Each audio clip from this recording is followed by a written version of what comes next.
All right. Well, long time no see, everybody. Welcome to the third year of the Global Biodiversity Festival. So from Friday through Sunday, May 20th to the 22nd, we're celebrating the weird and the wonderful, the challenges life faces, and some good news conservation stories. Our guides are the scientists, conservationists, and filmmakers on the front lines of studying, documenting, and protecting our planet's incredible biodiversity. So as most know already, my name is Joe Grabowski, and I will be one of the hosts throughout this weekend. I'm one of the founders of the festival, and we also run a nonprofit organization called Exploring by the Seat of Your Pants, where we beam live science, exploration, adventure, and conservation live into classrooms across North America and around the world. Anywhere up to 40, 50, 60 live events a month for classrooms, always free for classrooms everywhere. And we've probably run over 3,000 live events with 500,000 students. And worked with scientists and explorers in 95 countries around the world. So you can absolutely check us out there, exploringbytheseat.com. You can find all the events we have coming up. And just because you may not be in the classroom anymore, it doesn't mean you still can't tune in live to the events on YouTube or to the recordings afterwards if you're so inclined. Okay, well, the Global Biodiversity Festival is a virtual weekend for the general public with a simple goal of shining a spotlight on the biodiversity loss. It happens every year around May 22nd, which is the International Day for Biological Diversity. I'm going to share a quick link here so that if you haven't visited already, globalbiofest.com, you can find the schedule coming up for the rest of today and tomorrow. You can find information about the speakers and the events. You can find options for tuning in live on the website, all kinds of great stuff, even making a donation to the festival, which will in turn be passed on to grassroots conservation. That's the goal of this festival, is to raise awareness for all of the great conservation work happening around the world. So any of the speakers you see today, if you want to go directly to their website and donate directly to the work that they're doing, absolutely do that and get that money into the right hands. So I should mention, the last couple of years, we've been really lucky to have Rolex Perpetual Planet Initiative as one of the supporters of this festival. So I've got a little link here that you can check out at a time that's good for you. As the 21st century unfolds, exploration for pure discovery has given way to exploration as a means to preserve the natural world. Rolex continues their incredible legacy of supporting the explorers of today on their new mission to make the planet perpetual. So I've got a little video clip here that I want to share with you, and then we'll keep things moving right along. So here we go. Explorers, adventurers, scientists, the ones who always broadened our horizons. We were at their side when they reached the deepest point in the oceans, the highest summits of the Earth, and both poles. We may think we've seen it all, that the world has its limits after all. But why do explorers, adventurers, scientists continue to venture out there again and again?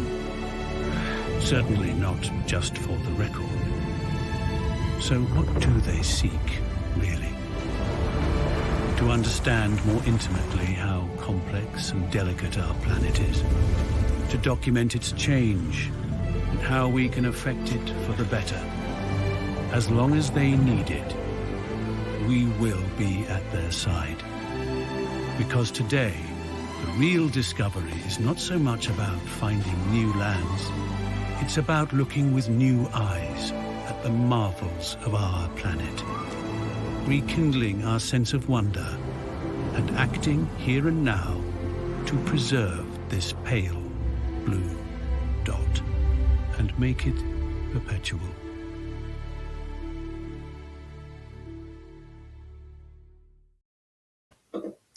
All right.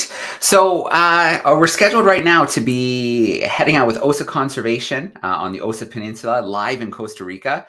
But at the moment, I do not see them backstage. So I've sent them a message. I also let them know that we were running about 10 minutes short, but that was a little bit ago.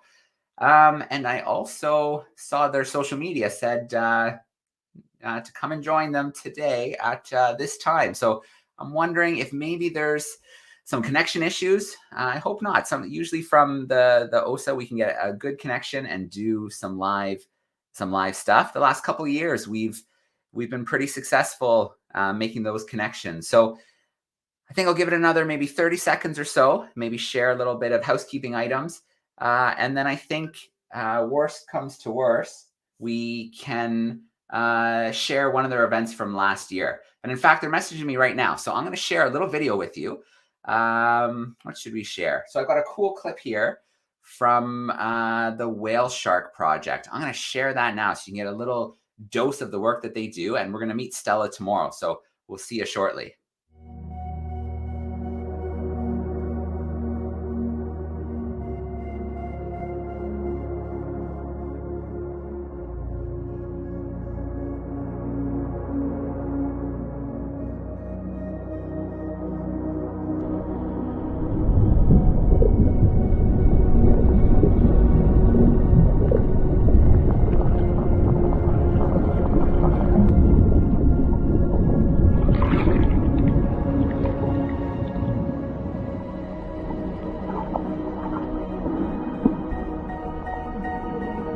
Le requin-baleine est une espèce en voie d'extinction au niveau mondial. Donc partout dans le monde, il est en train de disparaître. On estime depuis les années 80 que la moitié du stock a disparu. Actuellement, pour tous les requins, à l'échelle globale, il y a énormément de menaces, que ce soit au niveau du changement climatique, de la pollution plastique, de la pêche illégale. Les requins sont en train de disparaître à une vitesse alarmante. Le Madagascar Whale Shark Project, il est né en fait en 2015 et je m'étais rendu compte en fait qu'il n'y avait aucune étude en cours ici à Nosy-Be. Maintenant, on a identifié plus de 350 requins-baleines. C'est devenu un hotspot à l'échelle globale pour les requins-baleines. C'est la première étude ici à Madagascar. Et maintenant on a un programme de sensibilisation. On a implémenté une charte d'approche. On collabore avec beaucoup d'opérateurs ici à Nosy-Be. Et c'est surtout né d'une envie commune de sensibiliser les communautés à l'importance du requin-baleine et de la mégafaune marine ici.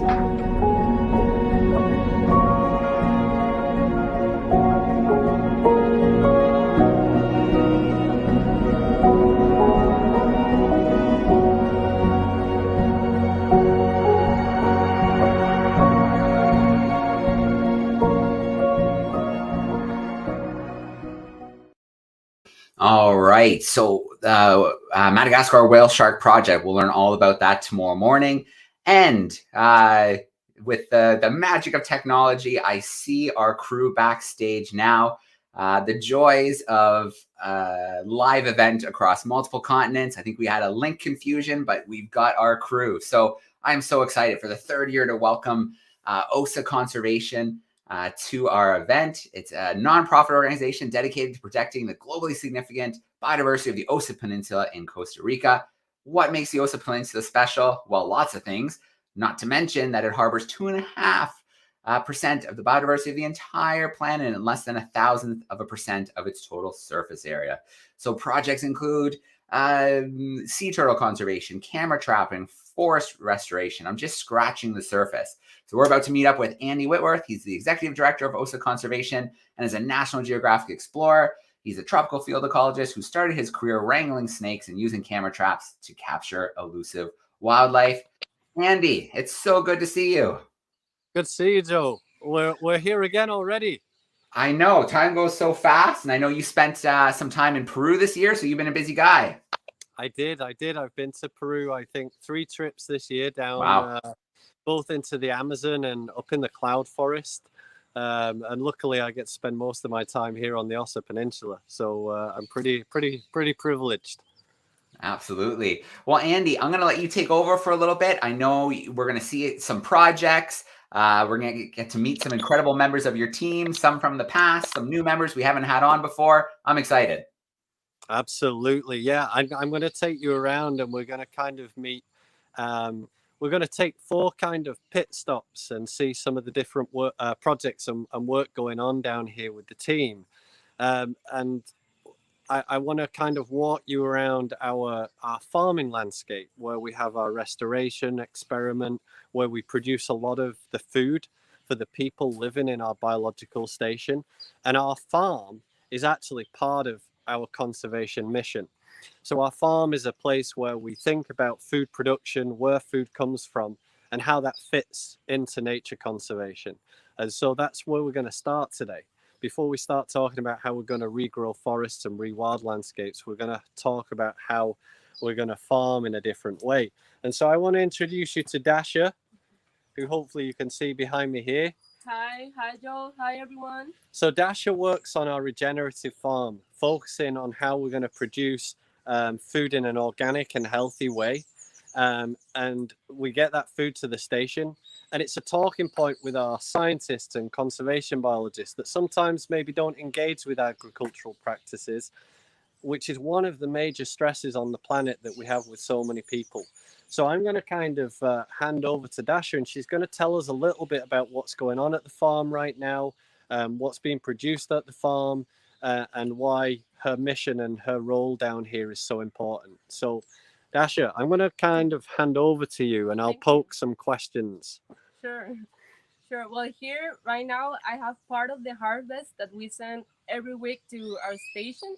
Right now, we have around 50 active crops, but I'm going to show you one of them. This is our jackfruit. That's huge. It's bigger than your head. Yeah, it is. So this is really important because this is an actual superfood that we eat weekly at the station, and we use it like as a vegan meat, a vegan option. We also have some squash around here, and again, almost like the size of my head. I think this is quite small. And all of this that you're producing is organic, right? Yeah, everything is organic. Right now, what we are doing is producing our own bio inputs. So we are using compost with the wastes that come from our kitchen, but we are also using chicken manures, for example. So that is how we are giving all those nutrients to our plants without causing any damage to our nature. So that's a really, really important fact of this farm.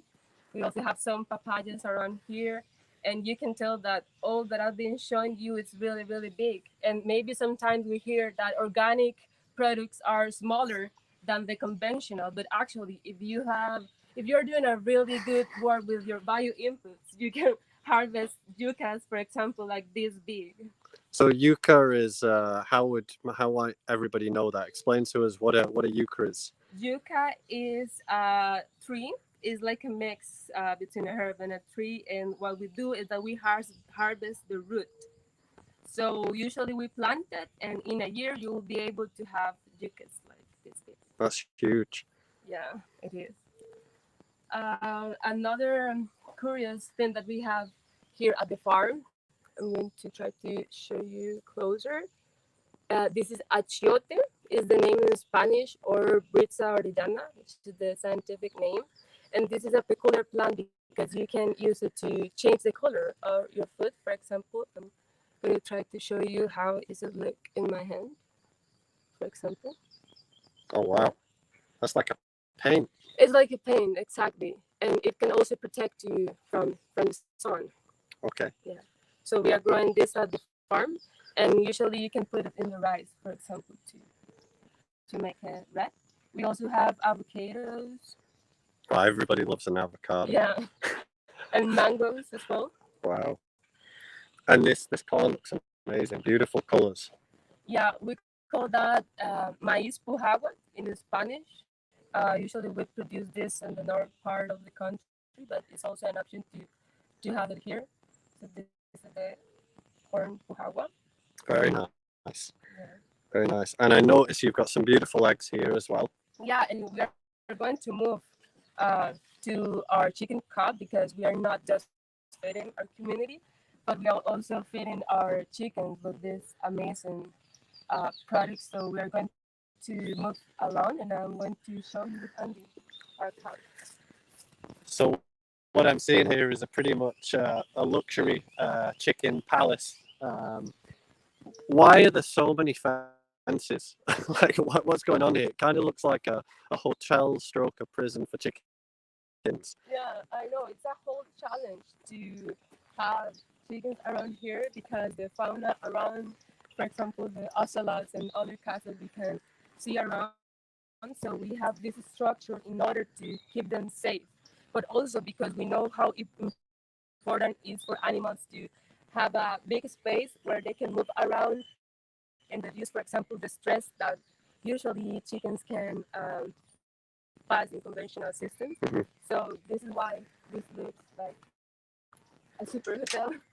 So Eleanor from the wildlife team, who you've met before, Joe, was showing me some camera trap footage from down here on the farm. And you can see the ocelots walking around the chicken pen, looking for a way in. And so that's why and these are the challenges that people living in tropical regions who are trying to produce something pretty fundamental, right, as food and livelihoods.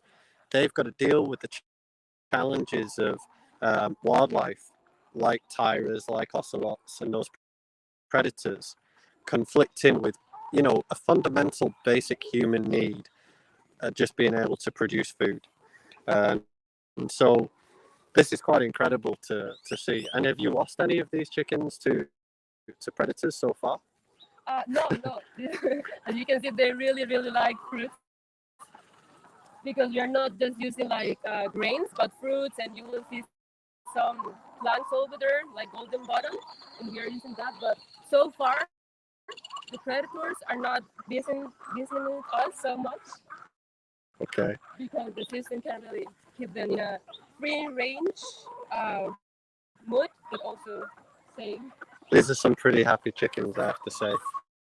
And so we're pretty fortunate at our station, Joe, that every day we're enjoying beautiful, free-range, fresh eggs produced by these lovely ladies.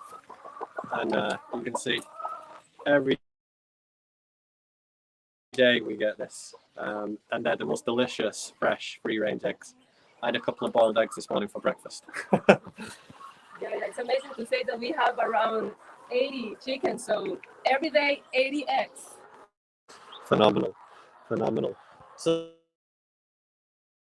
this is how we feel. We feed our field biologists, scientists, and the hard people working on the front line of conservation. They have to learn about the hard work of farming. So I was down here about a month ago with Dasha, and we organised a minga. Yeah. And we had like 30 people that day come and plant all those bananas, right? Yeah, and it's really interesting because we are doing a kind of companion crops. So now we are using, in order to regenerate the soils, we are using, for example, plantains with some beans, like mucuna beans. So we just keep the whole system with this companion, and that's a way to fertilize organically and naturally your crops. And the most incredible thing is, right, that this was a traditional cattle farm just 20 years ago, right, with hundreds of cows on it, and it was just cattle pasture. Exactly. It's amazing to see how everything with bio inputs and with crops that we used to keep the soils in better conditions are changing the soil. Now we are seeing more worms in the soil. We are seeing less compact soil because of that. So Dash is excited about the worms in the soil, and I'm more fascinated by the scarlet macaws in the trees. But it's good. There's something for everyone down here. So thanks, Dasha. Thank you so much. We're going to move on, and I'm going to take you to our next station, Joe. Awesome. Thanks, Dasha. Me moving isn't going to be too bad. I'll be moving for hopefully a couple of minutes, and I'm going to take you to meet a member of our wildlife team, Johan. I've been working with now for 6 years. He's a local guy from Puerto Jimenez, from the local town down here, and Johan is now one of our lead technologists here at OSA Conservation. He actually runs our drone technology program. So Johan has been working with a very special kind of drone. It's a drone that's fitted with a thermal camera, And we've been testing this pretty cutting edge technology in terms of how it can help us do better conservation in rainforest habitats. So rainforests are really difficult to monitor wildlife. They're difficult to monitor poaching, illegal activities. It's a really tough environment to work in because it's so dense.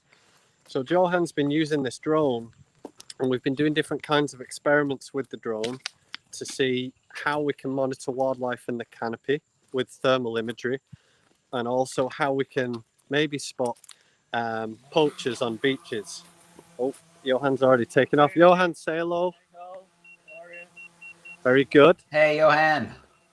So this is the drone that he's using, and Johan has been using this to study wildlife up in the rainforest canopy, so you can detect the heat signatures of warm-blooded animals like a spider monkey in the canopy very effectively with the thermal imagery. And the most incredible thing that Johan has been working on is a collaboration with the sea turtle conservation program. And we didn't expect this, but Johan took the drone out on the beach at night time with the sea turtle team and flew up and down the beaches, and he could detect the thermal signature of adult female sea turtles coming out onto the beaches. Not only could he detect the signature of the turtles themselves, but also the tracks. He could detect the differences. Oh wow, some scarlet macaws just flew out. So I'm going to have a quick look at what Johan's seeing and see if I can show you guys. So this is what he's seeing, and it's a kind of black and white image that he's looking at there. And so los partes blancas son los calientes. Sí. So the white areas there on the screen are the hot areas, and the dark areas are the cool areas. And so rather than seeing in a traditional red, green, blue image, he can pick up heat signatures in wildlife and animals. This is super useful at nighttime. It's very good even in dense canopies to pick out those warm-blooded animals, and you can even pick up people maybe that shouldn't be where they're supposed to be from their heat signatures. So it's very, very cool technology that Johan's working with. And obviously it's a way that we can keep rangers and people who are doing monitoring projects like the Sea Turtle program safer, because sometimes it can be a potential danger to run into poachers or to end up in a situation that could be potentially dangerous. ¿Viste algo? Macaws. So here's very cool. Johan can actually spot some scarlet macaws. I'm going to try and go and zoom. Oh, whoa, it's flying. Yeah, it's good. So you could even see there on that screen in the daytime a scarlet macaw flying out of that tree in real time. So it's very, very cool. So Johan, what I want to ask for everybody watching, ¿cuál es su tema favorito de trabajar con los drones? So I'm asking Johan what his favorite thing to work with drone technology is. Wow, so the detection in the spider monkey and the studying the turtle is beautiful. Yeah. Cool. So he says like he just loves working with the wildlife and being able to think about studying things like sea turtles and beautiful animals, endangered animals like the spider monkey. It's a real passion of his to take technology and then be able to apply it to these threatened species. So, good job, Johan. ¿Dónde vas a volar el drone? Oh, yeah, so it's in the detection in the Amazon. So he's actually flying the drone right now over to the restoration plots where I'm going to take you later on today. That's going to be our final stop. We're going to go into the restoration and rewilding experiment. But right now, I'm going to take... Gracias, Johan. Okay, see you. Bye. Bye, Johan. So I'm going to take you now to the next stop on our tour. And I'm going to hike down the road in our farm. This is a beautiful farm that we acquired probably around 10 years ago now. And the whole goal was to think about how we did that kind of regenerative agriculture. We wanted to bring farming into our conservation mission. But we were also lucky enough that we could take a good section of that farm, because we don't need 120 hectares to produce our food. We only needed a much smaller area. So we've been lucky enough that we could put over 70 hectares so far back into restoration down here on the farm. So that means collecting trees, seeds from the forest with the botanical team, a huge variety of trees and rare seeds, and then beginning to think about how we regrow rainforests. So we have a big scientific experiment where data is collected every single year on the changes in the soils, the growth rates of the trees, the mortality, how biodiversity is responding, so which animals are coming back into our forests that we're regenerating, so we can learn more about the age of restoration. We know that we're going to have to do a lot to recover rainforests and other habitats and ecosystems around the world, but we have to gather good scientific data that's going to tell us whether our efforts are working well and where they might not be working so well and how we can improve them. So where I wanted to bring you today, and I'm just going to spin you guys around, is a magical place on the farm, which is the nursery, the tree nursery. It's pretty spectacular because this time of the year it's pretty full with trees, and the guys now with the first rains are about to start planting these trees out in the forest. So we're going to meet somebody we already know. Joe, you're familiar with Miss Maria Jose. Hi, Joe. I certainly am. So Hey, Maria Jose. we're going to let you, Maria Jose, take us on a quick whirlwind tour around this this restoration area, the nursery, and tell us about what's going on down here. Yes, for sure. Well, welcome everyone. I'm Maria Jose, and I'm a Costa Rican biologist, and I coordinate the conservation and research of the trees here in the Osa Peninsula with Osa Conservation. I was just going to go to check the germination of some seeds that we laid there a few days ago, so you can come with me. So this I'll is tell you a little bit more about this. This is the first point, right? So when you've collected seeds in the forest, then they come to this area first. We go to the forest or all around the Osa Peninsula and beyond, collect seeds, and we bring them here to this first center of propagation of rare and threatened species of trees. So this is the first step. We let them to germinate. We have all sorts of things. Even though we are focusing on rare and threatened endemic trees, you cannot only do restoration with those kinds of trees. You need everything from pioneers to slow growers. And one of those slow growers, very special kind of tree, is the ajo tree. All right, I'm going to try and go down. So super distinctive leaf. This looks so tiny and delicate, and obviously I've seen the adults of these trees, and they're absolute monsters. They are some of the biggest trees here in the Osa Peninsula. We have some others that are very special here. These are all around the Osa. We managed to reproduce quite a few of these. A lot of these rare and threatened species, we don't exactly know how to propagate them. No one has ever done that outside of the forest and nature doing it by itself. And so we just collect data.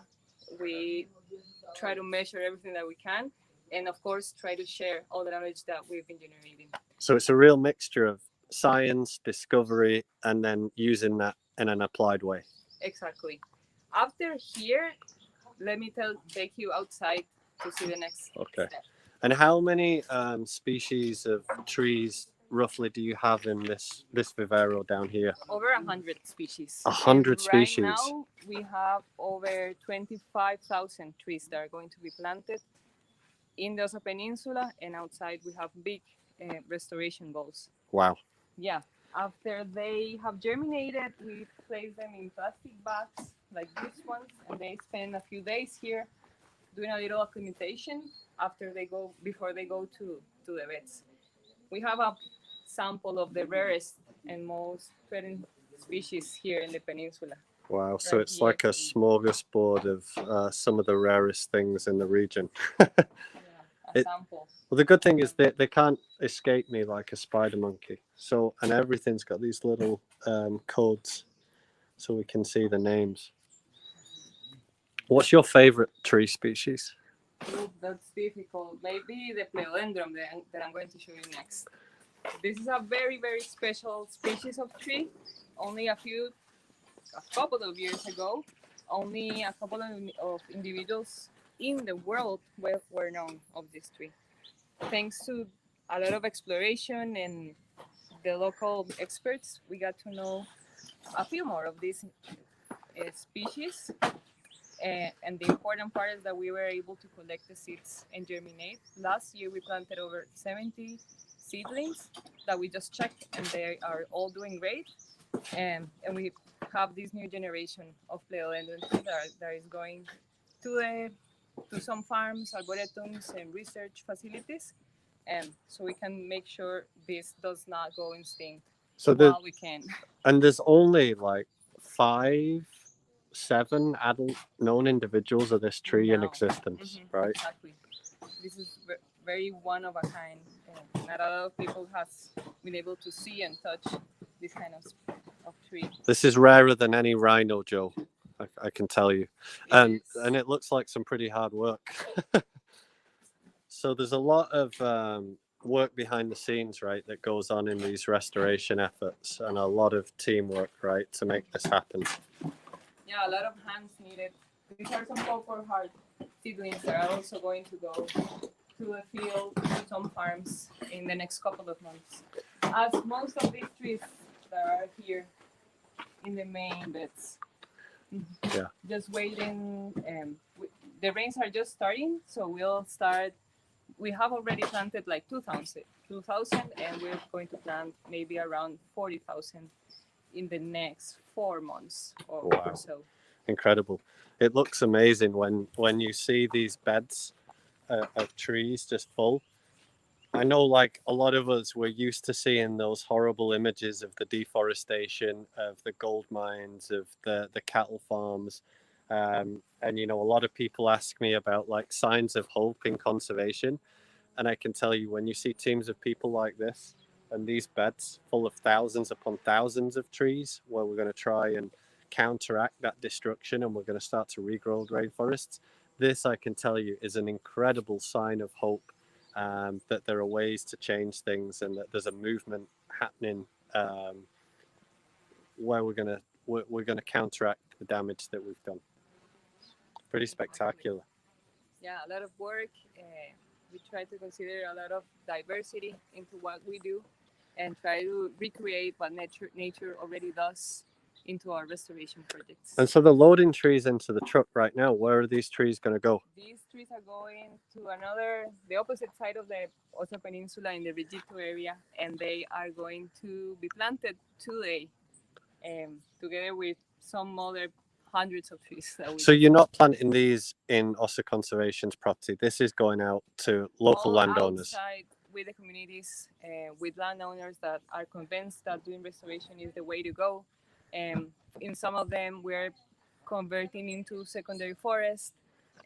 Some of them, we are just planting a few trees, trying to make a more sustainable farm. We have all sorts of people involved. Good luck, Jose. Don't drop those trees. All right. Well, that's perfect timing. Thank you very much. We're going to go and see some. Let's look at what we made earlier. Thank you, Maria Jose. That's amazing. Oh, sorry. So I've got one final stop, and hopefully you guys are still with me. And that's incredible to see the nursery. I'm going to be as quick as I can. To speed myself up, I'm going to jump on a quad bike. And I'm taking you on the next stop.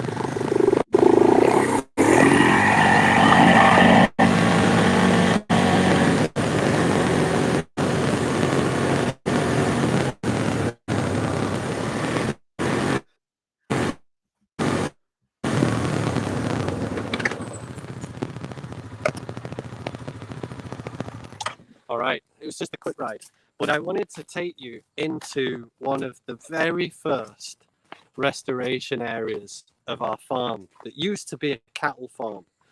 So 5 years ago, when I joined Osa Conservation, this area that I'm in right now, there's a whole sign here about this project and this experiment that you can see.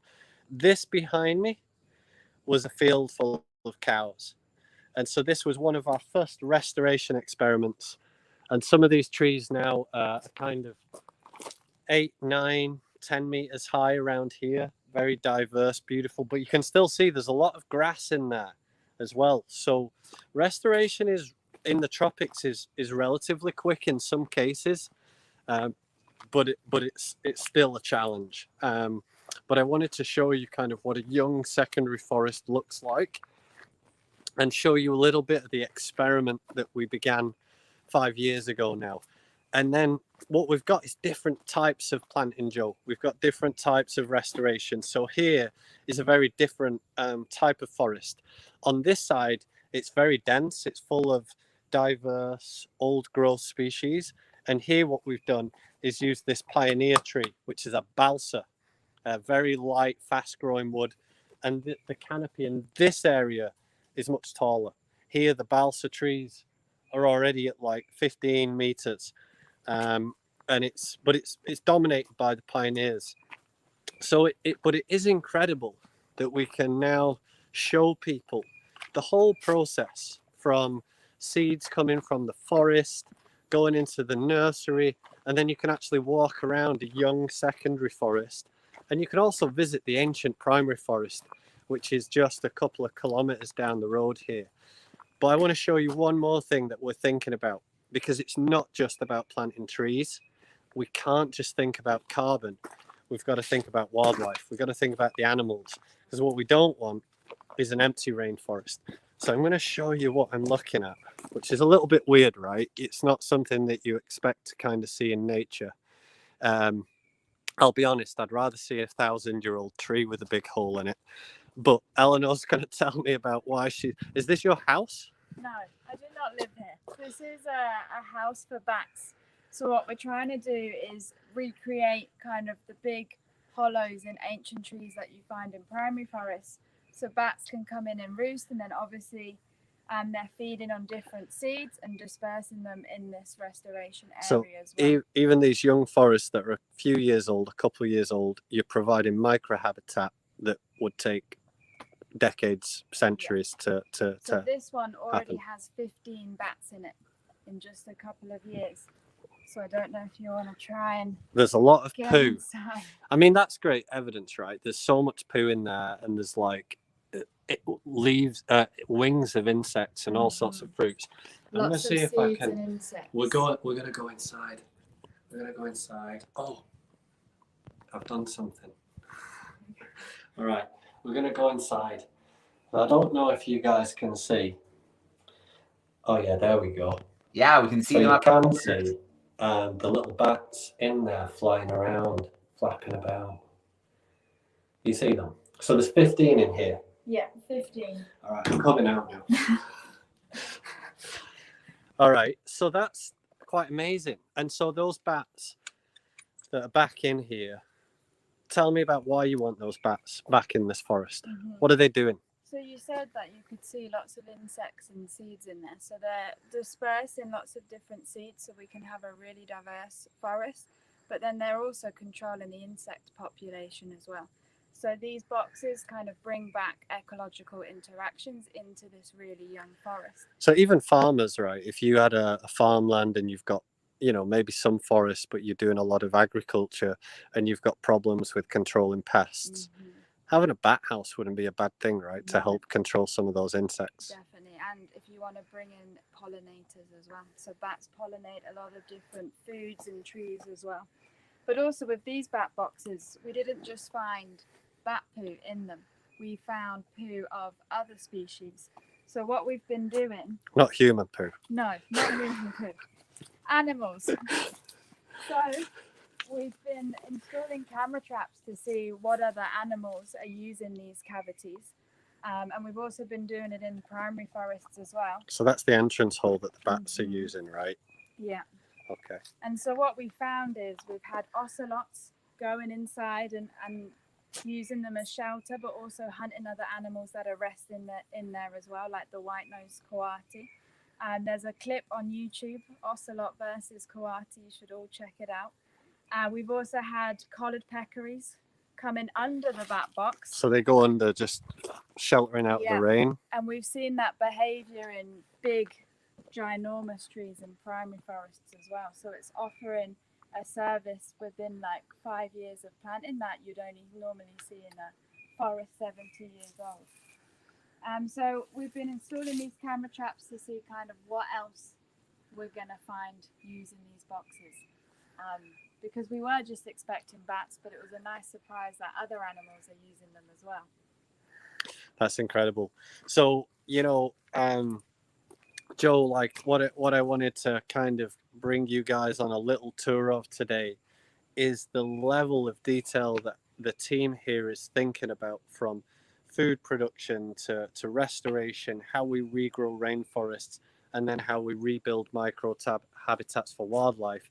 And ultimately, this all boils down to thinking about coexistence, how we're going to recover landscapes, how humans are going to use landscapes to produce food, and how people are going to live alongside nature and think about nature conservation in a different way. So those are kind of the quick stops we've gone along the way, and I'd love to throw it back to you and anybody watching for questions for me or anybody else. All right, Andy, are you able to hear me okay? Oh, sorry, Joe. I struggled to hear you there. Okay. There we go. I can hear you now. You got it? Good. Oh my gosh, Andy, that was every time we visit OSA Conservation is amazing, but that was such an awesome tour through technology, through the farm, through the seed to the new forest. That was spectacular. No detail missed. No, we're trying to cover a whole scope of things. So hopefully that was kind of fun to see how things fit together, right? And I have to say, this is year 3 of the Global Biodiversity Festival. That ride on the ATV was like one of the best things that's ever happened. That was so cool.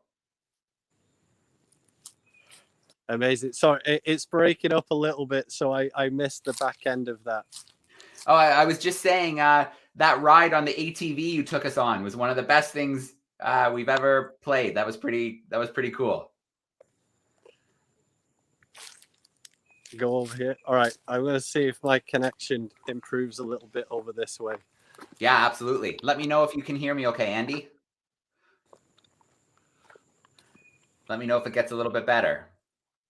Are you able to hear anything? I hear you, yeah. You're coming through nice and clear. All right. Sorry, Joe. I can't hear anything, but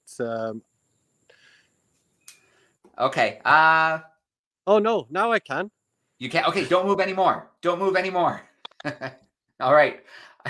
I was just saying that in the 3 years of the Global Biodiversity Festival, that little ATV ride you took was one of the coolest things we've ever broadcast. That was awesome.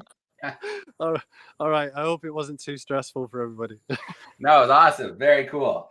Lots of questions, but so let's at least touch on each project. The farming. Those techniques are obviously amazing. You're getting huge results, massive fruits, massive yucca. Are you sharing those methods with the local community as well? Yeah, so that's a longer term goal, right? So that there's a lot of trial and error with things. So as the goal is that what we want to do is, once we're producing enough seed for ourselves and those techniques are right, is to use the place like a training center. And hopefully we'll get to a point where we can become a seed bank, and we can produce seeds and fruits and saplings for other members of the community. So that's the longer term goal for us, is to see that become a kind of training center. So I'd love to see that place grow, and that we could generate the investment so that we can use it as a hub. That's absolutely the mission. All right. So Johan, with the drone technology, I haven't heard you talk about that project before. So that was the first time for us to get a look at the project. And I'm wondering, it's great technology to have, in real time when you have a pilot. Do you think down the road, maybe, it can be more autonomous, where the drone can go out and fly a path and then come back with the data? Well, that's super interesting. That's actually what Johan does when we go down to the beach. Okay. He's actually not flying it manually. He does pre-planned flight paths. So Johan's just kind of down there and he clicks the button and watches it go and kind of waves it. And then he can focus actually what's on the screen and what he's seeing in the imagery in real time. There's a lot of development to do for sure in terms of if we want to use that for data for monitoring and longer term analyses, then we need to understand more about how the drones counts compare with, say, traditional techniques or real density estimates.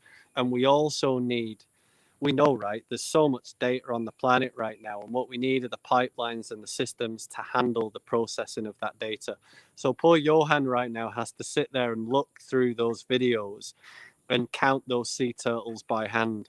But the goal is that once we've done enough of the labeling, that we can generate AI models that should be able to do the data processing and do those counts automatically.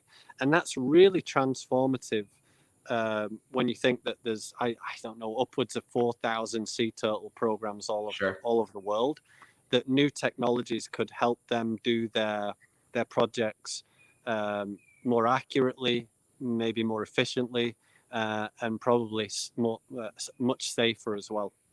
Very cool. Now, talking about the seeds, in the past, you've talked a little bit about the collection process to get those seeds in the first place. Can you tell us a little bit about that?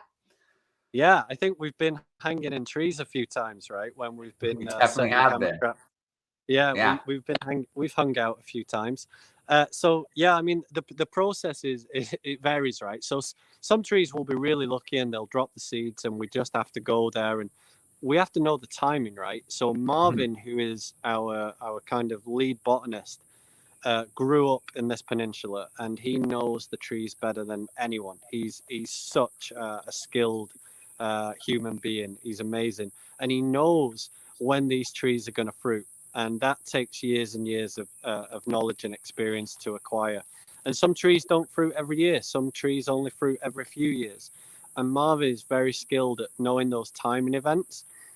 And then the other technique is that some fruits are so valuable to the animals that they get eaten before they get a chance to fall to the ground. So there's kind of a bit of a competition to go on to kind of wait till those fruits are kind of ripe. And then Marvin's got to climb up those trees with the tree team and compete with the wildlife a little bit to make sure that we've got some of them that we can put in the nursery.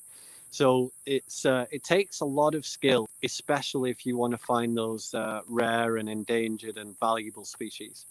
Yeah.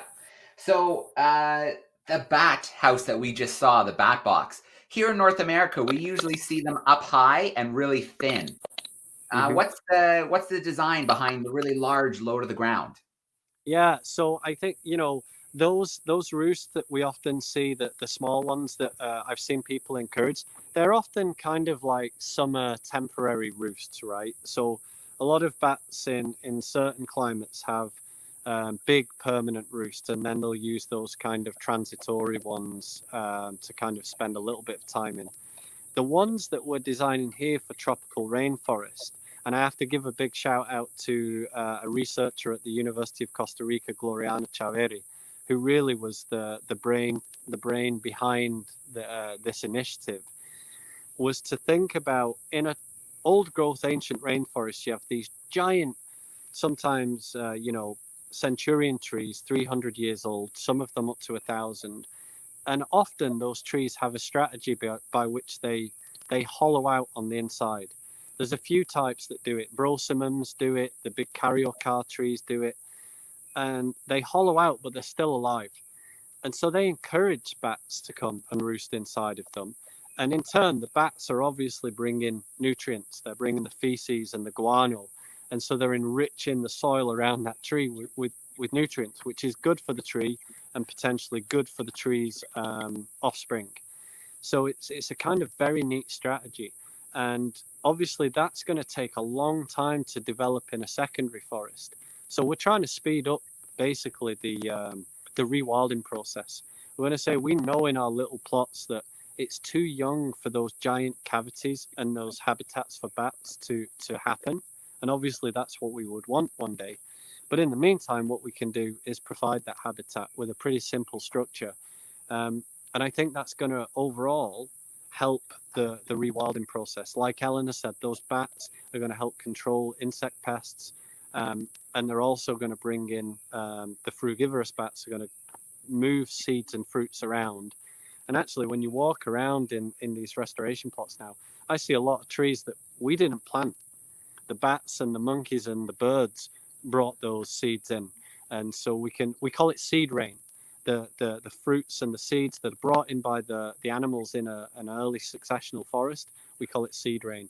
And so by providing microhabitat, it's going to increase that seed rain and hopefully increase the success of forest recovery and the diversity of trees within those forests. All right. Well, Andy, the last thing, just briefly, I want to touch on before we sign off for today is the last couple of years, Rolex has supported the Perpetual Planet Initiative, has supported this festival and making it happen. And, you know, I know the Perpetual Planet Initiative supported an amazing expedition not too long ago to Everest with National Geographic, but just recently, a really cool multi-year expedition was announced, and I believe you're part of it. I'm really sorry, Joe. The audio went again. Oh, no. That's good. We're good? Yeah, we're good there. Okay, I was just saying, Rolex, Perpetual Planet Initiative, has the last 2 years helped to fund this festival and make it happen. And recently they had the Everest expedition for the Perpetual Planet. And recently was just announced a really exciting multi-year rainforest expedition that you're a big part of. That's so cool. Yeah, I can't believe it. It's so amazing that you know, I could be part of that project. And you know, obviously I'm in love. I'm working with the rainforest here in Osa, but I spent 9 years living and working down in the Peruvian and the Ecuadorian Amazon rainforest. And obviously, you know Ruth, who is the most amazing person that I've worked with Marvin on this restoration project. And she's now back in Peru, leading her own incredible project on Andean bears and looking at how those bears move up and down the foothills between the Amazon rainforest up to the Paramo in the Andes. And so it's one of the key expeditions on this story, from the source of the Amazon down to the output on the mangroves. So I'm working with an amazing team of people from Brazil, from Colombia, from Peru, and I'm really excited to be part of that. So I'm going to be heading out there with Ruth in July, and we have some bears going in our traps right now. And hopefully in July, we're going to be putting some collars on those bears to kind of learn about their movements and understand how they're moving seeds around in the Andes Amazon region, and to learn about how climate change is going to be a threat to that species. So, yeah, it's an amazing project. All right. Absolutely amazing, Andy. We can't wait to follow along. I hate prying away from the rainforest here, but we've got to. The show must go on. I'm putting osaconservation.org down at the bottom. Please do check out the site. Please do donate. You can find them on social media, Instagram. I believe it's at Osa Conservation as well. So do follow, do keep up to date, visit the website and the projects, visit the Osa, of course. And then, come on down. And then, donate to help make this work, this incredible work, continue to happen and continue to grow. Andy, a shout out to Dasha, to Maria Jose, to Johan, to Mark, to Eleanor. It was so great to see everybody. And as always, it's great to have you as our guide. Yeah, it was great to see you again, Joe, and loving seeing the festival grow and grow. Much love to everybody, and enjoy the rest of the presentations. All right, Andy, we'll see you later. Say hi to everyone. Bye, Joe. All right, let's move along. Let's get Jesse right in here. Jesse, how's it going? Again, man. I'm honestly, every time I get that chance to hang out with Andy, it blows my mind. We've been, Nigeria today, Mexico, Costa Rica is always one of our favorite places. If you go to Osa, let me know. I'll hop on a plane anytime. We got to go hang out with them, because that's just the best thing ever. Honestly, the feedback on the ATV ride, too, it's just what a wild program. Pretty cool. So much fun. All right. Well, Jesse, you're diving into the ocean next. In fact, let let me get it ready here while you introduce the speaker. I'm going to switch our background a little more, kind of that ocean action. I'm going to disappear for a while and let you take over. I'm excited. I'll see you again later, man. And yeah, as Joe mentioned, we are going from the canopy to the sea. And rewilding has been one of our big themes in this festival so far, bringing back species into habitats they might have been removed from, helping make sure those habitats are able to have those species in a healthy and sustainable way.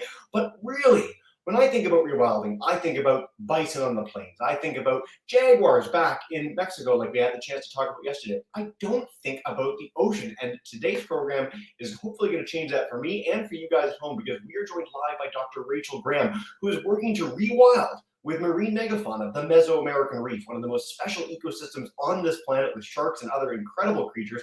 So I hope you guys are as excited as I am. I can't wait to dive in. And Dr. Graham, thank you so much for joining us today. Welcome to the Global Biodiversity Festival. Hey, it's absolutely fantastic to be part of this. Thank you very much for having me on. And I do absolutely love this theme of rewilding. Andy just brought it. We've moved from terrestrial, we're now moving into marine. And just like you mentioned, people don't think about the sea when they think about rewilding. So I thought, let's set that straight. Well, I'm excited to dive in with your talk. I did forget to mention it first, and you have it up in your title. I want to get all our audience checking out maralliance.org. You guys are on all the social media platforms. If people want to check out the work you're doing after our talk today, I hope they take the chance to do that. I'll bring that up a few times, but if you want to dive in with your presentation, literally and figuratively, we can go on a little tour under the water with you. Let's get to it. Okay, I'm going to go full screen now and share my screen with you. Let's see here. So first of all, let me share my screen. And while you're pulling that up, I'll say that I love your backdrop. You've got some fantastic ray models and shark things. Very suitable for someone in your position. I love it.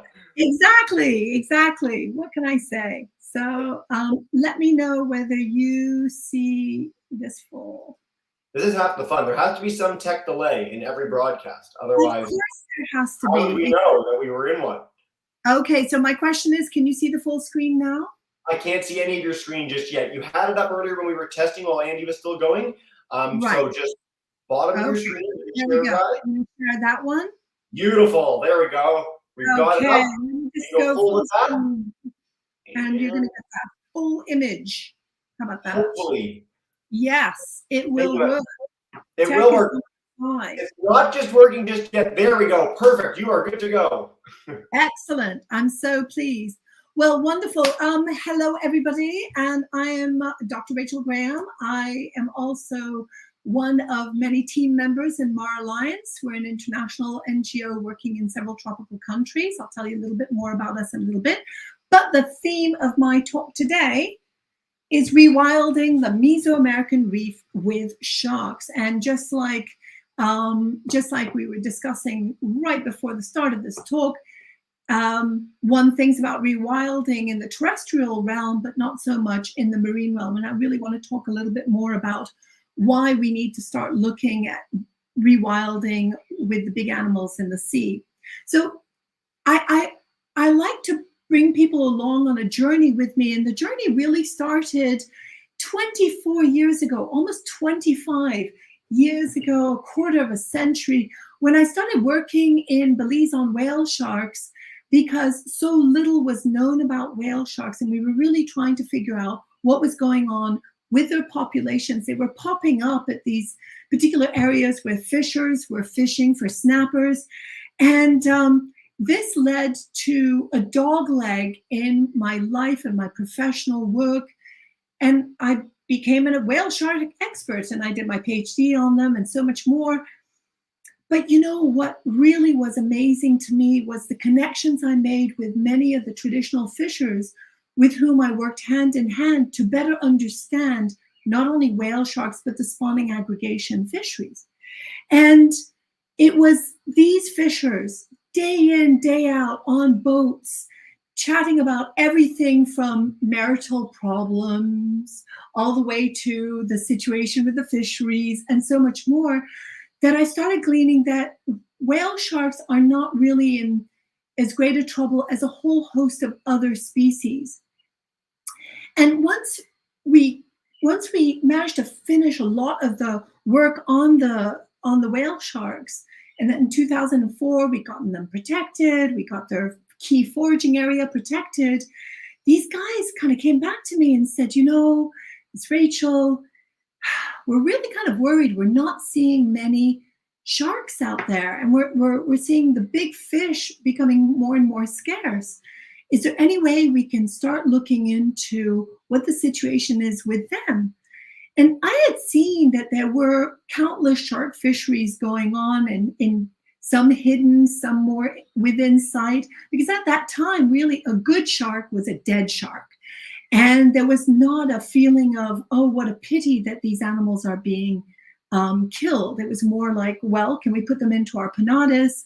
And anyway, if we put our toe in the sea, we're probably going to get it bitten off. So that was kind of the attitude. That was back in 1998, 2000 and so.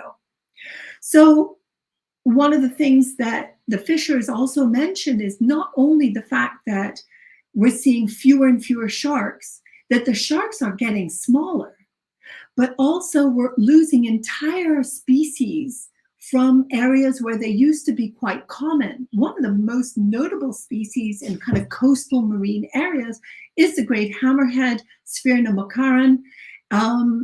It is critically endangered to extinction. And they said, you know, they used to come inshore and pop in the near estuaries and coastal sandy areas, and now we barely ever see them anymore. We do know that their fins bring in quite a bit of money, and a lot of people are trying to catch them, not just for the fins, but also for the meat.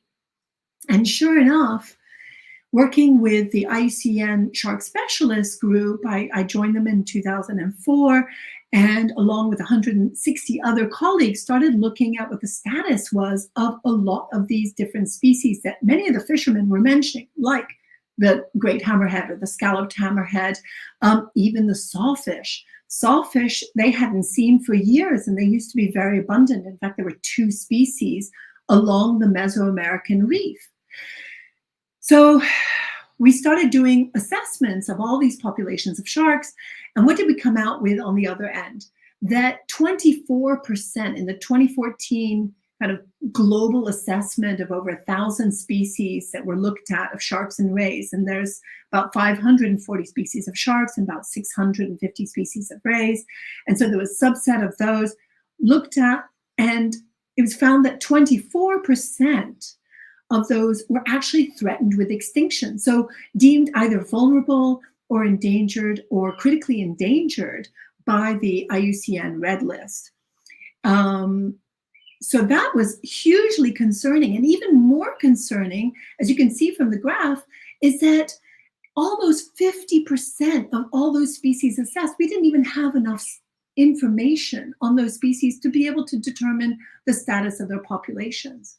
So between 2014 and 2021, when the last assessment was just concluded, that number has gone from 24% to 37% are now threatened with extinction. And the reason for that is because many people have a lot more information on those data deficient species seen in gray in the graph.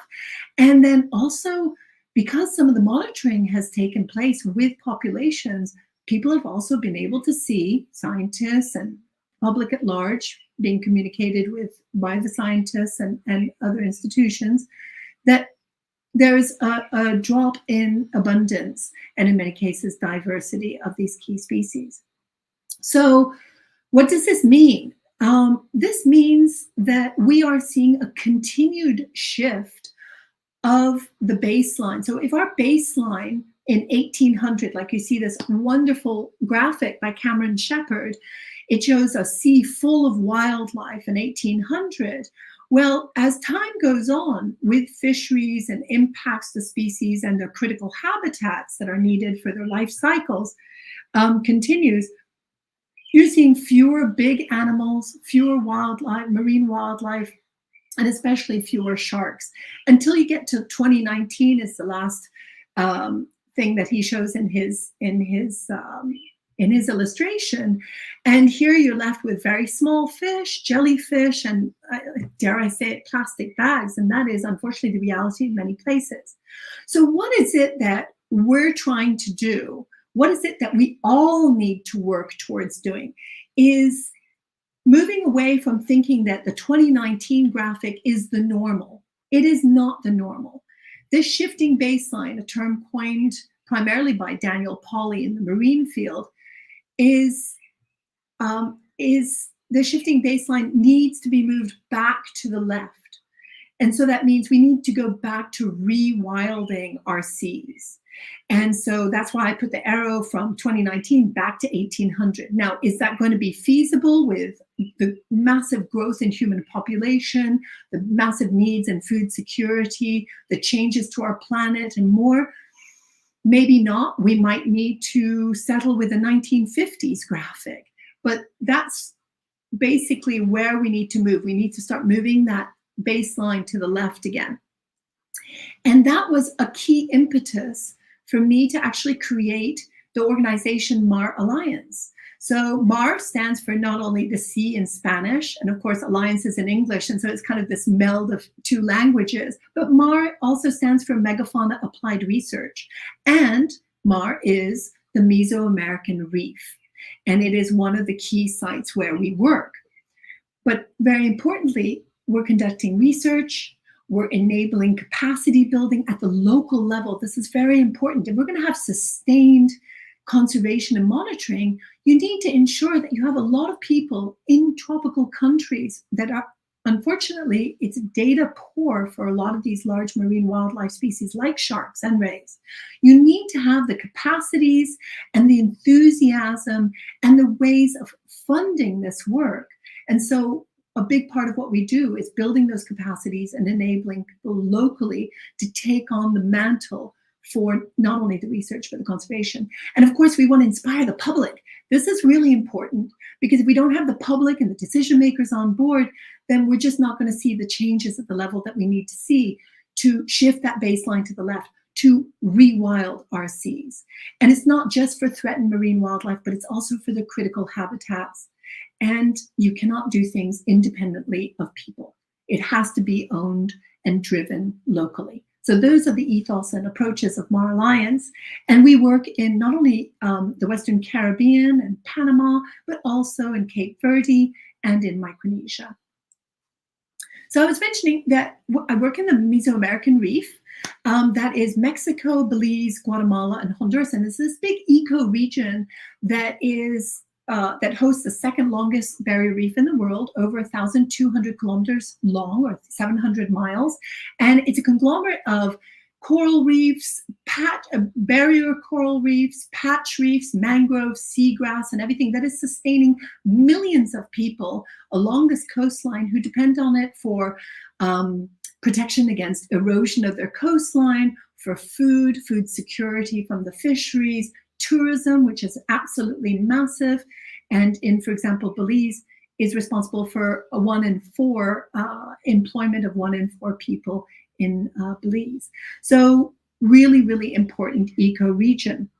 It's considered a hotspot for biodiversity as well. And what I just want to draw your eyes to are just those, before we move on, just those orange and yellow points, which are kind of all of our permanent monitoring stations throughout the entire Mesoamerican Reef, where we're working locally with fishers in each country and where we're working with institutions as well in order to better understand what the status is of our wildlife in this area. And we are focusing primarily on threatened species. The focus of this talk is really mainly sharks, but we are working with large finfish like the second largest grouper, Goliath grouper, also turtles, very endangered to critically endangered species, and a whole host of rays. And of course, the critical habitats as mentioned. And although we have done a lot of fisheries related work, one of the issues that we found when we're working with sharks in particular is that a lot of these fisheries are actually hidden.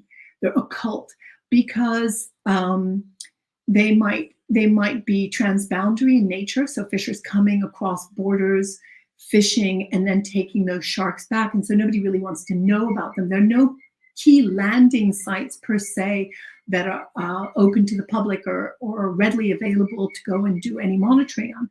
But one of the things that we were able to do is kind of some guerrilla type of fisheries landings work, and this is just one example of that guerrilla fisheries landing work that further supported the decline of hammerheads in the Mesoamerican reef. This was just based on a really amazing traditional fisher from Guatemala he said, I'm okay with you coming to measure our landings. And what we found was that a good majority of these landings were from Sphyrna lewini, the scalloped hammerhead, or even Sphyrna mokaran here, the great hammerhead. And that was only over 18 days. And we extrapolated that if we included all the people who were fishing in this kind of occult manner across the different sites, they were removing at least 700 hammerheads in any one season of about 6 months. So the other aspect to this is the majority of these animals that were being caught were all juveniles. So we're at a point where we don't really even have a functional population, and we need to try and rewild hammerheads. So at least we knew from the fisheries side of things were not in, especially hammerhead populations were not in good shape.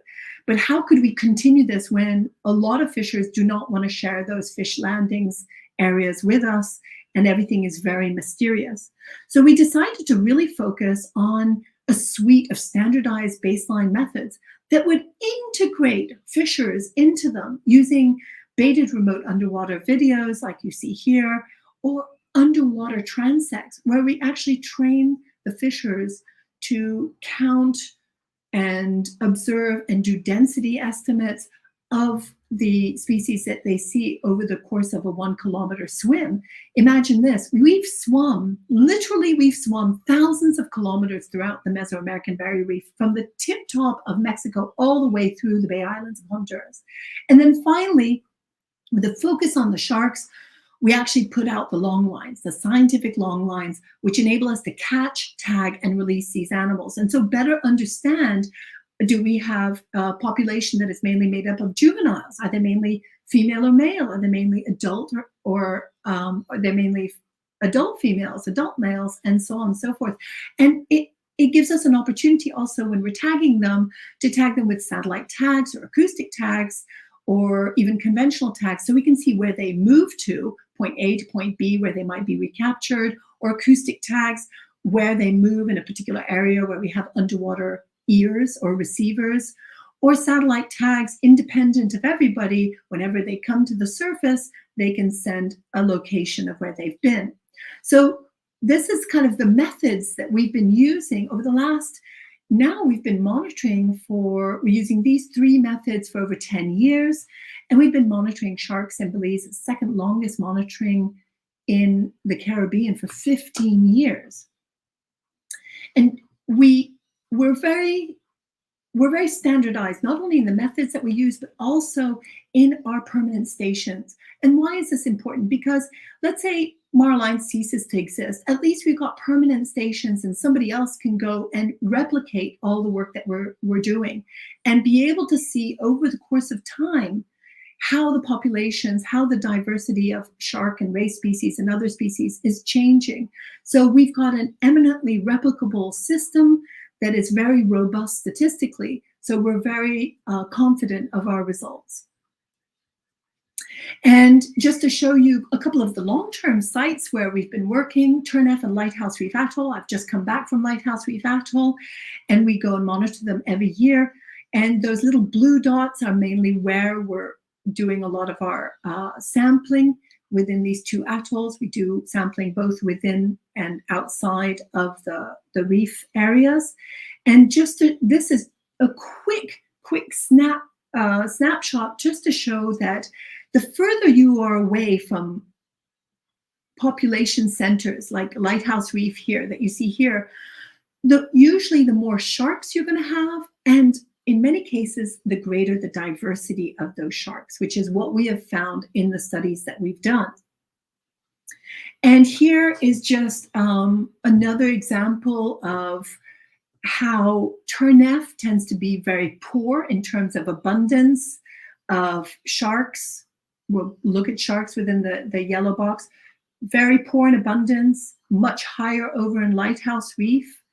Porn abundance, if we're looking at our underwater transects, higher in abundance, for example, in Lighthouse Reef, and so on and so forth. So we're really starting out with a really low threshold with Turnef Atoll. And a lot of this work was done when the atoll was only just created as a marine protected area. And so we managed to get in there right before the management started. And this was really important because one of the key questions we have, and many people have, is how effective are marine protected areas going to be to bring back populations of large marine wildlife? How effective are they at protecting them? And just to show you, I mean, we're really scraping the bottom in Turnef. These are the length frequencies, really small, 80 centimeters for Caribbean reef sharks, all the way to 240. They can get up to about 280, 290 centimeters. But what we're seeing here is for both nurse sharks and Caribbean reef sharks, really small animals in Turnef Atoll. And this was when we first started on monitoring, 2014, 2016. And we also saw small, relatively small animals in Lighthouse Reef. This is usually an indication that there's been a lot of overfishing. So we knew what our baselines were. And so that's why we're so excited by what's coming up too.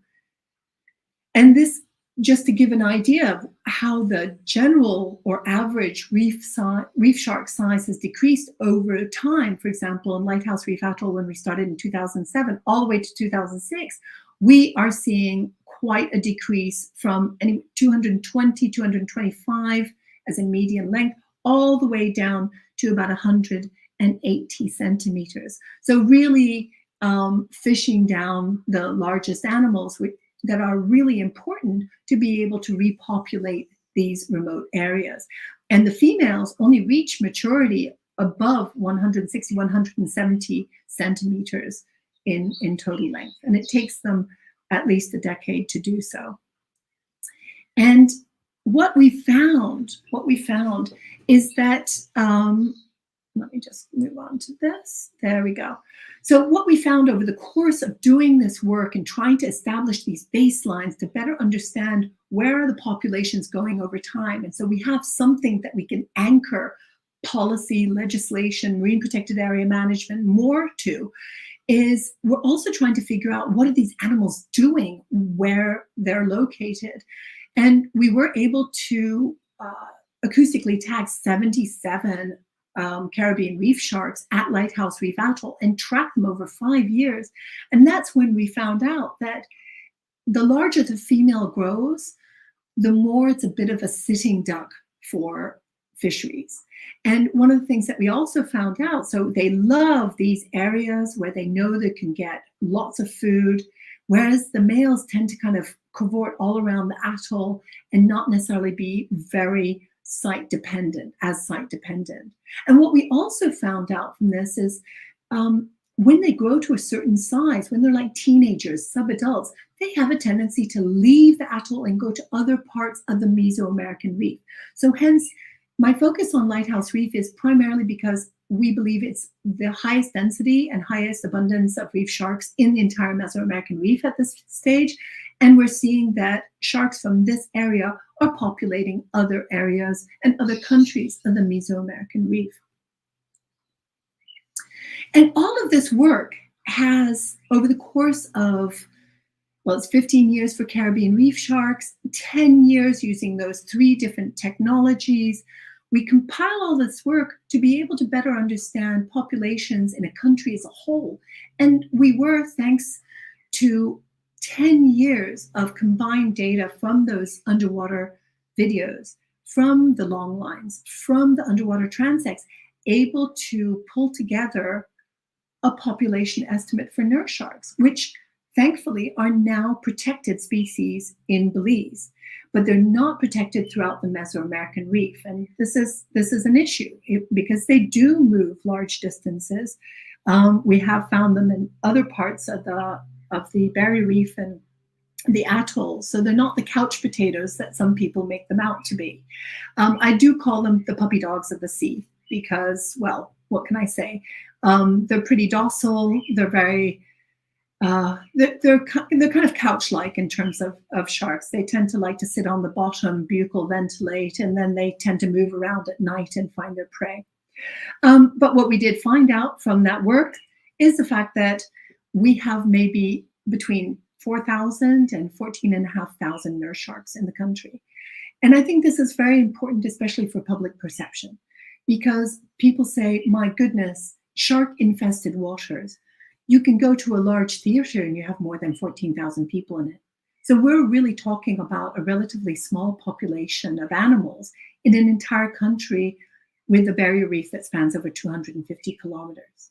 So it puts things into perspective as to what really is high density population or not. And a lot of people think that as soon as you enter the water, there's going to be sharks everywhere and they're out to get you. I hear this fairly frequently.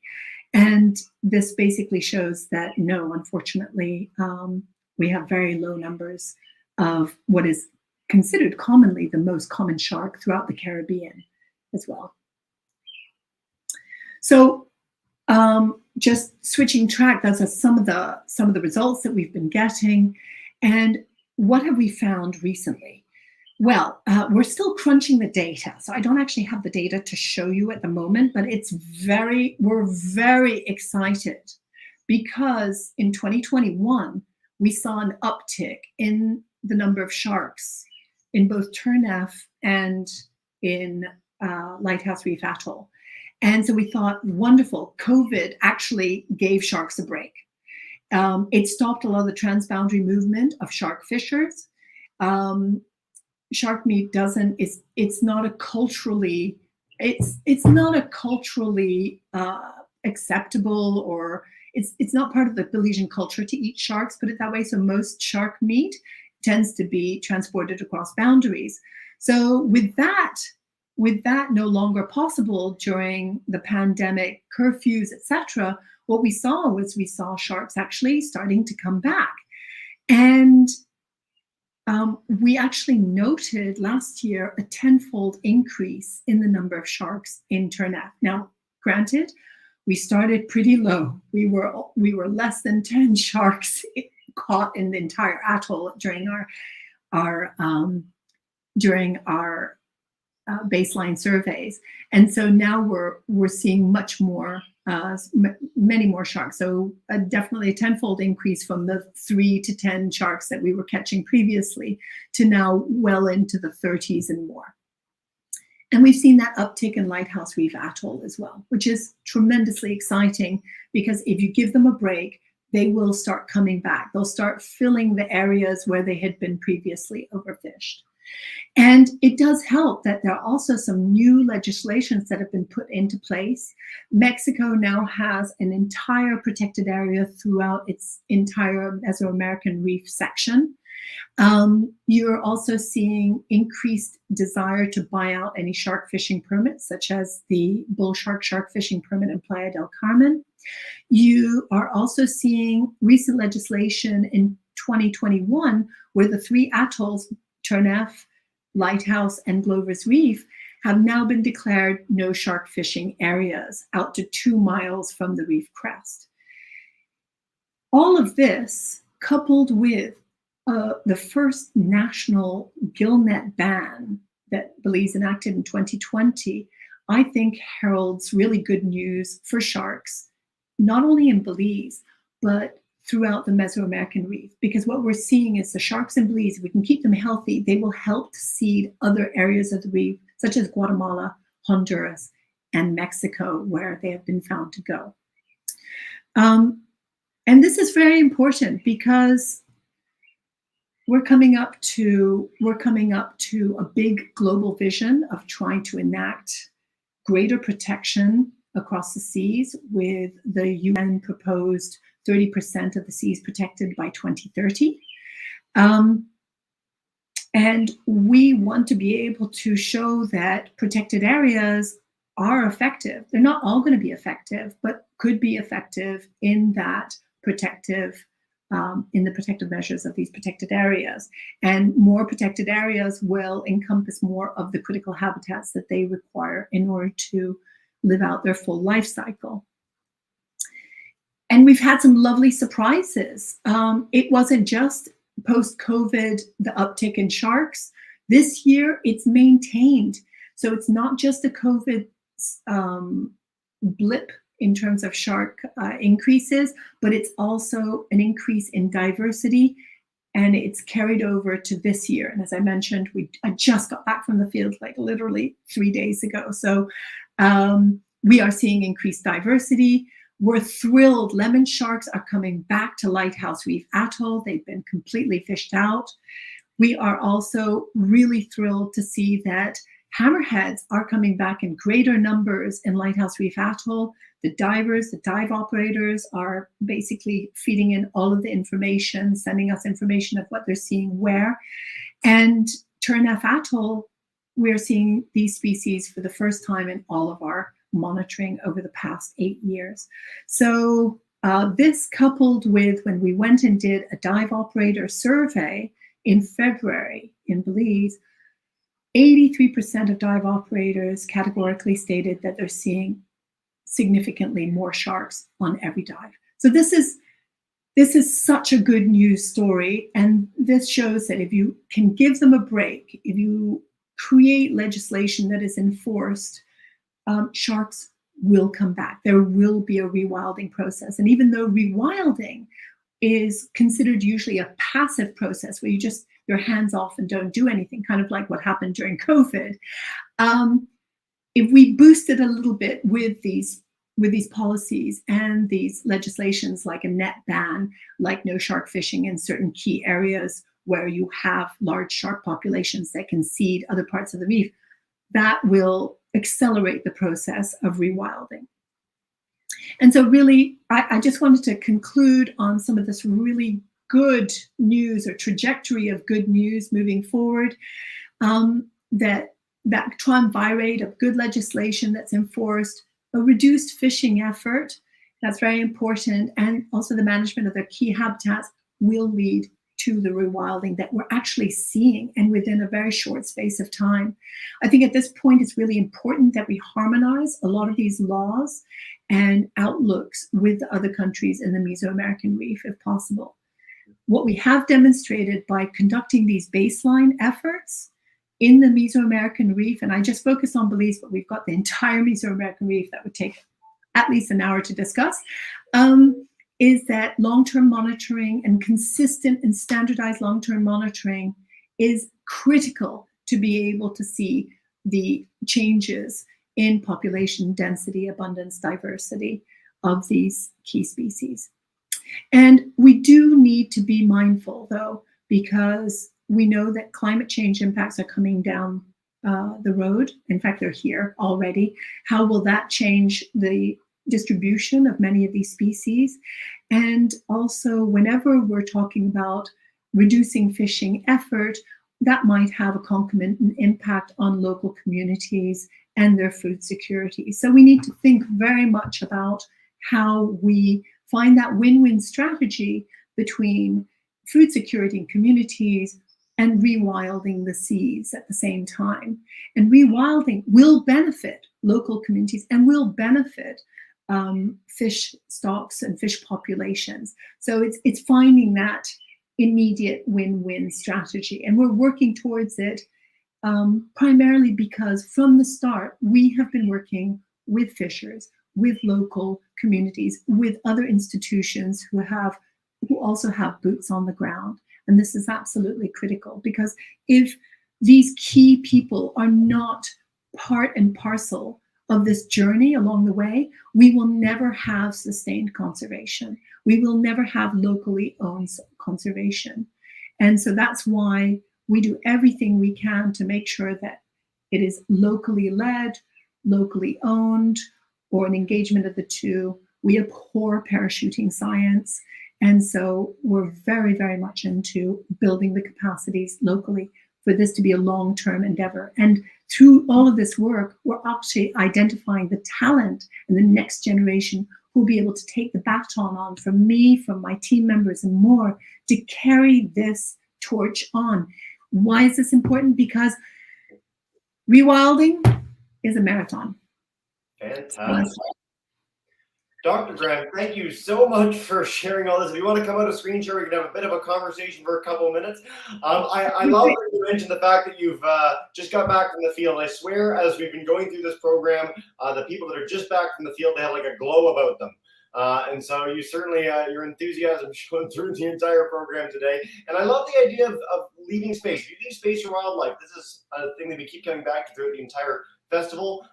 It will rebound. It will allow for economic development. It'll allow for species to come back. It'll sort of benefit everyone and all the species in the sea and on land and in the conservation programs there. So I'm so glad that's part. Yeah, and I just wanted to say, our vision is that on every dive or snorkel, you're snorkeling with an unfed shark. And I have a dream, like Martin Luther said, I would love to see sawfish rewild the Mesoamerican reef. And now that we've banned gillnets in Belize and we still have habitat and there's still the food, it is a possibility. So I'm really thrilled about that. And I just want a big shout out to so many colleagues, to so many funders, and of course, any questions that people have, and they know where to be able to find me. And I'll just come out of the Perfect. Thank you for leaving your email in there too. So if people want to check it out, rachel@maralliance.org, so you can reach out and get in touch. We've got people that are heading to Ecuador for expedition soon, and absolutely love your message today. I love that rewilding is a sprint, not is a marathon, not a sprint. However that is. So thank you again so much for all this. Before we dive in, as we keep going with our BioFest in a minute, one of the things you emphasized at the beginning of your talk was the idea that people used to think the only good shark is a dead shark.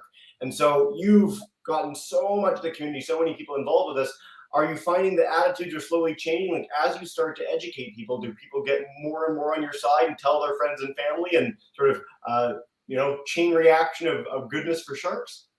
So yes, actually, I have seen a massive change in attitudes over the 24 years I've been working with sharks in Belize. It was a slow start, but now, and how I monitor it is a lot on social media and through media news networks. Before it was like, kill the shark. And now it's like, oh my God, somebody killed a hammerhead. Oh, that's terrible. And these are all comments that are coming from Belizeans. And I'll give you one other example. Somebody was just spearfishing recently and a shark grabbed his hand and he ended up having to go and get stitches, etc. It's a rare occurrence. But what were the comments? Most of the comments were, what? You were holding you were spearing and you were holding the fish in your hand. What did you think? Those are the shark's fish too. So you're seeing a real change in how people consider and think about sharks, and especially because they're bringing in millions of dollars in tourism. So people are seeing them in a very different way. Yeah, I love that message. I think that's such a cool story. What a fantastic tale. Rachel, for people that are in the heart of continents, we've got a lot of coastal communities throughout the course of the BioFest. We've got people tuning in from all over the world. If you're in Saskatchewan, as my Canadian example, why do sharks matter? Like, why should I care about what happens in Belize on these reefs for me? So if you're in Saskatchewan, you're very likely eating food that is coming from tropical countries and marine like fish or seafood, etc.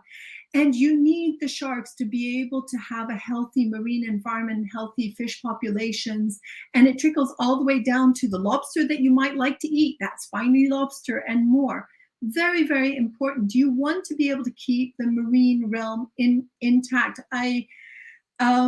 And sharks play an incredibly important role in conserving also habitats like coral reefs, and even to a certain degree through their interactions with mangroves and seagrasses, which are incredibly important to capture storage of carbon. Andy, just before you, and I know you were in the background while he was wrapping up, talked about the amazing skills that so many of his team had. And you guys talked about diving and the importance of that and doing these surveys and doing the research. When did you become a scuba diver, and how can we encourage our folks tuning in today to get out in the water when they're done this broadcast? Well, my goodness, I'm dating myself, but I first did my first dive training in 1986, so a very long time ago. And it's funny, I'm only 29. I don't know how that kind of computes. But I ended up getting my dive masters over in the Red Sea in '93, and I haven't looked back since. And what I would do to encourage people is, if you can, if you enjoy the water in any way, shape, or form, you don't even have to dive. Snorkeling is absolutely fantastic. You can see so much. Take yourself to the tropics and let communities know that you really appreciate their taking care of their resources, their coastal, their coral reef, and more resources. More people who come and let people know how important that is, and that they really appreciate that they're doing that job. It's huge, because a lot of people don't get the pats on the back that they really deserve for doing a lot of the hard work for conserving their habitats. And there are a lot of unsung heroes throughout the tropics. You highlighted how important ecotourism is in Belize, and I absolutely love that message. You know, a live gorilla is now worth so much more than a dead gorilla in Central Africa, and we see that with animals and species and habitats of all kinds around the world. People will pay for the privilege of having these incredible experiences, and a quarter of the people being involved in the tourism industry there is a testament to that. So kudos to you for making it so much more exciting and enjoyable, and having the science to back up the work that we're doing as a society to help protect these species in the ecosystems. And I just thank you so much for being here today. Again, if people want to get in touch, share more questions that we could possibly take in one 30-minute session, but maralliance.org on all the social media platforms. Rachel, thank you so much for joining us today, and keep up the amazing work. A pleasure. Thank you so much for having me, and a big hearty hello to everybody out there. Go to the sea. It's also, by the way, for all of those who've been having a hard time during the pandemic, post-pandemic, the sea is very healing. So go and lose your troubles in the sea. I've got to keep hosting broadcasts, but the moment I'm done, I'll get out there as soon as I can. Rachel, thank you so much again. Have a wonderful day. And we are going to go from the sea. We started in the forest with Andy an hour ago. We went to the sea. We're going back to the forest for a little bit. I know we've got lots more ocean programs to come for our marine inclined audience today, but I want to take you on a journey to Costa Rica with the Toucan Rescue Ranch's vet supervisor, Andre, who's going to tell us about the mysterious world of sloths. Now, the Toucan Rescue Ranch was one of our very first organizations we reached out to in the very first Global Biodiversity Festival back in 2020. And so I'm so excited to dive in with them on this wild and incredible world. So Andre, thank you so much for being here with us today, man. Hey, how's it going? Oh, I mean, you were hanging out in the background. You got to see Dr. Graham, and she just blew our mind with all the cool stuff she's doing. And it's been such a journey today. I think we've been to 15 countries already or something, and we're just getting started in day 2. So welcome in. All right. So, well, welcome to Costa Rica, first of all, right? Quick flight right over here. But today I've got the utmost pleasure of showing you all about the animal that I'm most passionate about. And something I like to say is that a lot of people know sloths, but not a lot of people know about sloths. And so these animals, they're severely understudied. And so it's really, really cool that I get to have the opportunity to share a little bit about the wonderful and mysterious world of sloths with you today. So today I want to talk to you a little bit about what makes a sloth and how that may be very different from what a lot of people think. What sloths may be related to, which is a bit of an interesting thing. The long dynasty of sloths is a bit of a Game of Thrones with them. And then what makes them special, and how we humans are affecting them, and what we can do to help them out. But first of all, I am the vet supervisor at this wonderful organization called Toucan Rescue Ranch. Our mission is to rescue, rehabilitate, and release. That's kind of like our motto or our way of life. And the idea is that every single animal that we would receive here in Costa Rica, for any reason whatsoever, we would like to take out into the wild and give them the opportunity to be free again and go back into the trees. And so one of the animals that we have focused a lot of our efforts into are, of course, sloths. And the thing with sloths is that in Costa Rican culture, sloths are not something that we talk about a lot. Certainly that has changed in the last couple of years, but when I was growing up here in Costa Rica, people barely knew what a sloth was. And also people kind of were not super aware that they were kind of important animals. They thought of them as sluggish and slow and kind of boring, stinky and ugly. And while, you know, I'm still not convinced on their beauty, even throughout all these years, they are fantastic animals. And it's a pity that we haven't been able to recognize that. And so my hopes is that by learning a little bit about what is a sloth, we can, you know, kind of like turn that around on its head and, you know, move forward with the really, really cool idea about what these animals actually are. So basically, this is kind of like the Wikipedia definition of what a sloth is. And so they say that sloths are a group of arboreal neotropical Sinarthran mammals constituting the suborder Folivera. Noted for the slowness of movement, they spend most of their lives hanging upside down in the trees of the tropical rainforests of South America and Central America. And that definition is wrong. It's very, very, very wrong. The thing about this definition is that it doesn't take into consideration a lot of things about what makes a sloth, and also the wide diversity of sloths that we have even now in the world, but way, way before that as well. Now, I've worked with 7 years, for over 7 years now with sloths, be it the extant ones that we have here in the rainforest of Costa Rica, or the ones that we can have in museums, giant ground sloths and marine sloths and sloths in all shapes and sizes. So what is a sloth? What brings all of those animals together under the same umbrella? Well, these are a group of herbivorous, yes, certainly, Sinarthran mammals that constitute the suborder Folivera and are known for their slow metabolism. If you noticed, I've eliminated all reference to them hanging because that's something that only extant sloths really do. They're known for their slow metabolism, but they can be surprisingly fast if they really, really want to. And these are a group of American mammals, certainly, but they could be found all over the Americas. The furthest north we found the sloth is in the furthest north parts of California. And so certainly you could have found a sloth in North America, Central America, and even South America in the past. But nowadays, we can only find them in Central America and South America. So something that a lot of people don't realize is that sloths are some of the most diverse groups of mammals to have ever existed. When we're talking about their group, Sinarthra, this group evolved even while they were still dinosaurs around. And so while sloths are more newcomers to this wonderful evolutionary race, they only evolved about 30 million years ago. They are extraordinarily diverse. And in South America, because they originally evolved in South America, they became one of the most successful animals out there, able to have incredible diversity and fulfill all sorts of niches. Over in this picture over here, we have some of the most interesting sloths out there, and honestly, just a little bit of like a brushstroke of what the reality of sloths can be. But you have some extant species, certainly, some of the giant ground sloths as well, some of the cave-dwelling sloths, like this guy over here, and then, of course, some marine sloths as well, like the 13 species of Thalassocmus.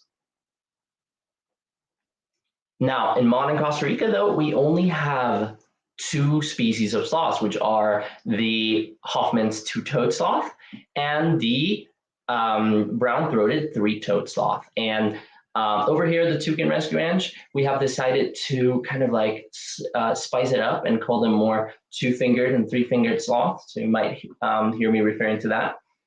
But these guys over here, they're very, very interesting because while they evolved to fulfill very similar ecological niches, they evolved from very, very different family trees, of the very different parts of the family tree within sloths. And so they are actually not closely related at all. They have a different number of chromosomes. They cannot mate with each other. And when you actually look at them really closely, or not closely at all, actually, you would be able to tell that they're extraordinarily different from one another. Now, when sloths, basically when sloths appeared on the radar in the late 1800s, they were classified with other animals in this big group called Edentata. And I call that the lost taxa because this is kind of like a reference about how we humans used to classify animals in the past.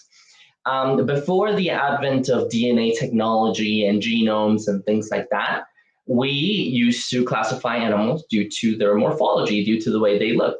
And the thing that all of these animals have in common is that they have either no teeth or teeth without any real enamel, which is the protective layer over the teeth. And so all of these animals used to be grouped together, but now they're not. Now we know better. How do we know better? Because of DNA studies. The advent of genome technology in the late 1900s allowed us to realize and to recontextualize all the different relationships that these animals have with one another. And so now we know that aardvarks and pangolins are not part of the sloth family tree, while armadillos and anteaters are. And here's what I'm talking about. One of the most interesting things that you can see truly is that you can you're really easily able to tell that all of these animals are related to one another when you look at their embryos. And so here we have the embryo of a two-fingered sloth, a three-fingered sloth, a tamandua, a giant anteater, a tamandua, and an armadillo. And you can really tell how similar they are in their morphologies to one another. Now, tamanduas and sloths are actually a lot more closely related to one another, so anteaters and sloths that is, than they are to armadillos. But all of these guys over here make up a huge family called the northern family. This family includes, every species of armadillo out there, also every species of anteater, the giant anteaters, the tamanduas, and also the pygmy anteaters, which are really cute, and all 6 extant species of sloths as well.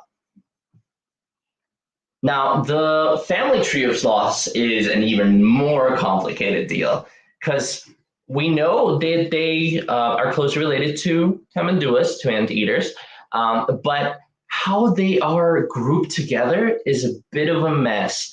And it isn't until the 2010s and the kind of like sloth revolution or sloth renaissance, as I like to call it, that we actually started doing a lot of research and a lot of work with sloths that we've realized and started to clarify a little bit about those relations. And so interestingly enough, we've realized that sloths kind of divide themselves in 3 different groups. So the Antillean sloths, which are these sloths that first escaped from South America and swam into the Isles of the Caribbean and evolved separately.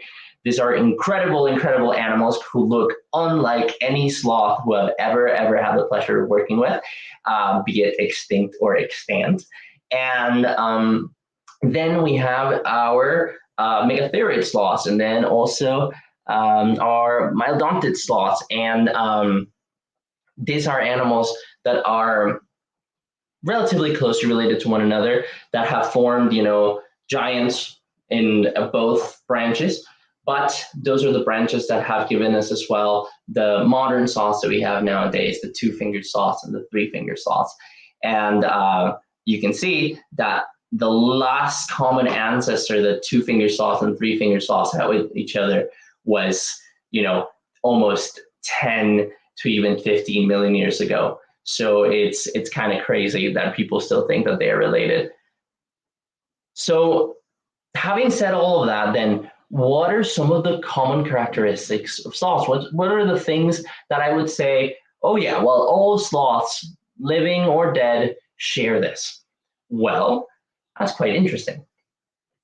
One of the most interesting things about sloths is their temperature. They are what we consider to be poikilotherms, which means that these are animals that can't quite regulate their own body temperature by metabolic processes like we can, but they produce some amount of heat from that and also use the heat of the environment to be able to regulate their body temperature. This is a fantastic adaptation because it allows them to essentially be very reliant on the rest of their environment to be able to function. But it also makes it so that sloths are only tropical animals. Now, some of the giants before that used to be able to live in ice age conditions because of the term called gigantothermy. But now the sloths that we have currently nowadays are a bit more on the, slow and steady side. Vascular bundles. Something interesting about sloths is that their veins and arteries are really, really different from what you would find in other animals. They are really, really well adapted to be able to hang or to be able to dig, which is the two main things that every sloth out there has done through its life.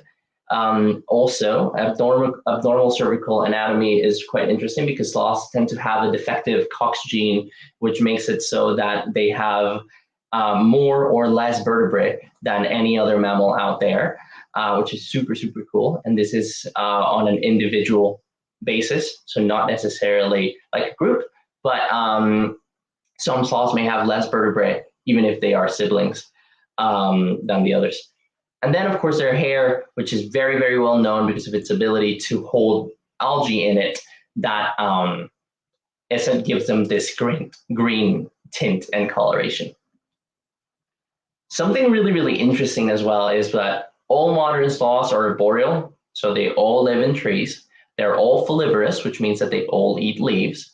They have multiple stomachs, and here I have a couple references to that. You can see that 4-chambered stomach of a cow right there, and the 1-chambered stomach of a human, and the 6-chambered stomach of a sloth. And it's really, really interesting because while not as differentiated as you would find in a cow, it's something that's really, really cool because it allows them to eat leaves all day long and metabolize them in proper ways. And the other thing that modern sloths have now is that they hang. They don't hang upside down. They can, certainly, but that's not something that they do like super often, especially if they don't rest upside down. But they hang. They're suspensorial, which is a method of locomotion that most mammals don't have. And so they're very, very cool that way. So what are some of the challenges that these animals are facing? The most important challenge that these animals are facing, especially from us, is basically deforestation. Over here in Costa Rica and basically all throughout the range, we humans want to move into places that were classically rainforest. And by doing so, we have eliminated the past where these animals live. A phenomena that we have started to see in the last 20 to 25 years with sloths is the advent of urban sloths, animals that have started to move and live in urban areas. And while that sounds kind of impressive, right, it also contributes to the next problem, which is actually genetic isolation. Now, sloths, we think of sloths as these very slow animals that don't move much and don't do a lot, but in reality, sloths are actually quite mobile, and they are, especially males, patrol and move around a lot, and they go out and they fight for females, and they try to move further into the rainforest, and so they require long expanses of territory for their lives to be able to exist. And so by living in heavily deforested areas, these sloths have no chance of moving to other places, and that generates a genetic stagnation, which causes problems in the long term because we're having, cousins mate with cousins, and that's not one of the greatest things for the genetic variability of this species. Then we have electrocution. With deforestation and building of streets and building of human complexes, we have the add of course, electricity. Nowadays, we humans can't seem to live without it. Well, I am presenting from my computer after all. But electrocution in mismanaged power lines, or by being the only way that animals can use, the only way or road that animals can use to cross from one side of the rainforest to the other, causes a lot of problems, especially a lot of accidents that may leave the animal damaged or dead. Contact with other animals is also something that sloths are starting to see. Well, in the wild, an animal like a two-finger sloth wouldn't really have a lot of things that would try to hunt it. Occasionally, a very reckless wild cat would try to give it their all. But in reality, sloths, especially adult sloths, tend to be immune to predation. And so it's really, really interesting that, most animals will try to avoid them unless absolutely pressed for food or desperate for it, but dogs won't. And so by having urban sloths that go down and defecate on the ground, dogs can come in contact with them really easily and try to attack them. And that's terrible for both of them, because while a dog can kill a sloth can also certainly kill a dog. And that's not, a great interaction overall. And car accidents are also a big thing. While sloths are maybe not super prone to getting into car accidents, they're very good at driving. No, joking. But they are not very prone to go to the ground to begin with, and so they would be a lot more likely to just use power lines to cross and get electrocuted. But certainly it does happen, especially in the areas where there is no power lines, and the only way that a sloth can cross from point A to point B is just by walking on the ground. And it's a sad reality, but here in the tropics, car accidents are a silent killer of a lot of wildlife. So what do we need to do to help? Over here at Toucan Rescue Ranch, we have essentially what we call our Saving the Sloths Together program, which is a fantastic program where we receive tons of different animals, but especially sloths. And we raise them up together, and then we release them back into the wild. We receive sloths of every age, be it adults that have come here because of electrocution or dog attacks or predation attempts, anything like that. And we would like to raise them up and then release them into the wild, or babies as well. And what's really, really interesting is that sloths are extraordinarily resilient as a species. They are really, really, really amazing animals, really, really strong. Pictured over here, this is actually a recent picture, and she is absolutely stunning, is Socorro. Socorro was actually a juvenile sloth that we received a couple years ago. She had been electrocuted and actually ended up losing her arm. We had to amputate it because of the extension of the injury. But she went back into the wild, and you can see her radio color right there. So we've been tracking her down over the years. And what's really, really cool is that Socorro has basically gone back into the wild full-fledged and has made it a couple times, produced a couple of babies, and this is her most recent baby. So that's always something that I'm very, very happy to see, because that means that our work, pays off, and the animals are being properly reintegrated into the wild. So what can we do to help? It's always important that, like the general person can help out in these ways. It's great that we can say as an organization that we help out sloths and that we do all these things, but how can somebody from, that doesn't even live close to sloths help out with them? So one of the main things is, of course, to help out and donate to conservation projects that help save sloths. You can also inform yourself, which is really, really cool, because while it could happen with sloths, certainly, it also happens a lot with other species of animals that people, find an orphan and they freak out and they bring it to a rescue and rehabilitation facility when all it needed was to be put back where it was. So informing yourself in that way is a good way of helping wildlife in general. Also, aiding in projects that help install wildlife bridges.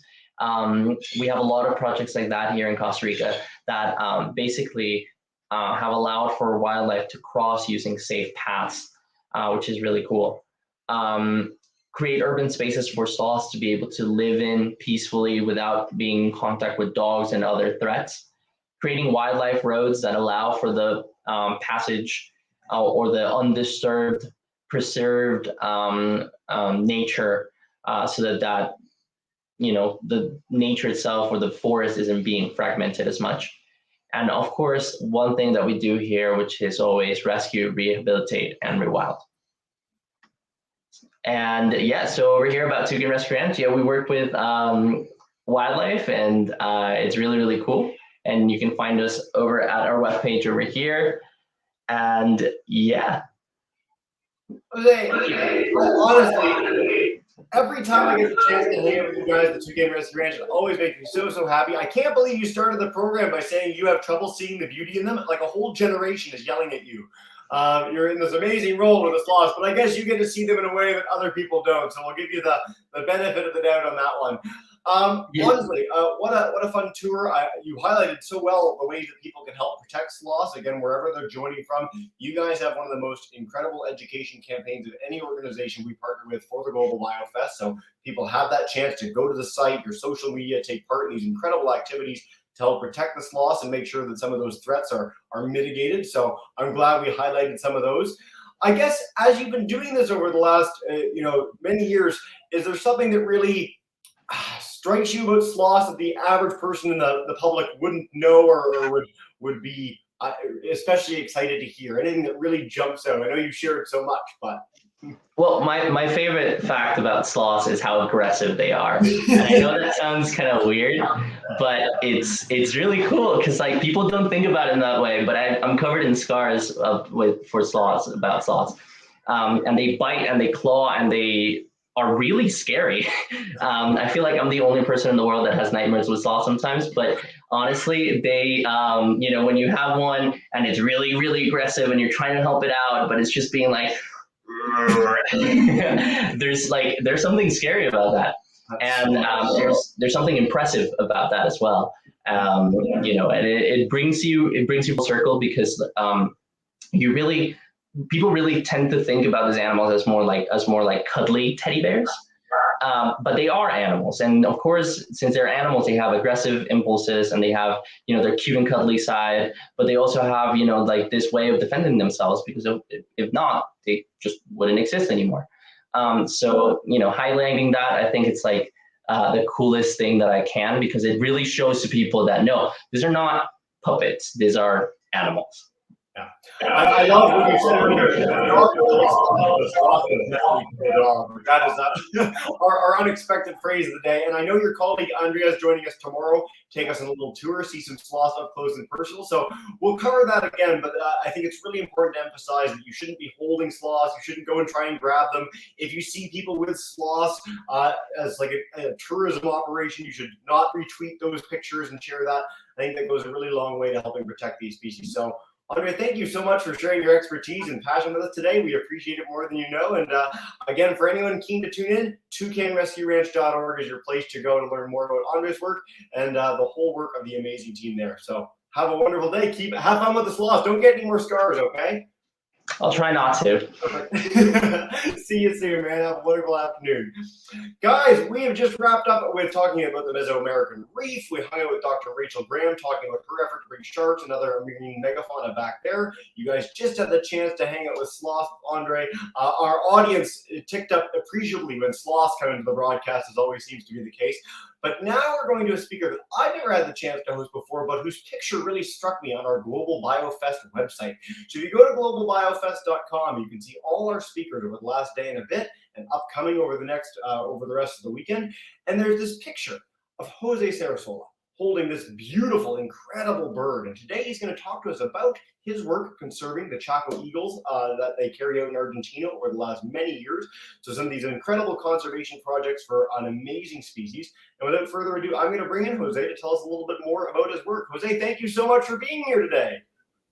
Thank you, Gis. Thank you, and I'm very happy to be here, be part of this amazing festival.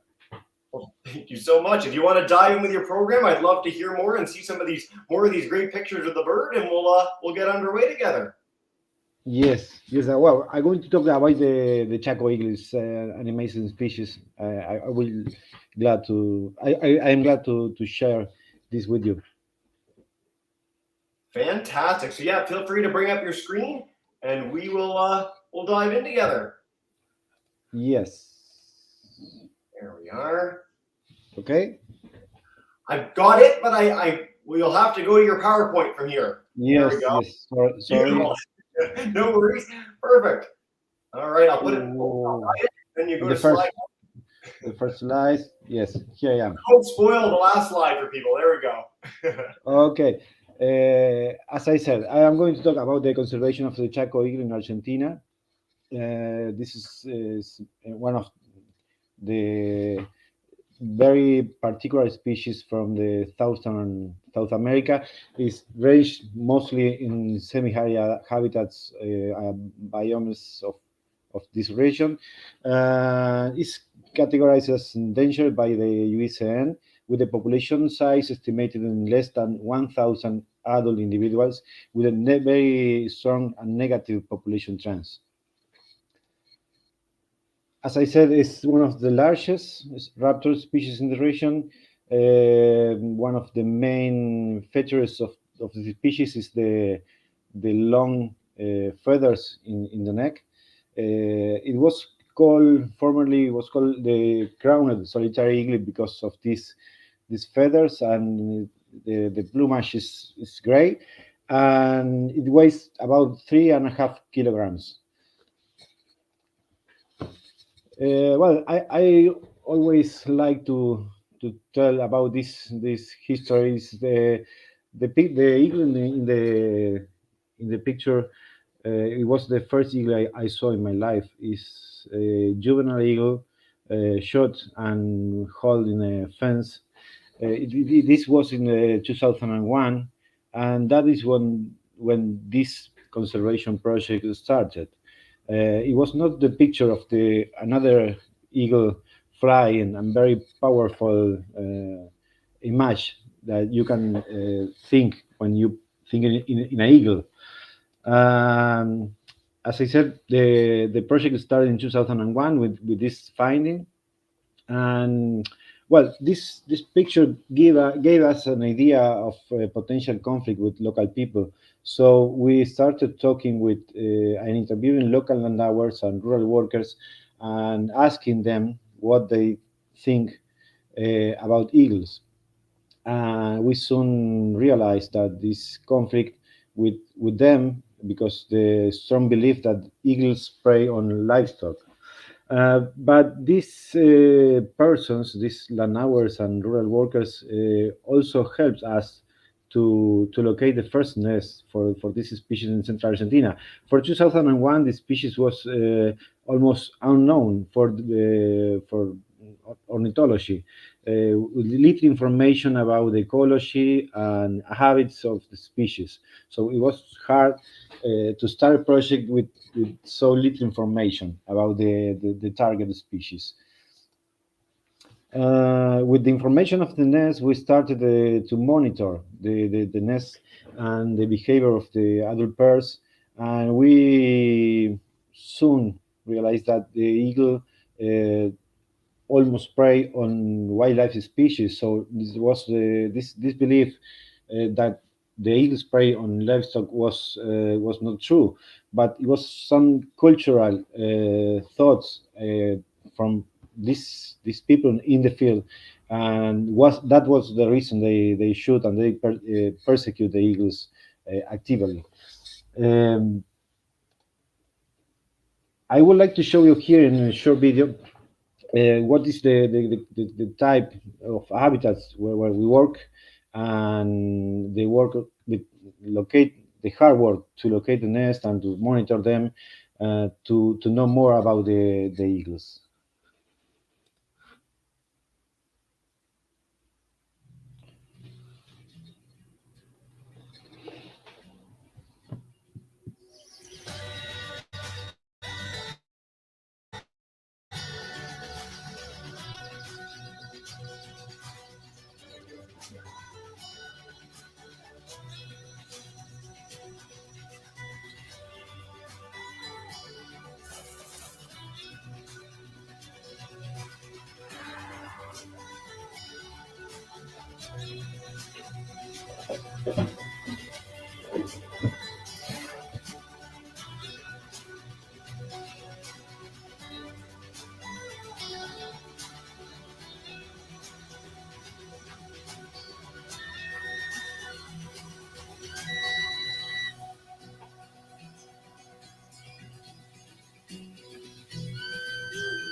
Well, another information we get about the eagles with this work is the extreme low productivity. Another pair lies only 1 egg per breeding attempt, and about 30 to 40% of these attempts are successful.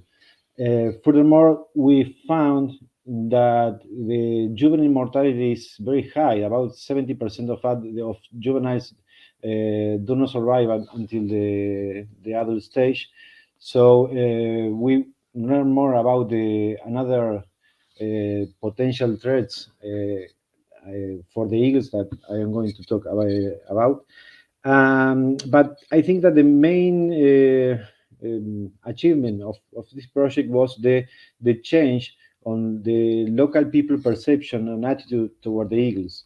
Right now, this person that at the beginning of the project persecuted and shot the eagles are helping us with the project, locating nest, helping us with the banding activities during the breeding season. So it's very important the help that we have from them, because we work in a huge area, covering almost all the central portion of Argentina, and this last year expanding the project to the northern part, to the Chaco region. So it's one of the most important achievements of the project. When we continue, well, here I want to show you another short video that symbolize this help that we have and this change in the attitude and think of the local people toward the eagle.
Well, we during the project we found that this high mortality of young eagles was caused by human persecution.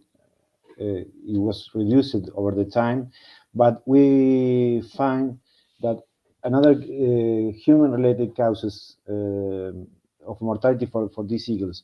One of them is the electrocution with power lines, which is a very common problem for the conservation of large birds, particularly raptors, all over the world. But with it has received little attention here in southern South America.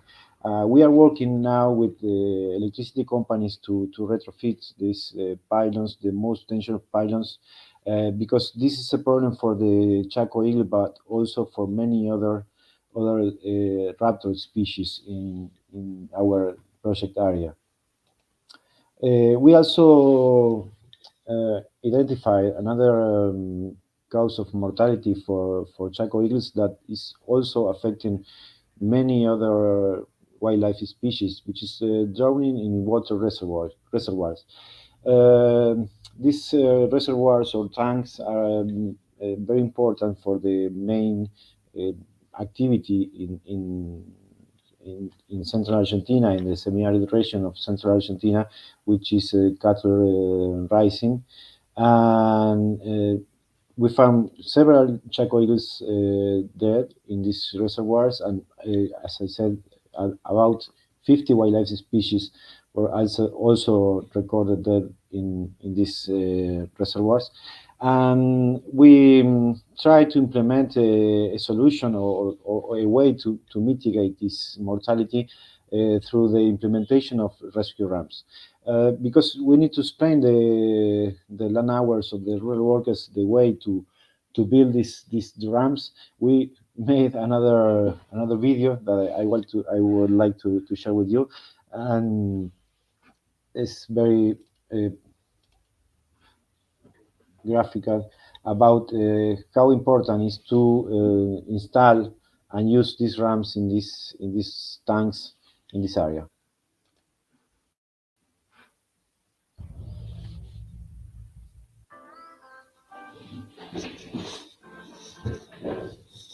Los reservorios de agua o tanques australianos son infraestructuras esenciales para la producción ganadera. Sin embargo, estas estructuras pueden convertirse en trampas mortales para la fauna silvestre, especialmente para las aves y para algunas catalogadas como en peligro de extinción, como el águila coronada y el cardenal amarillo. Se estima que cientos de miles de aves mueren ahogadas cada año en estos tanques.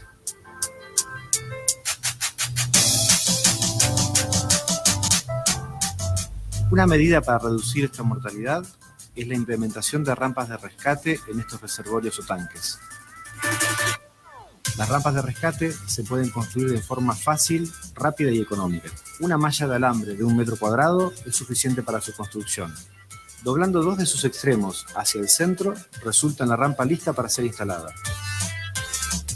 Un elemento flotante en el extremo asegurando la rampa al borde del reservorio para evitar su deriva, aumenta el área de acción de la rampa.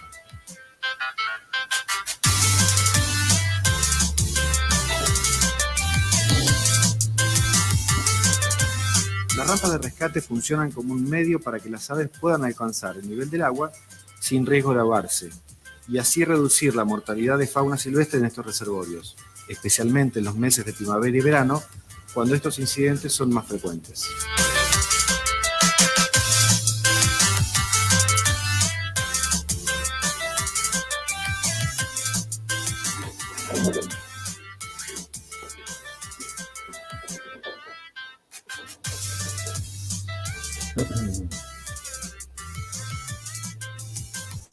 A su vez, evitar la mortalidad de fauna silvestre mantiene la calidad del agua, reduciendo la frecuencia de limpieza de los tanques y ayudando a preservar la biodiversidad de nuestros ecosistemas naturales.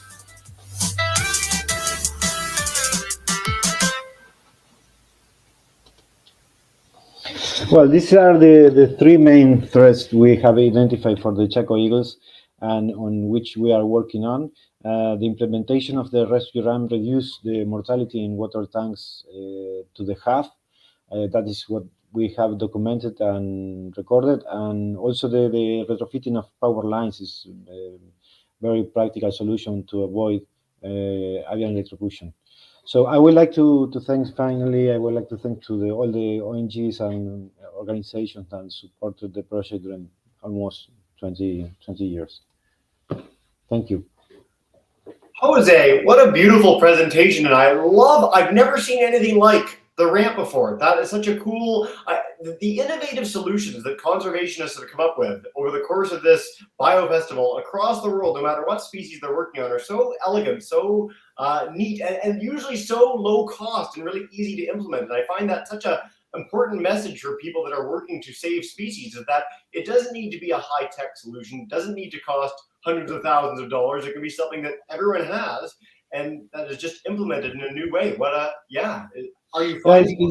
It's very simple. So they are cheap. It's a cheap solution for avoid drowning, and it wasn't known until we started investigating or doing our work of research.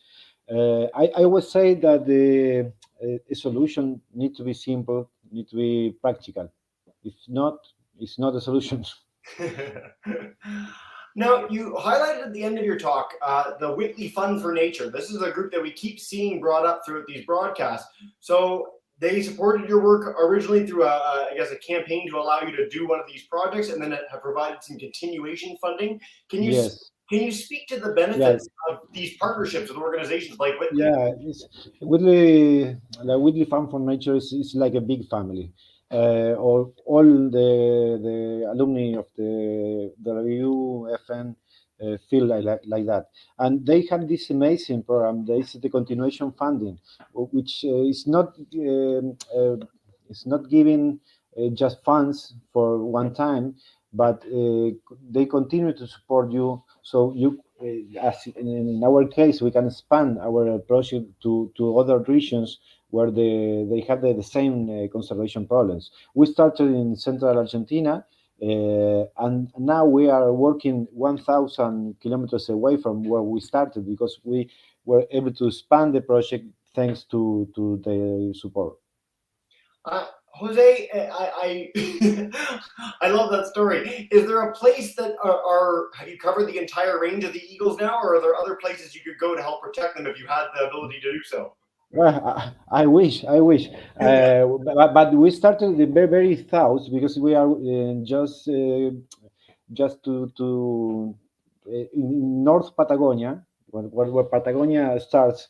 If you come from the north to the south, and we are moving to the Chaco region, which is a very important region that is shared with Brazil, Bolivia, Paraguay, and Argentina. Hopefully, we would like to work with the conservation of the Chaco eagle and other species in the Chaco region in these other countries. But we are moving to the north to work in this conservation problem, because this problem that are usually neglected, like electrocution or drowning in water reservoirs, and we need to work there too. Yeah. Jose, I just want to say thank you so much. This is a species that not only I had not heard of this species before this broadcast, and I'm a biologist by background. We have people that were raised in Argentina that had never heard of this incredible eagle, and I think we're all inspired to learn more and head to your site to learn more about the work that you guys are up to. So thank you so much for sharing your passion, and what a great project. Okay, yes, that is our website, and these videos you can find this in the YouTube channel of the Secara. So somebody wants to see it again, are there. Thank you very much. I'm leaving this hosting gig. I'm turning it over to my colleague Lizzie in a minute, so I'll welcome her in. And I think when I'm done, I'm going to go watch your videos again, because they're so beautiful. Okay, thank you. Have a wonderful day, Jose. Thanks so much for being part of our BioFest, and we really appreciate it. Good luck with the rest of the work. Awesome. All right, Lizzie, we're heading from Argentina with Jose back to Brazil, one of our very favorite destinations over the course of the last few days. So I'll turn it over to you to welcome in our next speaker and keep the fun rolling. Great. Thank you so much, Jesse. So just as Jesse said, we are headed down to Brazil, or back over to Brazil, and we are going to be joined by Leah Kajiki. So I'm going to bring her in right now. Hello, it's so nice to have you as part of our Global BioFest. Hi, Lizzie. Thank you so much for putting this together. I'm very excited to be part of this festival. Yes, absolutely. So just a little bit of background. So Leah, while I'm doing your background, if you want to pull up your screen share, that would be great. Okay. Leah is a Brazilian behavioral ecologist and a National Geographic explorer, and passionate about all of the incredible biodiversity in her home country of Brazil, and in particular, the birds. I'm hoping we get to hear a little bit about some of the birds today. And today we're going to go on learn about wildlife stories from the largest savanna in South America. So I am thrilled to have you here with us. We'll pull up your presentation. That looks good to go. And I'm going to go ahead and tuck myself in the back and let you take it away from here. And just for all of our viewers to know, if you have questions, throw them into the chat. And I'm going to make this full screen, so you'll just hear Leah's voice chatting. Well, thank you very much, Lizzie. Can you see the presentation? Please let me know if there's any problems, any issues. Good to go. Good. Okay, thank you very much, everyone, and hello for you that have tuned in my session. So as Lizzie was saying, my name is Leah. I am a behavioral ecologist and National Geographic explorer from Brazil. And I'm very excited to share a tiny part of some stories of fantastic creatures that inhabit the largest savanna in South America, which is also known as the Cerrado. And so let's jump in a little bit on this amazing environment. So the first thing you need to know about Cerrado and the stories that I'll share today is that they are about strength and resilience. Destruction and creation, losses and rebirths, and what appear to be opposing forces in combat are actually in symphony. Sometimes, however, it's kind of difficult to perceive conflict as a positive thing, right? Well, at least for me, for example, when I was a kid, I never enjoyed the conflict. I always feared and tried to escape from all situations in which things collided, like ideas, desires, feelings. And I never imagined that I would have to confront myself. And one of my clearest memories from my childhood takes me back to a bed and an inhaler. And when I was very young, I found out that I had bronchitis, and my body would simply not allow me to do most things that kids wanted to do. So my barrier then was my own body, and my dreams were shaped by it. I never imagined myself doing anything too adventurous or challenging, and it was something common for girls. It wasn't something common for girls to do, to be an adventurer. But then one day, my mom, who at that time was a PhD student and aspiring botanist, took the whole family to help her with her field work. And it was just amazing. This is my mom.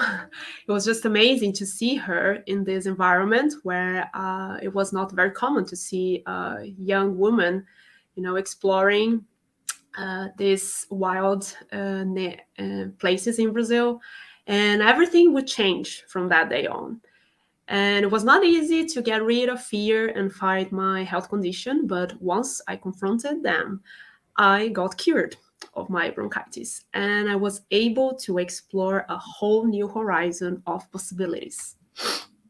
So afterwards, as a biologist, I explored from north to south of Brazil, working on several expeditions from the lush Amazon forest to the dry Caatinga forests. And Brazil is an impressive country, right, with a very impressive biodiversity.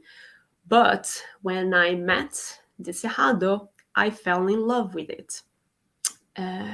So I would like to invite you through this quick journey to explore the Cerrado, the largest savanna in South America and the biologically richest savanna in the world. Ooh. So the Cerrado is the second largest biome in South America and encompasses around 2 million square kilometers, which is the total area, almost the total area equivalent to the size of Germany, France, England, Italy, and Spain all combined. And this vast biome is home to an incredible diversity of habitats, spanning from an extensive open savannas to humid gallery forests, and also stunning flooded forests, which results then in several levels of endemisms. And the numbers are impressive, and the new species are still being discovered in this biome. So for a glimpse of the biodiversity here in this biome, there are around 12,000 native plants and nearly 900 bird species cataloged for this region. But before we continue, I would like to show you what it feels like to be in the Cerrado. So let's start a quick journey through the Cerrado, and if you feel comfortable, close your eyes there and just follow my voice through this quick trip to this biome. So let's imagine it is night and very dark, and you don't have a clue where you are. You know it's somewhere in the center of Brazil, in this warm tropical country, right? When you go outside, you are surprised by the clearest sky you've ever seen. And the stars and the moon are so bright that you don't need artificial light to have a glimpse of the place where you are. You are also surprised by how quiet it's around. But suddenly, you hear from a distance a very melodic sound.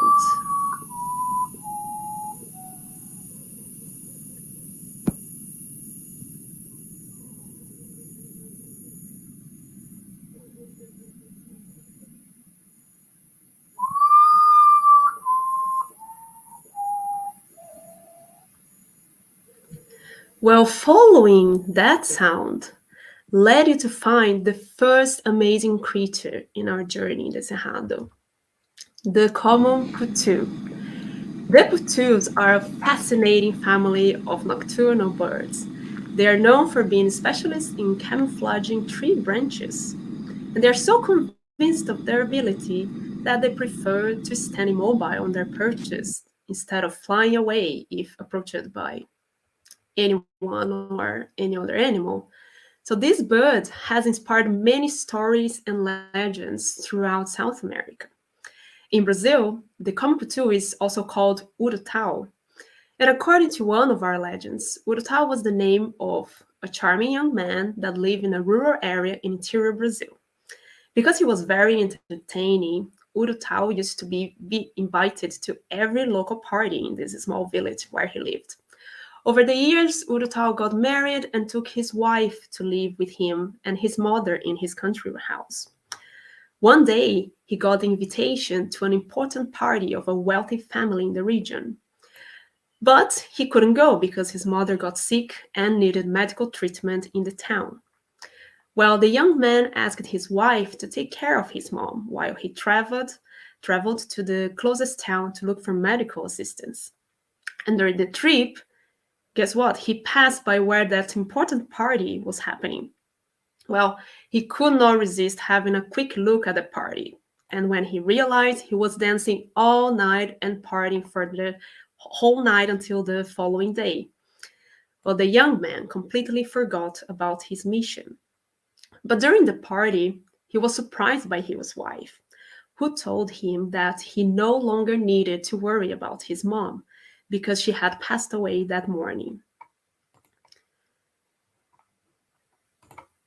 Well, staggered with the sad news, the young man ran into the forest, completely lost and in despair, and was never found again. And the legend says that the spirits of the forest turned him into a bird with tearful yellow eyes as a punishment, and he is only allowed to fly during the night, mourning the moon, his only companion in solitude.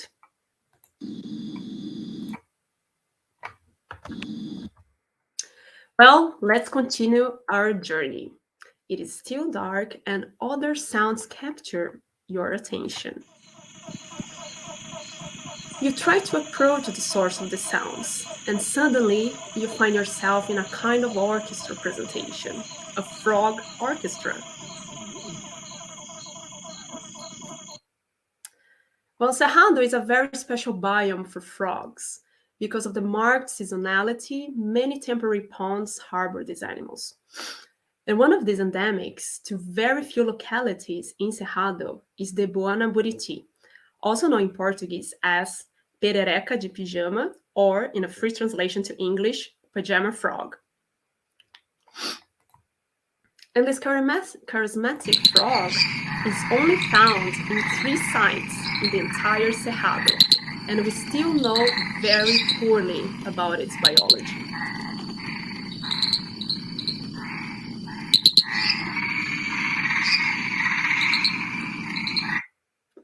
Well, the night is not over yet. We cannot see the environment very well, and the darkness may hide some dangerous creatures sneaking around the low grassy vegetation in Cerrado. Such as this beautiful but small viper snake called São Paulo lancehead. This snake is endemic to the Brazilian Cerrado and inhabits shrubland and grassland habitats. Well, it is indeed tough to navigate without sunlight. The forest, the sounds, and the smells change completely during the night. But for some animals, it is the perfect environment and time of the day to go outside and explore. All that excessive dry heat is gone and the cool wind blows at night. And one of the most mysterious and fantastic creatures silently roams through the dark Cerrado fields. It's the giant armadillo. This is the largest armadillo on the planet. And because it is so secretive and in low population densities, little is known about its biology. And my encounter with this giant that can measure up to 1.5 meters long was, I think, one of my most memorable encounters with the Cerrado wildlife. And if you watched Arnaud's thrilling talk yesterday, you will understand how exciting it was for me to see one individual less than 5 meters away from me. And just to tell the story of how this encounter happened, my friend and I heard some movement in the forest patch next to where we were censusing nocturnal birds. And we stayed silent, motionless for a couple of minutes. And suddenly, this individual got out of the bushes, and slowly moved towards a fence. And I think the minutes while we were observing it, sniffing the air for orientation and moving around, were, I guess, probably the most precious minutes we have ever lived.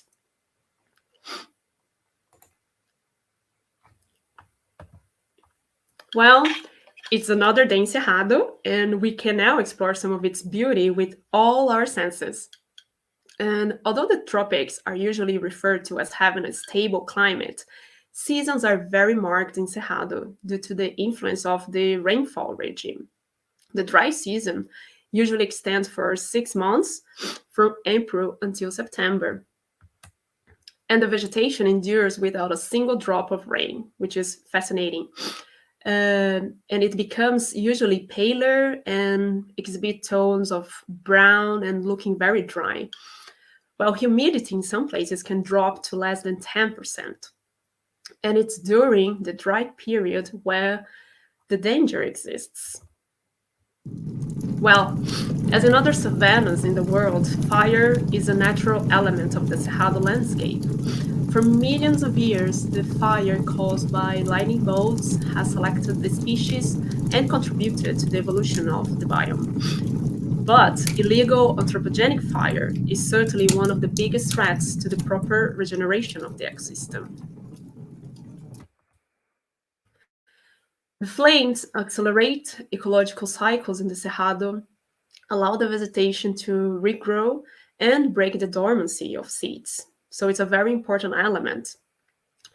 The trees, they have several adaptations that protect them from flames, such as corky barks, leathery and waxy leaves that resist wilting and water loss, deep roots, and underground trunks that enable them to resprout quickly after a fire.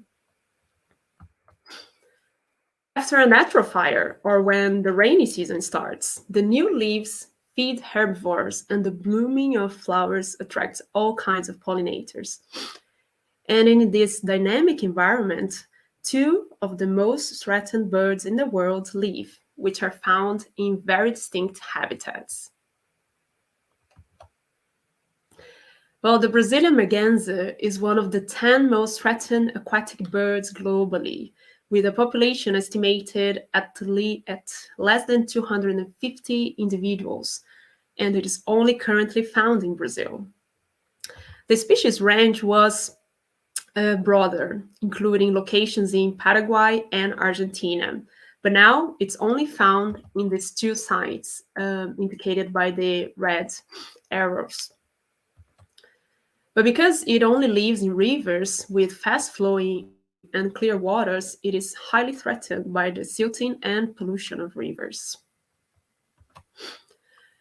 Another species is this charming dove of stunning blue eyes, also called the blue-eyed ground dove, and it was rediscovered in 2015 in southern Cerrado after more than 70 years of disappearance. There are currently around 20 known individuals being studied and monitored. And the species appears to be highly specialized in a microhabitat of rocky and sandy soils that appears to be as rare as this species, and probably it disappeared from other parts of Cerrado due to deforestation. Well, I could probably talk for hours and hours about the incredible creatures that I met in the Cerrado, such as this colorful male horned sunjam and its delicate nest that is built in the open savanna fields.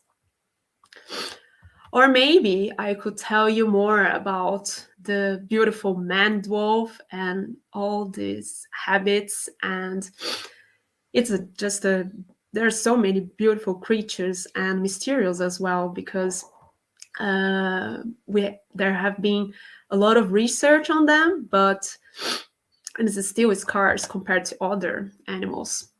Or maybe I could talk about the snooty giant anteater, which is the largest anteater in the world, and it can measure from the tip of its nose until the end of the tail. It can measure, I think, around over 2 meters in length. And all these amazing and still poorly known species make the Cerrado biome very unique in all its complexity. But as the fate of so many natural landscapes around the globe, Cerrado is today one of the most threatened biodiversity hotspots, mainly due to deforestation and replacement by pasture and farmlands. It is, however, not nearly as recognized as the Amazon. For example, national parks in Cerrado cover around 7.5% of the natural vegetation, whereas in the Amazon, they cover around 46% of the total area. And so in 2017, I moved to Cerrado, and while I was studying the natural history and breeding biology of this stunning bird endemic to this biome called the helmeted manakin, I found out that not only the world knew so little about this important biodiversity hotspot, but the people who lived in Cerrado also were not aware of its importance. I then decided to coordinate an education outreach project to try to change this local scenario in Brasilia, where I was doing my PhD in the very center of Cerrado. The project targeted regular and special needs students from private and public schools, With the help of other students, professors, park agents, researchers, and governmental agencies, we developed several activities to reconnect the local youth with their biodiversity. And we did a lot of field work. If there's something that kids enjoy, is any motive to get out of the classroom. So we took them to know how research is done on the ground. And we also organized a BioBlitz in a small urban park close to where they lived, and taught them to use technology to explore and know better the local biodiversity.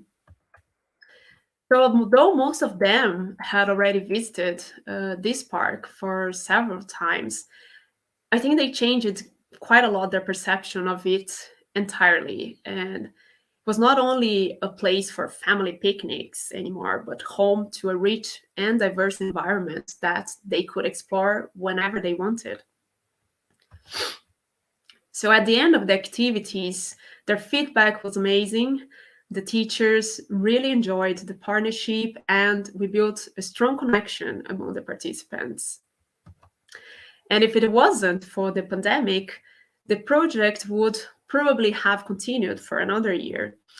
We could not move the project online due to access limitations to computers and the internet.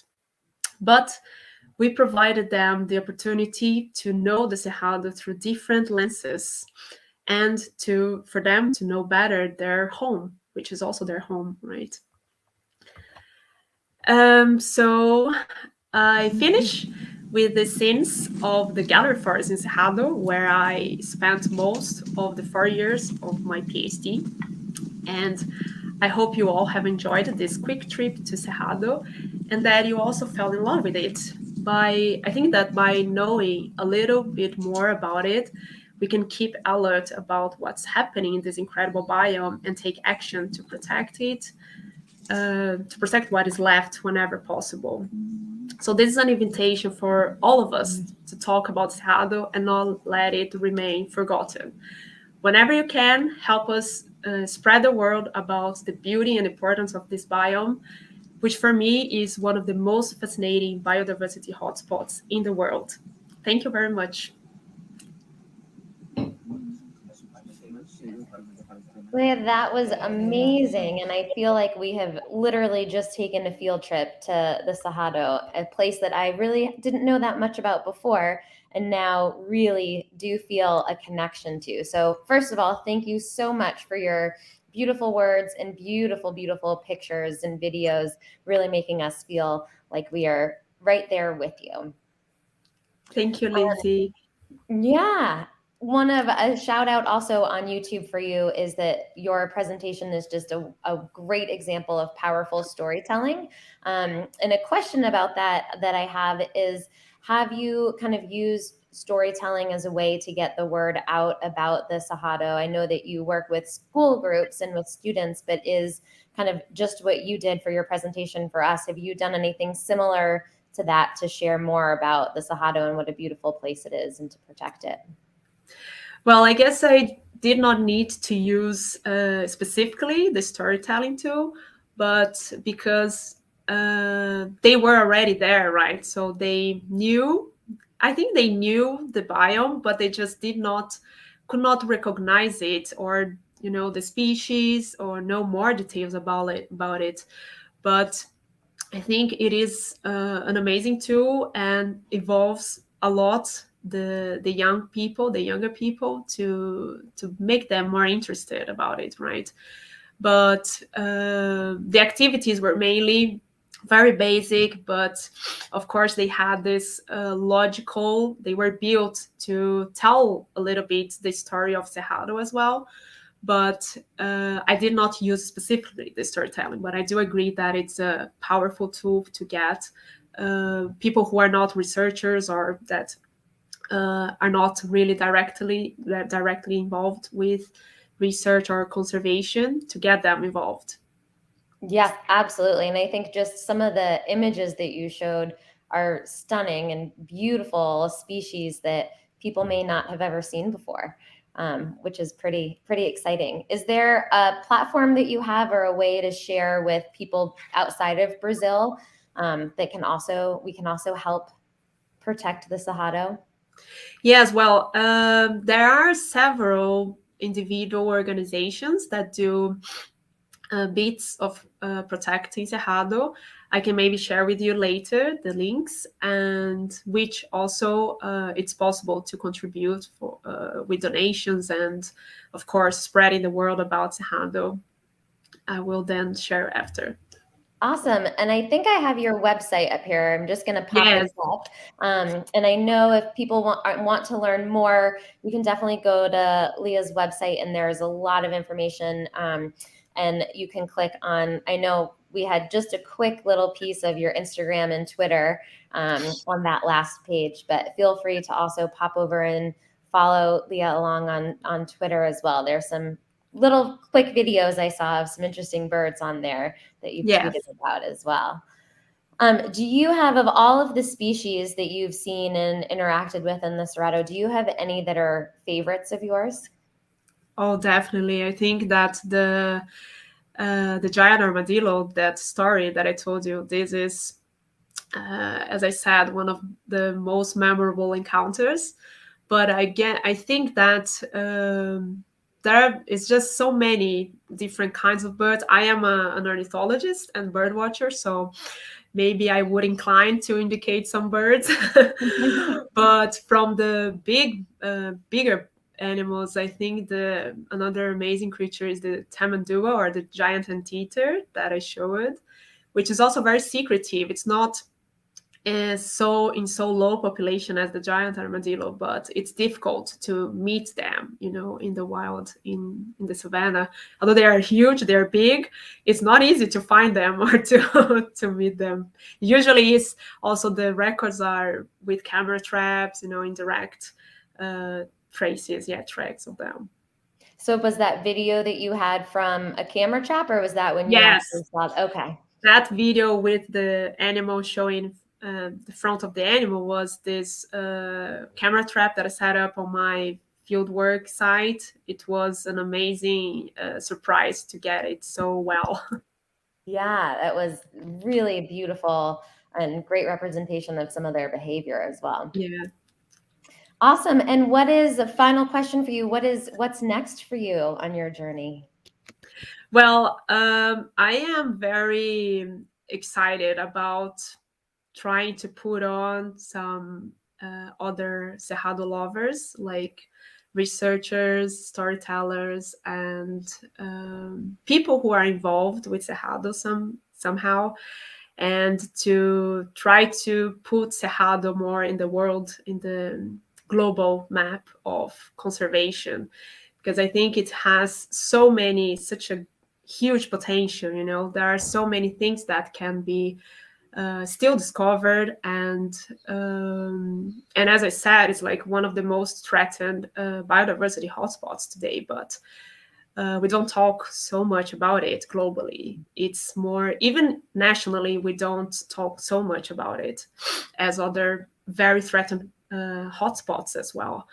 So, but there are so many things, like for economy, there are many fruits, there are many, medicinal plants that have this potential to contribute for developing medicine and exploring the gastronomy part, these other parts of the economy, or how to see Cerrado as this powerful environment.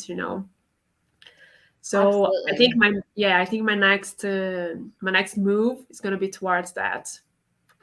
I love it. And I think it's one of those places that we can all help and raise awareness about. It's shocking the percentages you said about how much people know about the Cerrado versus the Amazon, and they're both very, very important for our biodiversity. So thank you so much, Leah, for joining us today. It was wonderful. I loved our just closing my eyes and going on the journey. I felt like I was transported to the Cerrado. So thank you so much for joining us on our Global BioFest, and we'll see you soon. See you soon, Lizzie. Thank you very much. Yeah.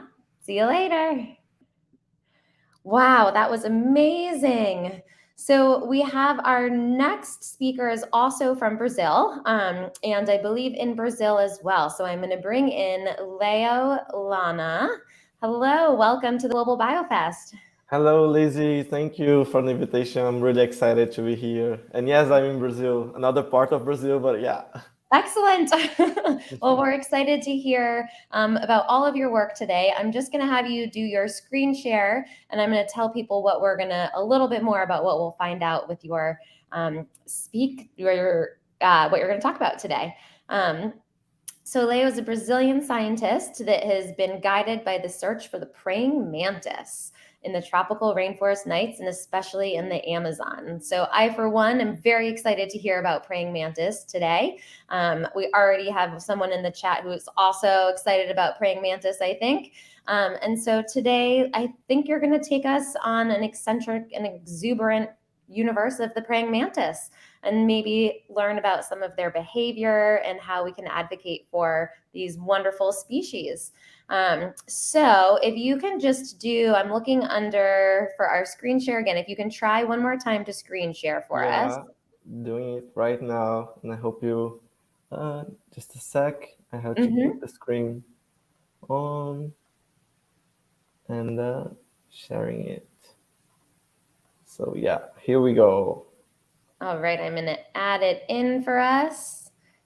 Oh, excellent. What a great picture to start with. All right, I'm going to tuck behind and let you take it away from here. Thank you, Lizzie. So I'm really excited to be here and show you a little bit more about another part of Brazil. It's not the Cerrado, but it's just as awesome. So just to begin with, I work with Projeto Mantis, which is an organization I founded 5 years ago to research, document, and preserve praying mantises and wildlife in Brazil and other tropical rainforests. And basically what we do in our work is that we start with expeditions into the wild. So in the top left corner, you see our last team from our last expedition. It was an amazing expedition to the Amazon. We do our research in tropical rainforests, looking for praying mantises, but also photographing a lot of animals. So photography is part of our work, and we try to bring as much art as possible. So you're going to see a little bit of it as well today. And we also give public speeches and talks. So from places like TED, that we just gave a talk this year about the Amazon, to schools and universities all around that we're invited. We try to bring this word that I'm bringing you today, and also environmental awareness. So we did BioBlitzes, we did small school events. We try as much as possible to connect people as well to the world of praying mantises. They are like a flagship species to us. And my work right now, I'm a biologist, I'm a poet, I'm a photographer, and my research is focused especially in the Amazon right now. So that's a picture from an expedition we did last year in April and May and June. I'm just going to pause you for just a second because we're not quite in full screen. So if you can click we still see the first page with the project. Okay. Oh, that's weird. Sorry. That's okay. Just a second. Yeah, that's not something that I knew. Wait, I had to stop, and I will share my. Yeah, Leo, when you're sharing your screen, choose the entire screen option, the very first one. Yeah, okay. I just did it. So you see it? Yes, perfect. And then did it change? Yes. Yes, that's perfect. Thank you. That happens on online events. So I was just talking about and showing this, like how we do expeditions, photography, environmental awareness, public presentations. And the Amazon is being like our home for our research for the last 2 years. We're being focused there. So this is a really preserved area. It's not the same everywhere in the Amazon. You hear about how it's being logged down everywhere, but there are still patches that are like paradise and places that are home to ancient trees and ancient animals. And this is like, I feel such a privilege to work there. But my work is not focused on this traditional Amazon that we think about, like the lush green, the sunlight, the tropical vibes. I actually work in more a mysterious place, which is the Amazon at night. So when it's dawn, that's when we go out to the field. I will read the poetry here. And the benevolent veil came with the night, soothing in shadows that precious, endless life, echoes from the heart of our planet, calling the rainforest to awaken. So it is just when it becomes night that the rainforest awakes. That's when most of the vibrant life that we find there is active. So that's when you find most of the animals. Sometimes you walk in the rainforest during the daylight and you don't see that many animals, but when you walk at night, you see lots of them. But before going to the field, we set a light trap. It's a non-lethal method to bring nocturnal flyers, insects, just like in our homes, but our light is much stronger, so we'll bring much more insects. And then we go out to the field. We walk sometimes just 100 meters, 200 meters, sometimes like 7 to 8 kilometers away from our lodge or our research center that we are based somewhere in a reserve in the Amazon. And then we walk and start from a point looking for these animals. Darkness is the source of my knowledge, and when I turn out the flashlight, I'm surrounded by ease. I can't see, but I sense the fine lines of life threading my own forest existence. My forest existence is made by the nights, and I have a really amazing connection to this environment. So we go out with a flashlight, our cameras, our device to get the data, and we start searching for the animals. And the rainforest shows itself. So all of these animals, all of these colors, all of these shapes are there. And they are amazing, and they're still so poorly understood because most of them, we don't know anything, not even their names, their species. And we're still beginning to understand the dynamics of the rainforest at night, how they behave, how they sense, their three senses, like how they see, how they smell, how they connect to each other. And I see a lot of common animals like frogs are one of the most common at night. And there are traditional frogs like this, the green one, but also weird frogs like this that looks like a fish or some kind of marine animal coming from the deep sea. We see lots of snakes and they are beautiful. I love to see them. I'm not afraid of them because they are calm. And if you respect their spaces, they give beautiful photographies to you. We see small mammals. They are more rare to find because especially they are really aware of you and they really run away when they sense you. So it's hard to get a glimpse of them like this one that we found in the Amazon last year.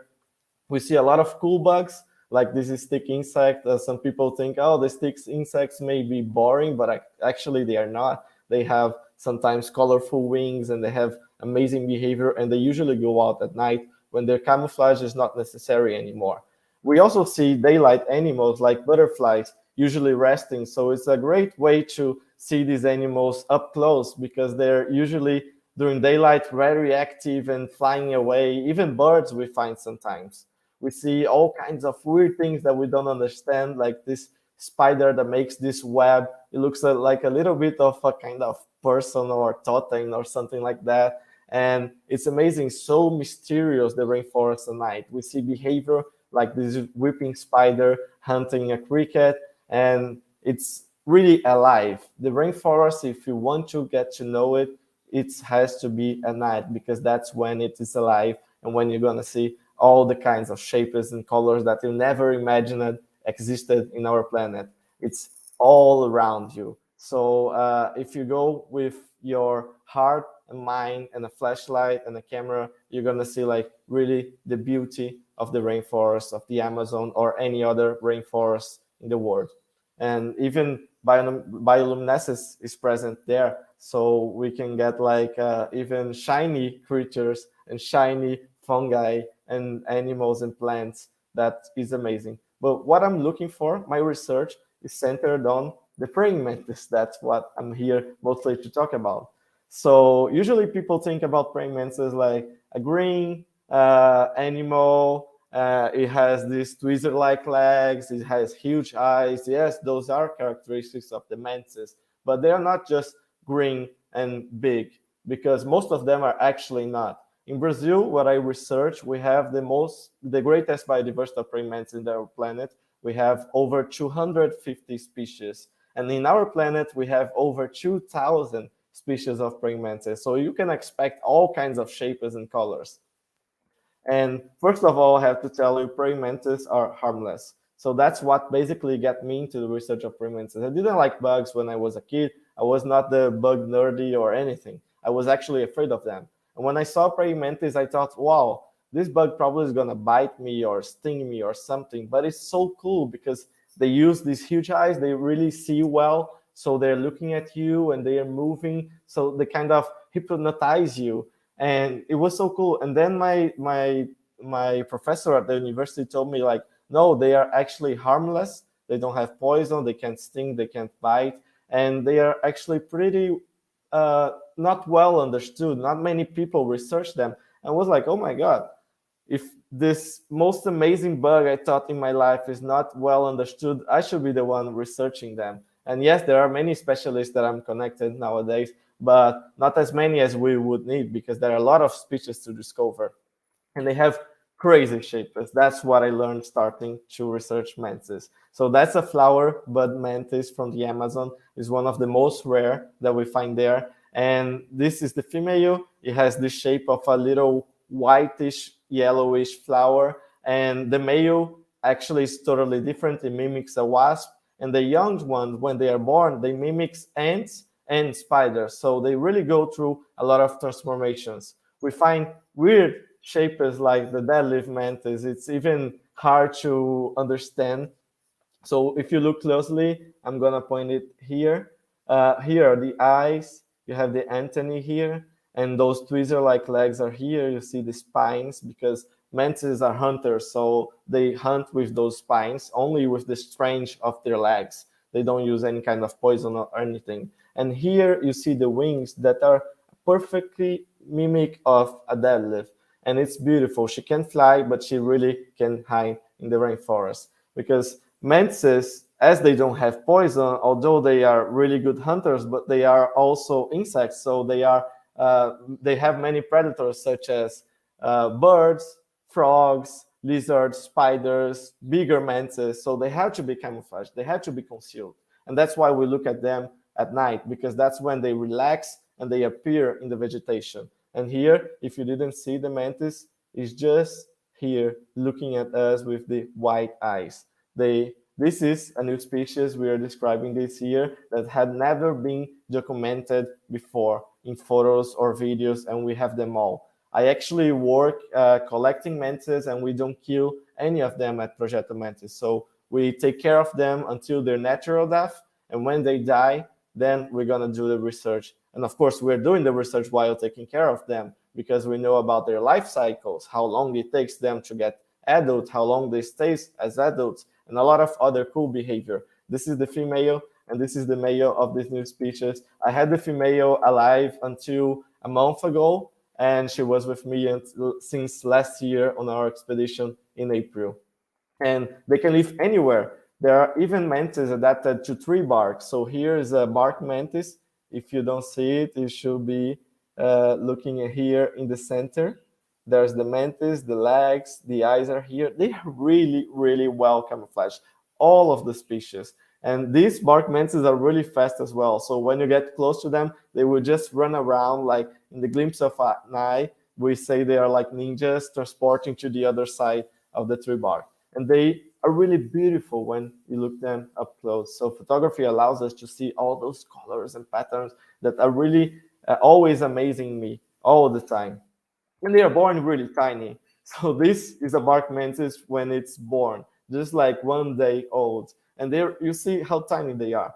And we can find them in the rainforest. So actually, most of the time we find the smaller ones. So our eyes really got trained to that.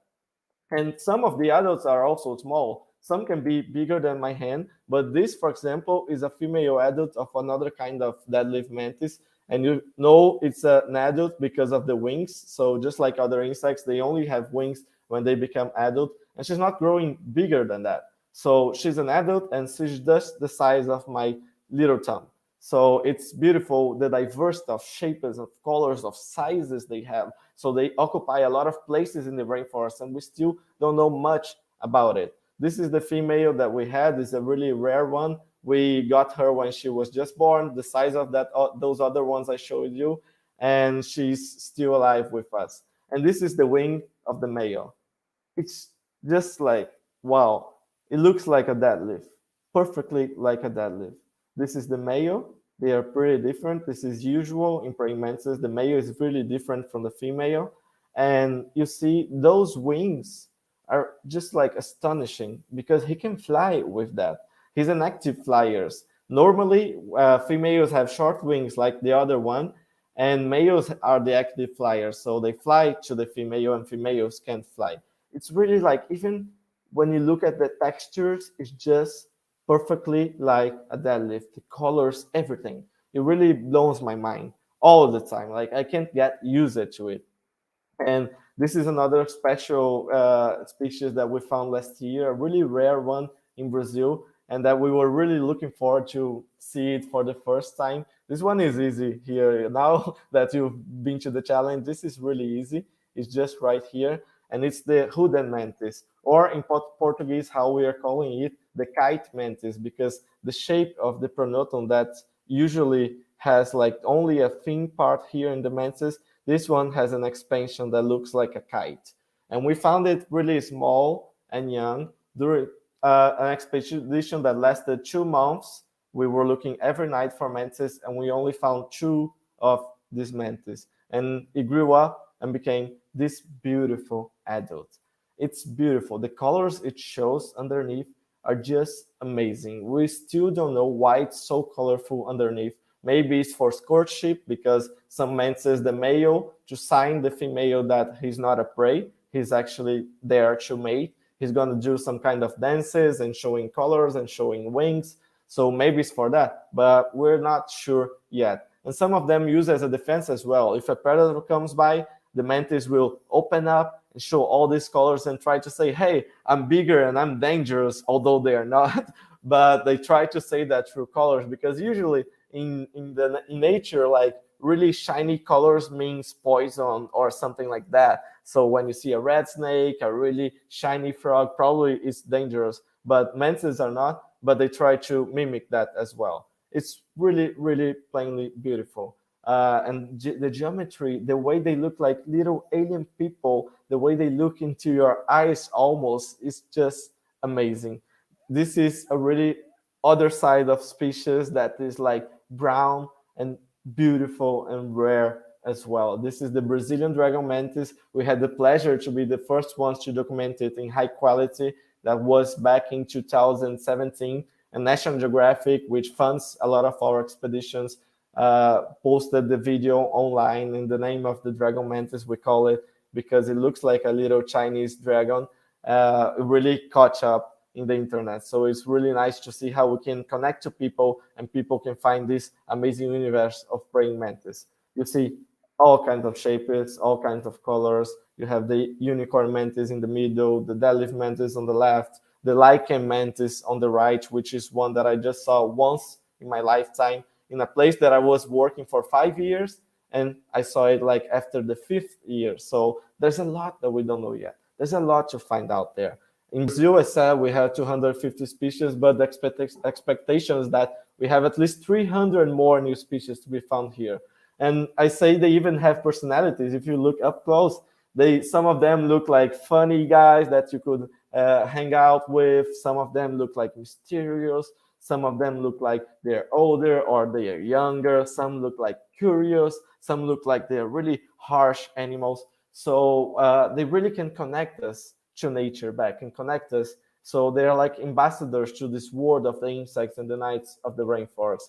And when we are back from the field, from walking and seeing all these amazing creatures, we check the light trap and it's full of bugs, including praying mantises, the males that fly. So it's amazing because every night it changes. Every night we don't know what's going to be there as well. Just like in the trails, we don't know what we are going to find. We don't know what's coming to the light trap. And a lot of amazing animals come, mostly moths.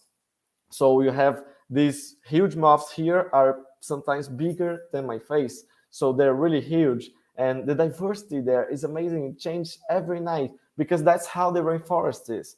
The rainforest, the Amazon, is the core of the biodiversity of our planet. It's the most species-rich land, so it's just like changing all the time. Every single part of it is full of animals that we don't know about. Moths like this, some of them live all around in the Amazon. Some of them are really specific, endemic. They only live on that patch. So that's why we can't lose any patch anymore, you know, because the Amazon is like a cauldron of life, of evolution. And that's where we have to be looking for new technologies, for new medicine, and for beauty, for inspiration, for arts. And of course, in the light trap, the mantis come as well. A lot of them come.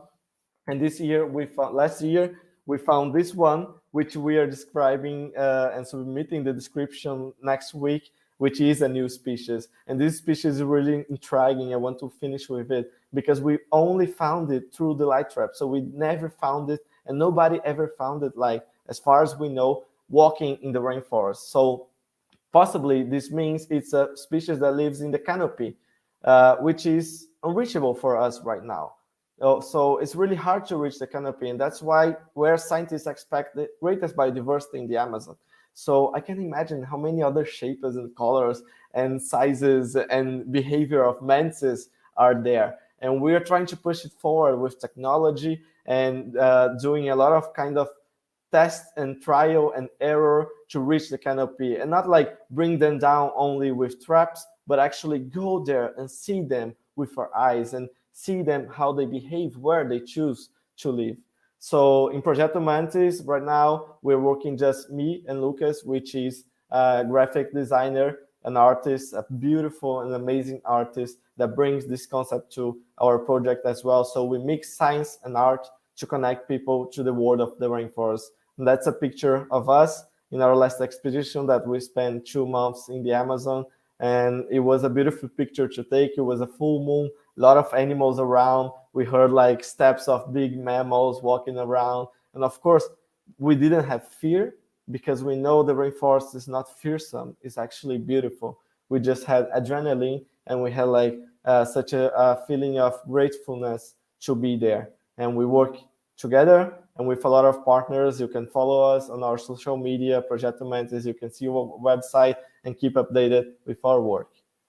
As Amazonia sails through Umbra, the nights, hurry up, we'll sail along, for the wild is once again thriving. Thank you. Oh my goodness, that was fantastic. I don't think I've ever seen so many mantis in my life, and I had no idea that they were so beautiful and were more than just green. So thank you so much, Leo, for taking us on that beautiful, beautiful journey. There's a question that has come in on our live stream that is, how do you find these tiny juvenile mantis, knowing how thick the leaf litter can get in the Amazon? Yeah, so they are everywhere. They are in the leaf litter, they are under leaves, over leaves. It depends on the species. And we actually, it's experience. We have trained eyes, really, because, for example, we had the opportunity to be with some guys that are specialists in bird watching on one of our expeditions, and they were with us at night. And like they have trained eyes for birds, for big mammals, but they couldn't find almost any mantis. So the average number of mantis I find by night is like 4 to 5. It takes a long time, okay? So like finding 5 mantis at night, it's a beautiful night. It's like we had to celebrate. But they were like together, 3 of them were only able to find 1 at average per night. So it's a huge difference, the experience, because like our brain already got like this click of where to look and how to look, and it's like a dance of flashlights, I say, because our flashlights are dancing the way I move it and Lucas move it. It's really beautiful to see because it's really trained eyes. I can spot like a really tiny mantis like meters away because I know to differentiate it. Like my brain knows. I don't know like rationally, but my subconscious knows like that is an antennae, that is a wing, that's not like a plant. So this is something that really gets usual after you work a lot at night there. But it's hard. It is hard.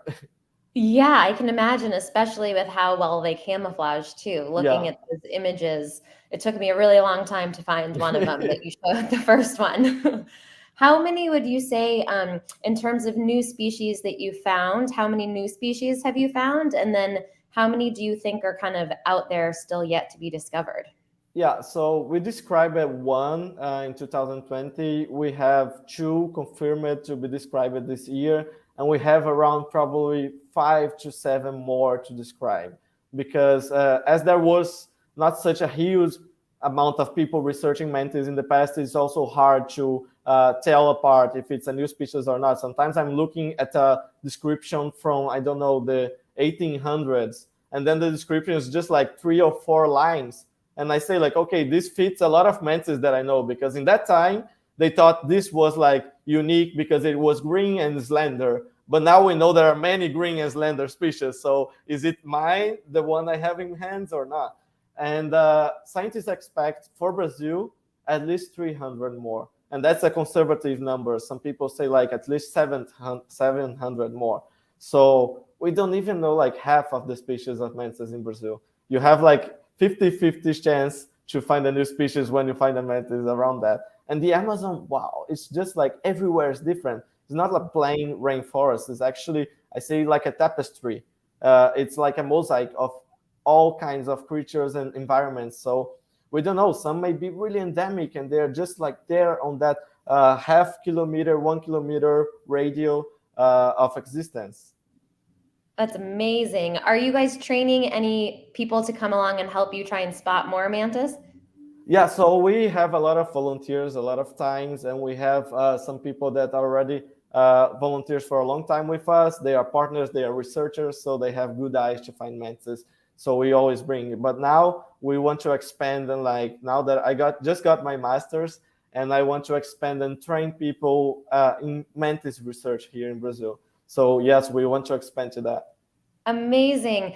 Well, thank you so much, Leo. And everyone can go and check on, in the chat, we put the website for the Proyecto Mantis. Sorry for that. And here it is popping up in our banner again. So thank you so much for sharing those amazing, eye-opening photos and all of the stories of the mantis.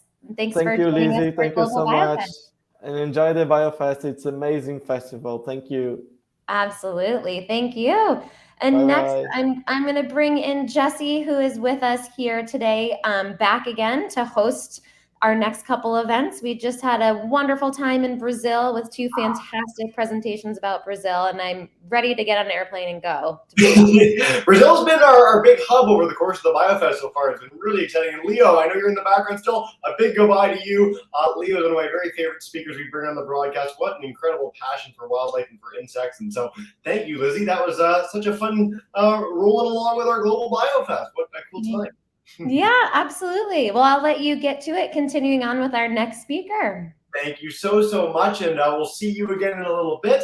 Let's keep on going with insects. So I had the chance to interact with stingless bees for the very first time when I was in Madagascar, and it's so amazing to have a whole bunch of insects land in you and suck your sweat in the case of sweat bees in that case. Such a special group of creatures, and one that a lot of people don't know. And I must say, in advance of our next speaker, we've got our Global BioFest schedule. People can check all that out at globalbiofest.com. And when I was sharing it with my friends and family, there was one talk in particular that really drew the eye of a lot of the people that checked it out. Amazonian stingless bees and their medicinal and poisonous honey. That's an unusual combo. You don't see that every day. And so I'm excited to dive in with Rosa Vasquez-Espinosa, telling us a little bit about the story of these incredible creatures and their incredible honey. We're going to stick in that Amazon basin. And so, Rosa, thank you so much for joining us today. Welcome into the Global BioFest. Thank you so much, Jesse. Thank you so much, you guys, for putting this together. I just literally was moved to tears with Leo. He is incredible, and it just so inspired for me to see other people so passionate about studying and just like reconnecting with the wild in our jungle, and then bringing a little bit back to that with everyone else, you know. So thank you so much for having me. Thank you for being here. Move to tears. That could be like our slogan for the festival. We'll say, hey, even the speakers are obsessed with the other speakers. Rosa, I'm so excited to dive in. I'd love to see your presentation and do a big Q&A at the end. So if you want to dive us into your amazing fieldwork, let's check it out together. Let's go for it. Let me go ahead and share my screen. Let me know if you can see it. And we are almost up. Beautiful. All good? Look at that. It's gorgeous. I'm excited. Perfect. Thank you. Thank you so much again to everyone, all of the organizers, for bringing me in all this incredible array of speakers. My name is Rosa. I'm originally from Peru, and I work with the micro world of the Amazon, from microscopic organisms to tiny beings like Amazonian stingless bees. And today I'll be sharing about a new project that I'm starting to work together with my organization, as well as the Institute of Investigation of the Peruvian Amazon, IAP, which is a group that do incredible work all around the Peruvian Amazon.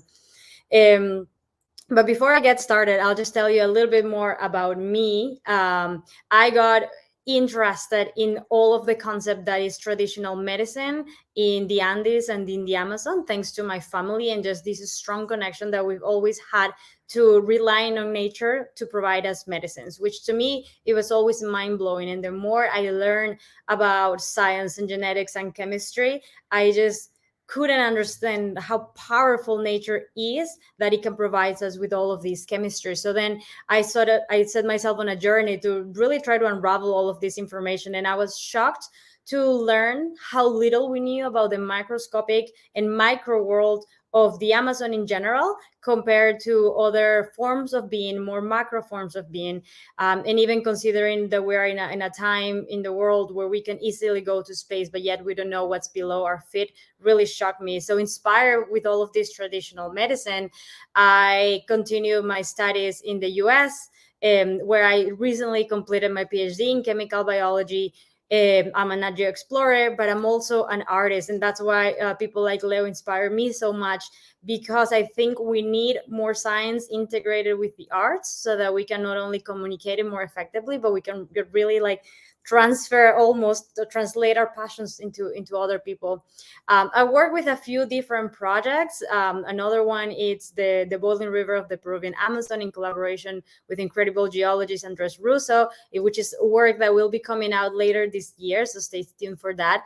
But today I'll talk to you about a project that is now dear to my heart, which is Amazonian stingless bees. So I don't know if you guys have ever heard of stingless bees. They are native to tropical areas around the world. You can actually even find them in the US, although they're not native here, but I have found them in California, that they can feed on the flower of poison ivy and make poisonous honey, but that's another story. Native bees in the Amazon have been used by traditional communities for a very long time. I have found reports that explain that the traditional communities had access not only to this honey, but to this knowledge even before the Spaniards came to conquer South America, which is a very long time. And not only did they know that the honey can serve as medicinal, but they also knew what native species of these stingless bees, what kind of honey they make, and they can serve for a certain disease, and another species can make honey that can serve for a different disease. And to me, that's a concept that just blew my mind, from not only the cultural and traditional medicine perspective, but also what's happening in this ecosystem, that honey can be such a powerful medicine, but also the fact that there are reports that honey can be poisonous, which is actually something I wasn't, as a chemical biologist, familiarized with until last year. But like I mentioned, the ones in California, for example, have been reported to make poisonous honey, but this happens all around even Africa and other tropical environments. So for this project, I'm working in the north part of the Peruvian Amazon, a region called Iquitos, where maybe 10 or 20 years ago, there were reports that explained that we had about maximum 50 species of these native stingless bees, that, as the name suggests, they do not sting. They may bite if they feel threatened, but they won't sting. However, now with more studies and more explorations, the current estimation is that we have over 800 native species in a single region in the northern part of the Amazon. That's not even considering the rest of central and southern part of the Amazon. And also the fact that these are not only endemic to the Amazon, but that there are also Andean stingless bees, which I think we know even less about. So their honey, like I mentioned, has been using for a very long time as a strong, powerful medicine for multiple purposes that I'll explain in a second. Also as a food source, of course. Also, it has played an important role, not only the honey, but the bees themselves in religion and culture. A lot of the communities that I've started to work with for this project, they integrate the beekeeping practices within their own family, and children, since they are very little, learn about these practices and the way that this works. And for me, it was really powerful to hear some of the local leaders explain that they learn so much more about the world through the bees, more than what we could imagine, especially on the cultural and social aspect, which is that by observing their interactions and their behaviors and having to cohabit with them, they aim to live their lives as bees in group, where everybody has a role and everybody supports each other and everybody plays as a strong team. And to me, that's really powerful, because then it really shows us how integrated nature is in a lot of these cultures. And this is something that is important to take into consideration when we talk about preserving species like this one.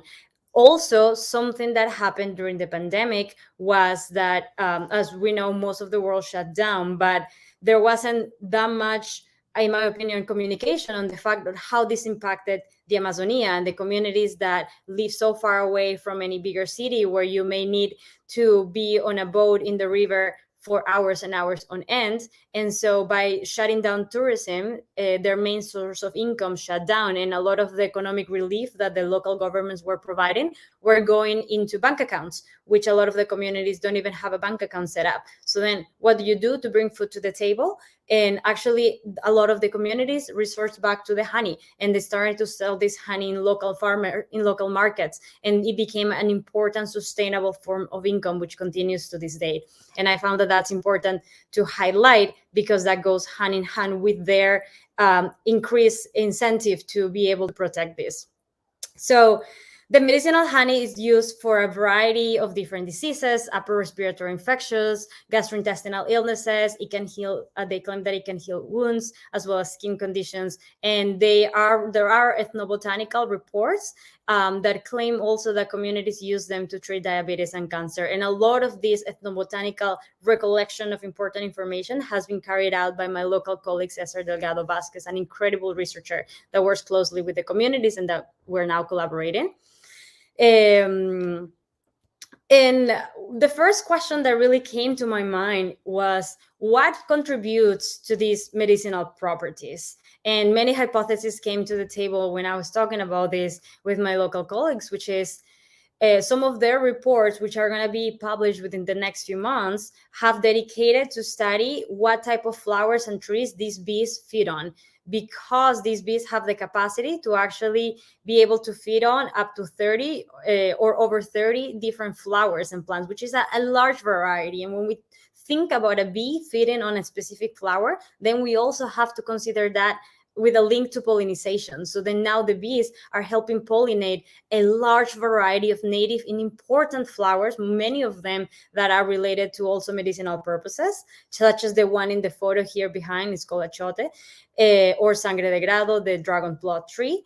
And so they don't discriminate. They don't only feed on one or another, like a lot of the beings that do sting around in the world, like the Apis mellifera, that are more native to, that they came from Europe and Africa, and that we're all more familiarized with, do. And reports from this institution have actually obtain an actual value on how much native bees can help increase reforestation in agricultural crops, and that is 44%. Whenever you keep native stingless bees in the Amazon in a specific region, you can increase the agricultural crops of that area up to 44%.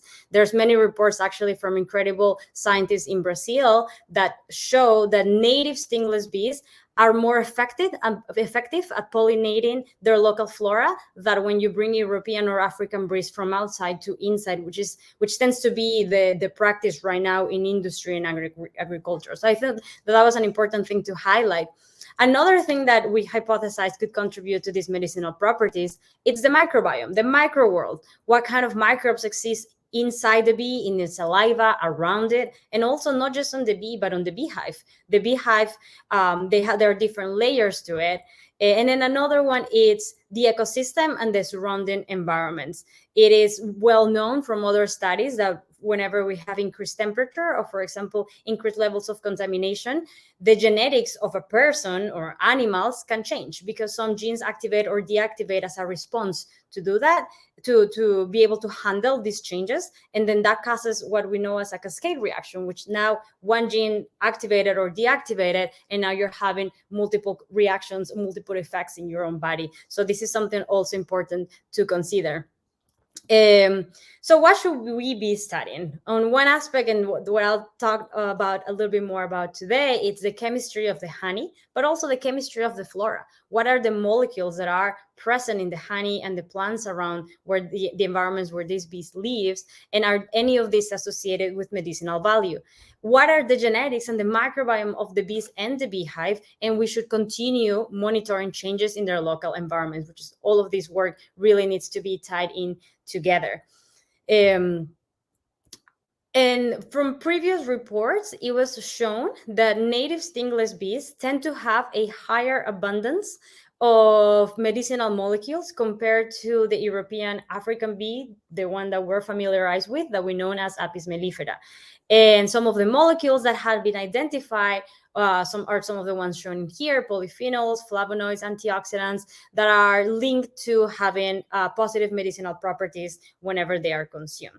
But this study had not been fully done in Amazonian stingless bees from this region yet, which is what we have started. And we are hoping to put this work out there in our first publication shortly, but then taking it really farther and expanding our work. So what we did is we took two specific species of bees that the communities tend to grow because they claim that their honey is the most potent medicine. And we took multiple samples from these bees and we compared their chemical profiles, which is we look at what are the molecules that could be present here and compare that against a library of molecules that we know already have been characterized. And as you can see here, the most important takeaway from that, because I cannot reveal that much yet, it's the difference in the shades of blue and the difference in the shades of green. So all the blue refer to one species and all the green refer to a different bee species. And as you can see, some of these, some are common between the different species, and each bar refers to one molecule. However, most of these are unique. That means that the molecules that are found in the honey from one species are different and unique from the ones found in the honey from a different species, which really, I think, supports the traditional knowledge that we are reporting and collecting from the communities as well, because then that would signify that honey A, for example, is going to have properties to cure or to help aid whatever condition, while honey B will aid in providing relief for a different type of condition. And right now I'm only showing a little bit in very generic, but we've actually found not only tens of molecules in each of these honey samples, but hundreds. It's a large number of unique molecules that we have found with a variety of different properties. Right now I'm only referring to the most abundant that had different medicinal properties, but we have found a lot of interesting uniqueness within this, and we're excited to take this further. Now, what I do want to also highlight is that we have initiated this project as in a slightly different way from other research projects that I've done before, which makes me really excited because we aim to integrate art in science. We believe that this is the best way to communicate the work that we are doing. And so we partner with an incredible artist, Annelisa Sotelo from Peru, so that we can create a science communication campaign highlighting the work that has been done by local researchers already, like Cesar Delgado on my left, but also highlight what we are looking to study with the goal not only to share the news that, hey, we have a lot of native stingless bees and they are helping so much with reforestation right now. We need to study them even more, and we need more local people doing this local work. So to do that, we capture a lot of like high quality media and videos, and we recently got an article in the Nat Geo magazine Digital in Spanish and English, because I think it's important to have the bilingual information, as well as different clips that we capture to show that they are indeed stingless bees. So I was not hurt in the making of these videos, nor any of these species were hurt in the making of them. And also something important to highlight is I've only talked about the honey, but the pollen is actually a very important component in the traditional medicine used in these communities as well, and it shall be studied at some point. We also aim to highlight the communities that are leading this work.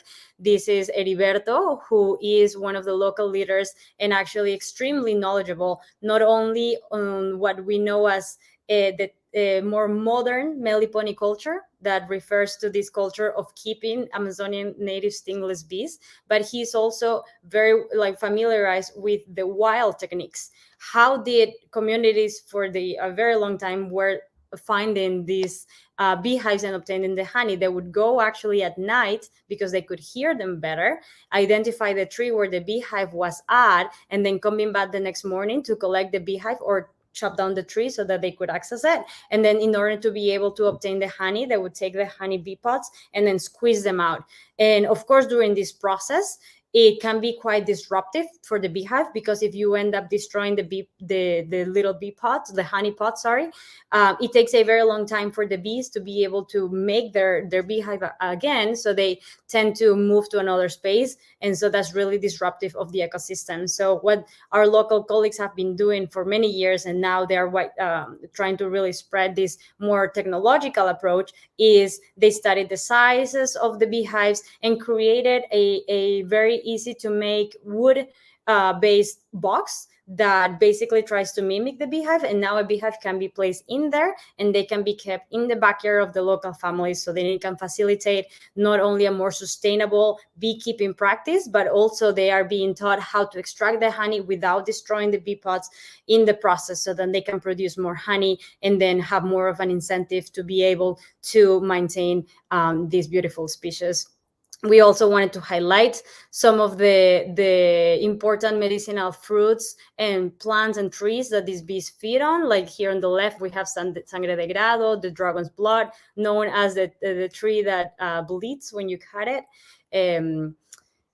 And we also did, like I mentioned, we wanted to highlight the fact that they are stingless with these different videos, where I volunteer to put my face in them, just as a way to, again, bring back the fact that nature, it is so close to us and we belong to it, and we all belong really together. And we want to not create a barrier, but instead create a bridge and just bring people closer to the work that we do and to the Amazon in general. So with that, thank you so much. We are excited to bring this work out to the public very soon. So you can follow me in social media as well as in my website, and always can reach me out by email. Thank you so much. Rosa, or Dr. Espinosa, as I should have said from the get-go. I need to throw professional detachment out the window for a minute. That was an amazing presentation. Such good science, honestly, one of the big things that our audience has really picked up on when people talk about it is science and art blending together. And you do that so beautifully. You highlighted it in the program. And I also encourage our audience to check out your website, because there you talk about a lot of the dance work that you do as well. And I think that people that have an artistic mindset, that have that backdrop, really, it blends into their science in such a beautiful way that makes it shine just that much brighter. So I'm really glad we got the chance to highlight that today, and thank you so much for that. Thank you so much. It's very kind. I appreciate it. Absolutely. Well, you were a huge fan of Leo just before he left the broadcast. Well, he stuck around on YouTube for your program, and so he wants to know, how did you choose which stingless bees to analyze, since there's so many species you could have picked from in the local communities? Yes, there are so many. So right now there's mostly 10 species that the communities have been growing naturally or keeping naturally, because they tend to prefer them, not only because they are the least aggressive and they do not sting, but like I had mentioned, some of them can bite if they feel threatened. So they are the most safe to keep around their families and their children, but also because they claim they make their most potent medicinal honey. But there hasn't been really any chemical and genetic data to back this up, which is, I think it's important to share the work that we're doing with them as well, so then they can use it for their own purposes. So we selected, out of these many species that they're growing, we selected the 2 that were more amenable to work with during the day, because we were doing a lot of these shootings as well. And the ones that appear in all of the videos that we did are the Eburnea species. They were really so docile, but also those two specific honey samples were the ones that they as a family consume the most. So we thought that that would be an important place to start, but there's so much more to do. Yeah. Well, on the note of so much more to do, I mean, this is a question we've asked a lot of our speakers over the BioFest, but I mean, you seem like you get bored very easily. Like, you seem like you need to do 27 things at a time because you've got so much in your mind going on. Is there something you want to do next? Is there a place you'd like to visit? Is it just doubling down on the work you're doing with communities presently? Or would you like to continue this work in other places across South America or the world? I appreciate it. I cannot stand still. I will accept that. I would love to really bring all of this work to completion. So we are right now cooking the final product and publication and a map that is going to come along with it for the Boiling River. So we are in full steam ahead on that. And then the next thing will be to really nail down all of these bee work. There's a lot of incredible local scientists that are doing different parts of the work. Some studying the pollen, some studying the changes in the environment. So I think we really need to hone on that. But I would say the thing that I'm now, as I move into an independent career after my studies, it's to bring more artists into the work. So now I'm working closely with Anna, but we're gonna bring even like sound artists and just more of this art world to communicate and to do not only communicate it, but actually be integrated in the process. I think it's also important. Yeah. Last year there was we had the Norwegian Symphony Orchestra do this beautiful setup where they had people out in wild places in sort of these incredible landscapes and around the world doing orchestral pieces associated with the idea of fighting climate change and saving biodiversity. It's one of the most beautiful, touching things that we did. So, hey, reach out to Joe at the end of the thing, and if we need to put you in touch. Yeah, please. I would love to see that work. Send me a link. Wow. Any opportunity to do cool stuff with art and music is just so special. Anyway, Leo continues to be your biggest fan, by the way. I just honestly, I love the speakers sticking around for being each other's fanboys, fangirls for these incredible programs. Conservation, such a team effort. I think your work epitomizes that so well. Rosa, what a beautiful story. With the honey, so with the things that the bees are producing, you talked earlier in your program about ethnobotany and this idea of these medicines that are so impactful. I mean, that's the essence of the talk. This is something that has become increasingly a justification for preserving biodiversity. And I think as people involved in biology, as people who get the chance to interact with these species, we all recognize the inherent value of this life. But can you speak to how people have responded when you say, look, here are tools and techniques and medicines that have existed for thousands of years that we're missing out on if we cut the forest, if we get rid of these species? I'd love to hear your thoughts. So yeah, two things to that. The first one, I would say, I feel like people that have never perhaps been to the Amazon or feel more distant to it for one way or the other will care more, or at least listen more closely if you bring it back to something that matters to them. I have found, of course, medicine is such a common topic all around the world, and I feel like whenever we show that added scientific value, we can really strengthen any conservation policies, because then all of a sudden it matters for perhaps the development of new heart medicines for your grandpa or yourself. So then all of a sudden it feels real and it feels tangible and palpable, and I think that's part of the work that I want to do. And two, I feel like ethnobotany has focused for a long time in documenting the use of medicinal plants, and mostly around the world. Of course, medicinal insects has been a part of that, but it's been more of a focus on plants. And I feel like that's important, but a lot of the work with animals and insects have not been highlighted and documented, like the Amazonian stingless bees. Why did that go unnoticed for such a long time? That it just blows my mind. And I feel like when we associate all of that to the microscopic world, then if by any chance there is something useful that is found, then and it can be traced back to a microbe, now you can access it in a sustainable way without having to kill any animal, without having to cut any tree or chop down any plant. And I think that's the beauty of always looking at the micro world of everything that we do, because there is a sustainable way to be able to use that information to preserve it better, to conserve it better, but also to have meaningful, uses for our civilization. Rosa, I'm so in. I've been so struck this year more than our other 2 years of the Global BioFest, how skilled some of our speakers have been in communicating the work they do so passionately. And again, I know you've been lauded and had the chance to work with so many amazing organizations, but it's still a testament to your enthusiasm and backdrop in this. I just, what a fantastic presentation. Again, you were kind enough to put your email on that last slide. I hope you get inundated with messages from fascinated people around the globe. But if people do want to check you out, you're on social media, rosaviespinoza.com. I hope everyone takes that chance. It's a beautiful site talking about the education, research work, and more that you've been up to. So kudos to you. Thanks for being a part of our Global BioFest. This has been so special. Thank you so much for having me. Thank you so much, everyone watching. Thank you. We stay in touch. Keep up the wonderful work and have a wonderful rest of your day. We've done 2 straight amazing insect presentations. Now, I am a lifelong lover of bugs. I mentioned this to Leo earlier, just wrapping up with all the stingless bee stuff with Rosa there. It's been so special to highlight these creatures that a lot of people malign or at least don't understand. But we are going to get back into the realm of creatures that pretty much everybody loves and dive in with a little bit of bird action right now. So I grew up in Southern Ontario, and in Southern Ontario, the classic thing is to go up to the cottage. You leave the big city, you leave Toronto behind, and you go to a place where you can be out on a nice lake with a fire pit roaring. And the most amazing thing that can happen to you when you're in cottage country is to hear the call of a loon. If you are tuning into this program and you've never heard the call of a loon, just leave when you're done and make sure you get a chance to hear that. We might get a chance to hear it in today's presentation, but they are just spectacular creatures. And so today we are joined by Jennifer Denny at the Adirondack Center for Loon Conservation to tell us a little bit about some of the amazing work that they do to protect this special, special creature and highlight them to the world. So Jennifer, thank you so much for being part of our BioFest today. Hey, thank you so much for the warm welcome. I feel privileged to be amongst such a group of passionate speakers.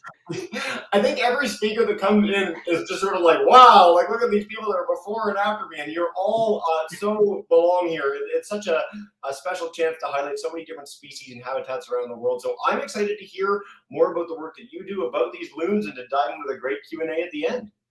Yeah, that's great. Thank you. I'm going to share my presentation with all of you. Perfect. While you're doing that too, for everyone at home's sake, I'll put up 80kloon.org if you want to learn more about Jennifer's work and the amazing work of their organization. I'll put that in the chat for all our YouTube viewers too. Oh, there we go. Presentation's up or almost up, and you'll be good to go. Very meta, beautiful. All right. That's great. Can you all see the loon? The moment, yeah, you go full slide. Oh, doing weird things. No, so go to the very top where it says display settings. Yes. Yeah, click that guy, and then it swap presenter view and slideshow. Try that. Perfect. And then at the very bottom, there's a little StreamYard sharing your screen. Just drag that guy to the side, and then you'll be all. Oh no! So don't press hide. Sometimes people's computers like to do weird things with that. You're good. Okay. Take your time. All good. Right back to the presentation, and yep, perfect. You are good to go. All right, here we go. So today I'll be talking about conservation through the lives of Adirondack loons. And I really hope that many of our visitors today have had the experience that Jesse has, the opportunity to hear loons on a lakeshore somewhere in the northern parts of North America or Canada. And I hope that this slideshow will help to bring those memories back. I come from an organization called the Adirondack Center for Loon Conservation. And our mission is to inspire passion for and promote the conservation of Adirondack loons as an environmental sentinel. And we do that using the tools of research and education. We've been doing this work since 1998. We originally began as the Adirondack Cooperative Loon Program underneath the Biodiversity Research Institute, but we became our own independent nonprofit in 2017. So why study loons and not one of these other really wonderful species that are covered in this Global Biodiversity Festival? Well, there's a lot of great reasons. They're the top predator in Adirondack aquatic ecosystems. They're territorial. So generally the same loons return to the same lakes year after year, and they occupy the same territories on those lakes. And they're very aggressively territorial, so they defend those territories.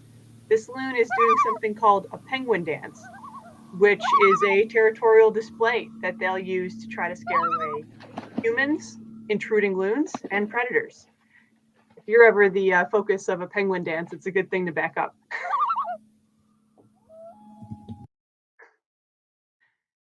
Loons are extremely long-lived. They in many cases, live to be 25 to 35 years old. I found this story out of Michigan last year about these two loons that had 16 chicks together over the course of 25 years. And I find that it's really interesting because all across their range, they're extremely long-lived. We believe that they live just as long in the Adirondacks, but our banding studies haven't been going on that long. Loons are a very charismatic symbol of the wilderness. So I get a lot more support saying help protect loons than I would saying help protect moss or help protect fungi. And they're a biological indicator. So they help us to know how the rest of the ecosystem around them is faring and surviving. And lastly, they're a species of special concern in New York, which means that we're not the only ones who are focused on protecting them. There are 5 species of loons. Our common loon is up here on the left, in the left of the other photos, which is the one that we'll be talking mostly about today. To its right is the yellow-billed loon, which is the largest of our species of loons. Below it is the more exotic Arctic loon. Below that is the red-throated loon, which sometimes we're fortunate enough to see during its migration through the area. And then above that is the Pacific loon, which of course hangs out at the far western part of the United States. Over here, we're looking at a range map. So in case you're not familiar with where the Adirondacks in northern New York is, you can see it here at the very edge of the pink, which at the top of New York State is the southern extent of the breeding range of the common loon. They're often regarded as the feathered fish. They're fantastic swimmers. Their bodies are really well adapted to cutting through the water swiftly, enabling them to catch very fast-moving fish, which are one of their major prey items here in the Adirondacks. I'll play that again so you can see. They have these huge feet that are about the size of a human hand and laterally flattened legs that help to cut down resistance as they're forcing their way through the water. They also can dive to depths of 200 feet and are extremely dense. So they're really well adapted to diving. When loon chicks first hatch, they're extremely cute. They are these little downy puff balls. And then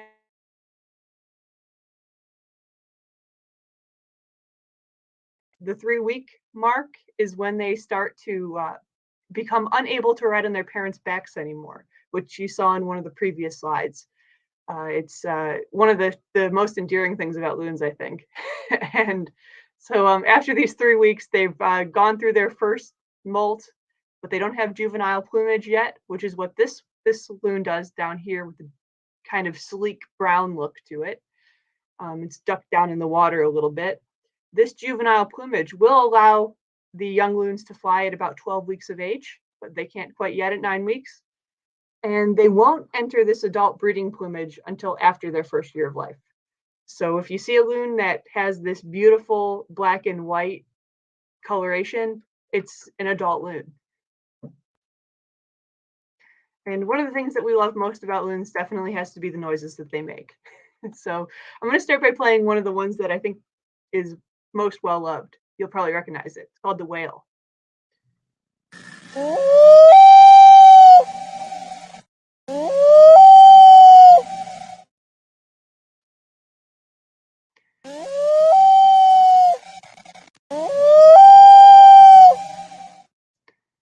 The whale is a contact call that loons will use to say, hey, I'm a loon. Are there any other loons on this lake?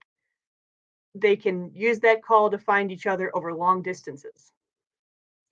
Next, I'm going to play the tremolo, which is another pretty common call.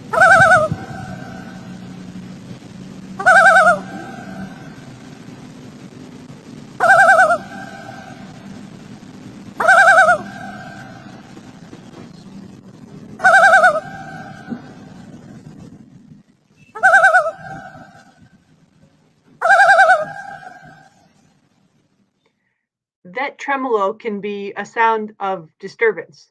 So the loon's feeling a little uncomfortable. Maybe there's a predator nearby or a human that's getting too close. And they'll make that noise as they're trying to get away.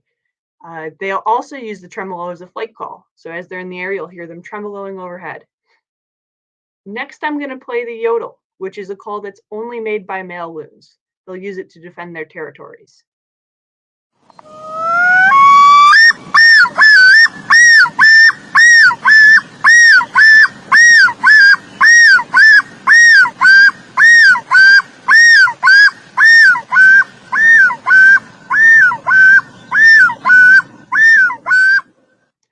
Pretty squeaky. It's not likely that you'll forget that noise anytime soon. This loon here in the blue picture to the right is making that yodel noise. And once again, that's only made by the males. I'm going to jump back up to the hoot. This hoot noise isn't very commonly heard by humans because it's just a conversation. It's a loon that's just talking to another loon casually. They're not reacting to anything. They're just going about their lives. So it's pretty quiet. You're lucky if you hear this noise.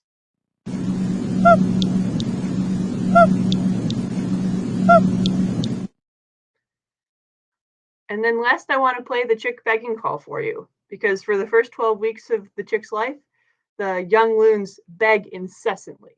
They are bugging their parents for food around the clock.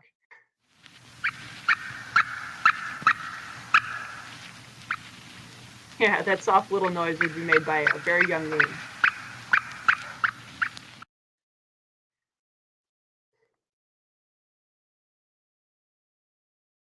So we evolved to help protect these loons from the many threats that affect their habitats. It's not easy to be a loon.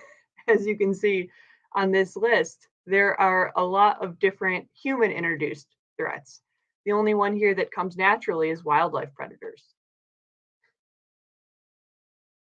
The Adirondack Center for Loon Conservation initially started out focusing on loon mercury research. That's how we got our humble beginnings.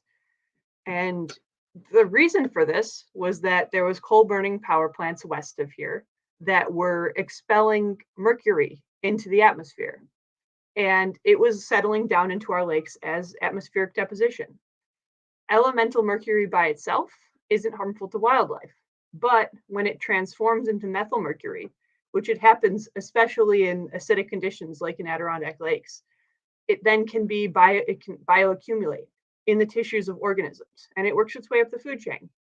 I mentioned earlier on that loons are the top predator in Adirondack aquatic ecosystems. So they're most heavily impacted by the methylmercury, which is a neurotoxin. So it causes them to become lethargic and depressed. Males suffer more than females because they're larger and can eat larger, more carnivorous fish. So they tend to get more mercury accumulated over the course of their lives. And females can deposit it into their eggs, which they're not trying to do, but it does reduce the amount of mercury in their bodies. And having this neurotoxin in their bodies causes them to not do as good of a job raising their chicks. Or if it's a high mercury chick, the chick can struggle to be able to get on and off the parents' backs. So it's not good for them to have a lot of mercury in their ecosystem. So back in 1998, we started studying mercury around all of the watersheds of the Adirondack Park. So here you can see, here's New York State in the bottom part of this slide. And then we're up here in the northern part that you probably don't often think about. And Saranac Lake is up here in the northern part of this little, this Adirondack Park postage stamp. And by the way, this is a 6 million acre region, so it's pretty big. And we have 100 study lakes spread out all around this Adirondack Park. And by doing this research over the course of almost 20 years now, we've managed to develop a mercury hazard profile where we know the spatial and temporal distribution of mercury in the loons themselves. And yes, this loon is eating a fairly large northern pike. So we get this information during our annual loon capture and banding sessions. So in order to find out how much mercury is in the loons, we have to take a blood sample. For that, we have to catch them. So we do that by using a bright light. It's like loon jacking. We'll shine it in the loon's eyes late at night in the dark, and the loon can't see, doesn't see the person in the boat. Simultaneously, we'll play those calls that I was just playing for all of you. A chick begging call to draw in adults, and an adult hoot to try to draw in a chick. And so this loon is hearing loon noises, swimming closer and closer to the boat, which it can't see. And then eventually, when they get close enough, we'll scoop them up in a substantial salmon net. And then they get 4 bands, 2 per leg, and it's different color combinations. We also use things like stripes and circles and dots to help tell individuals apart from a distance. And they also get a silver band for individual identification close up. And while we have the loon in hand is when we collect that blood sample that helps us to know more about the mercury in the loon's blood.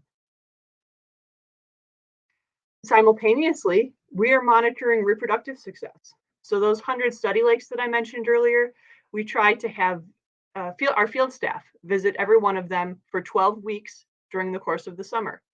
And we record information about whether or not loons return to their territories, if they set up a nest, if they have bands like this loon here, and if they successfully reproduce, and then if that chick fledges. And a really helpful tool for us is nest cameras. We can't see everything that goes on at the loon nest, so sometimes very big events happen to them while we're not there.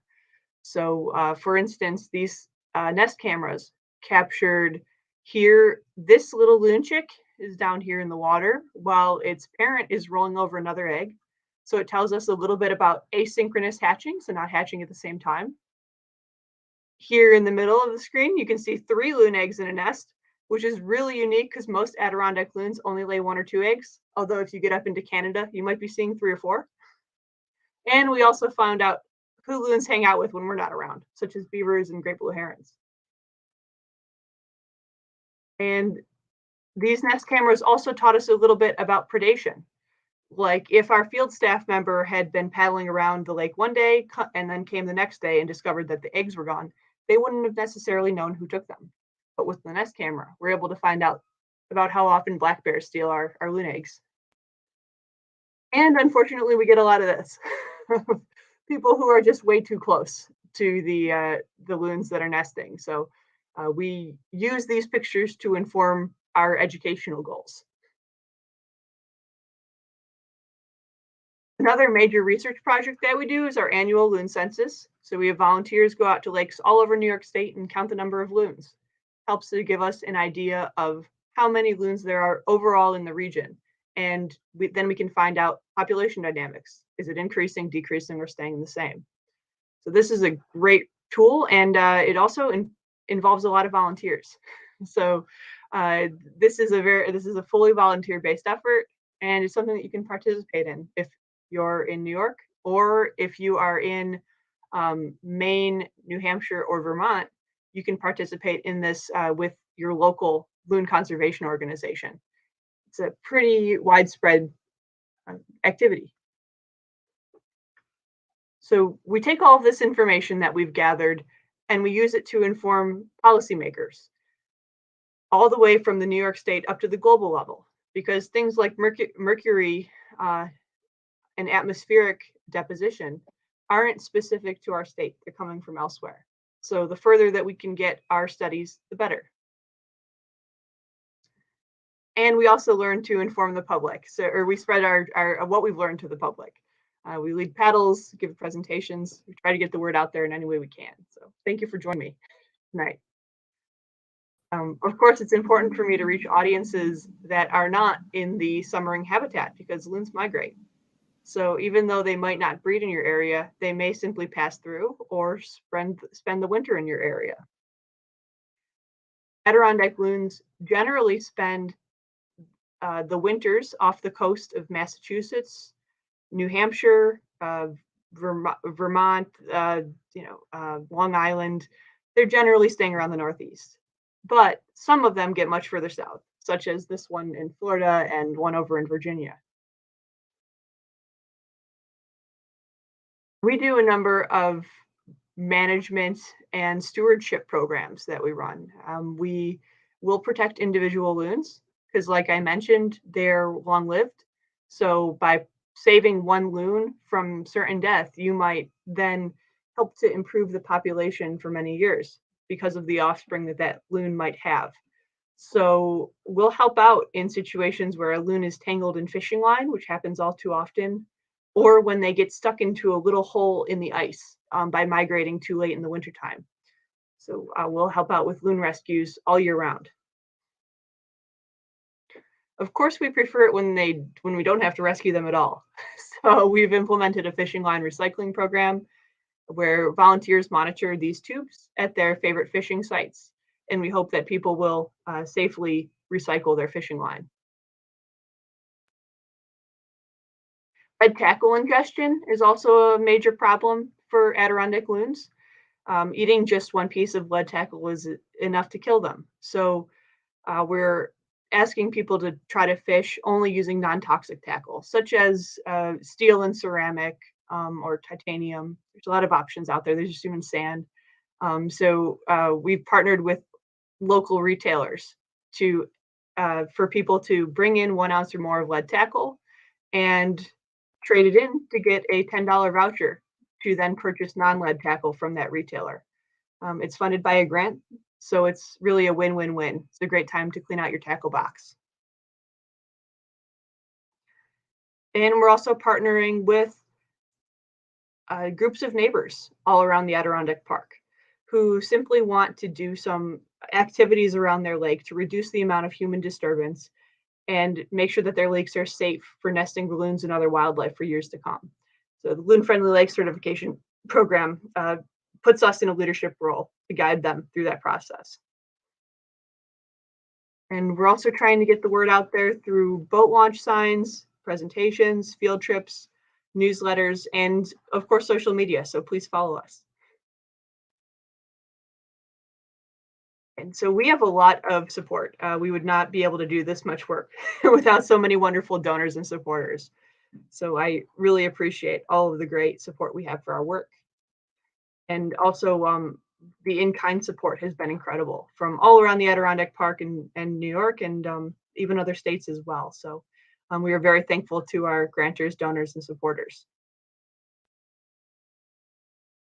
So if you find yourself in the Adirondacks visiting Saranac Lake, please stop in. We have a headquarters where you can learn more about our conservation and research projects and stop in and check out a really crazy loon themed gift store. We have everything you can imagine with loons. So please stop in. Fantastic. Jennifer, what a fun program that was. And again, I'm struck.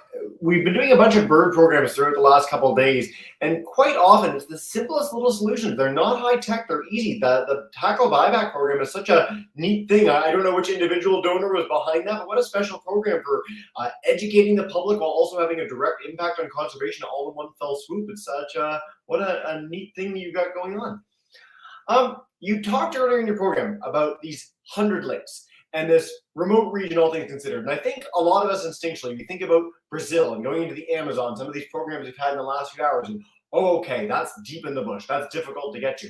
But 100 lakes in a remote region of a state sounds quite challenging. How do you actually get to all these field sites? Or are they accessible by road? Do you need to portage with canoes? Like, how are you getting there?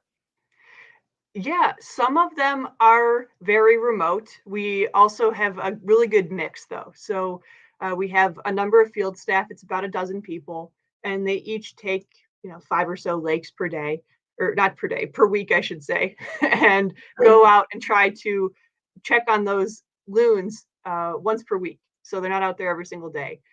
But some of them are front country, very easy to access. Other ones are very, very remote. Yeah. I guess you had this beautiful picture with all the people surrounding a loon trying to nest. And ecotourism is something that we've continually come upon in a lot of the programs of the Global BioFest.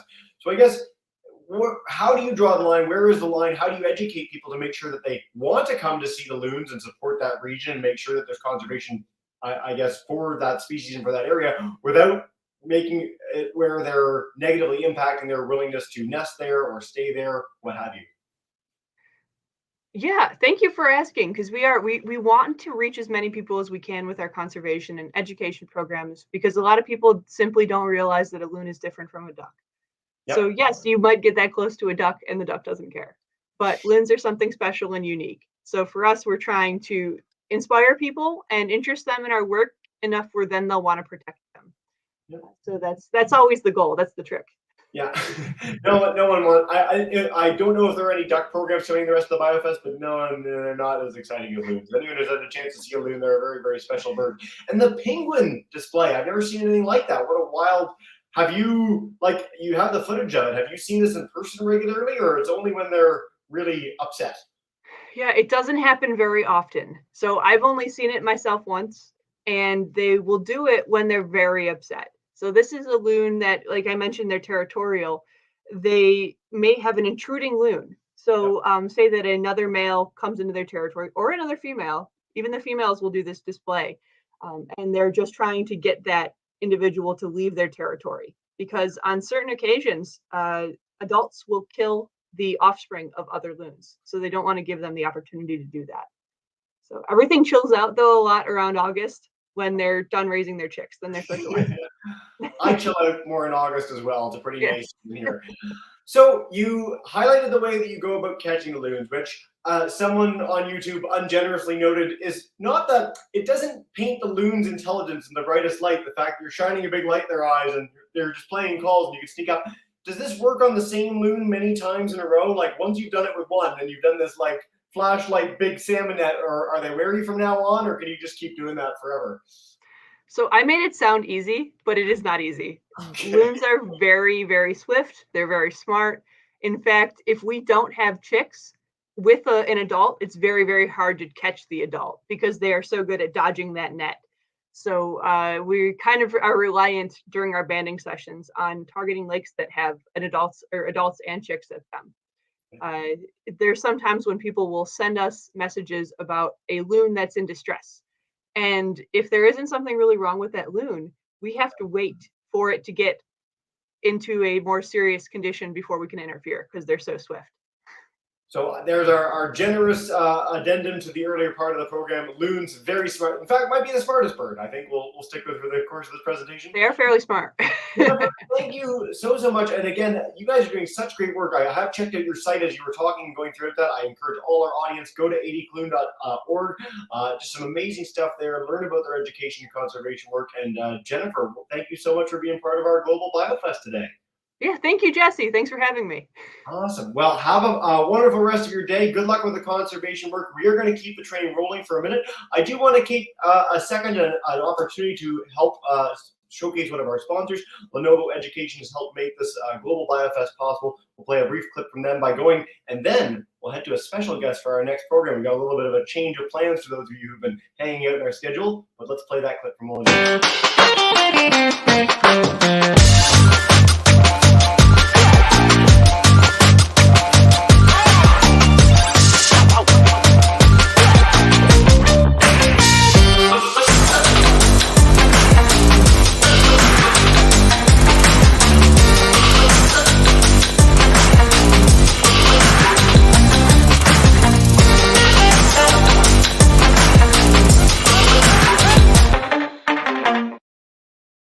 Awesome. Thank you guys so much again. I wanted to make sure everyone got the chance to check that out.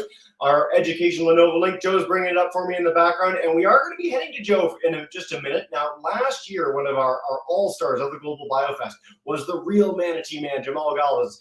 His work in Belize is really, really special. If you guys have been waiting for him in our schedule today, I hope you do get the chance to check out his amazing work. But alas, sometimes we have trouble getting connections, and sometimes we have trouble getting planes, and so he is unable to join us for today's broadcast. And so instead, we are bringing back in Global BioFest founder Joe Grabowski, my colleague at Exploring by the Seat of Your Pants. Again, all of our speakers over the course of the festival have been giving huge kudos to you for pulling together the world's greatest assortment of conservationists from coast to coast to coast, around 6+ continents. But I want to bring you back in to tell us a little bit about a cool story and experience that you've had as an educator. So Joe, welcome back into your own BioFest. Nice to see you. All right, Jesse. Yeah, good to be back. I prefer to be hiding backstage. Jamal sends his apologies. He was really excited to take part. He knew it would be tight, but unfortunately his plane was delayed and he's just not going to be in a spot where he can be with us tonight. However, if you really want some manatee action, we have our playlist on our YouTube channel from last year, year 2 of the Global Biodiversity Festival. So you can find his event there from last year to dive in with the manatee man. And yeah, very charismatic. doing amazing work in Belize. We love having Jamal join us.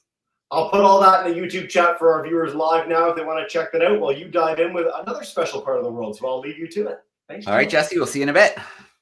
Okay, well, I thought what I would do with the time is take people to the Galapagos, take people on an exploration of the Galapagos, some of the biodiversity, some of the endemic species, touch on the conservation work, really just immerse ourselves in some cool pictures and some cool videos from one of the most amazing places on the planet. So I've been lucky enough to visit twice, and I was able to visit a second time in August, kind of right as things were coming out of COVID, when the naturalists were starting to get back out into the field, and we're so excited to be back and sharing this magical place, these enchanted isles, with people from all around the world. So it was a great time to visit the Galapagos. I'm going to take you into that journey now through some pictures, and I've got a really cool kind of video montage of some snorkeling, some free diving that I was doing. So I'm just going to jump in here and share my entire screen. Actually, I'm going to do a window. That's going to be a bit easier. That's what I'm going to do. Okay. So we should see that now. And let's dive right in. So let's get people oriented. For those who might not know about the Galapagos, we have to travel to South America and to the country of Ecuador right here on the Pacific coast. And then we have to go about 1,000 miles along the equator to come across the Galapagos. We're going to dive in a little bit closer and take a little better look here. So here we go. This is our archipelago, also known as the Enchanted Isles. And the Galapagos are all volcanically formed islands. So they formed over a volcanic hotspot. So the young part of the island is here. The hotspot is close to Fernandina. And Fernandina and Isabella are still volcanically active. And I believe Wolf Volcano erupted not too long ago. So they're volcanically active.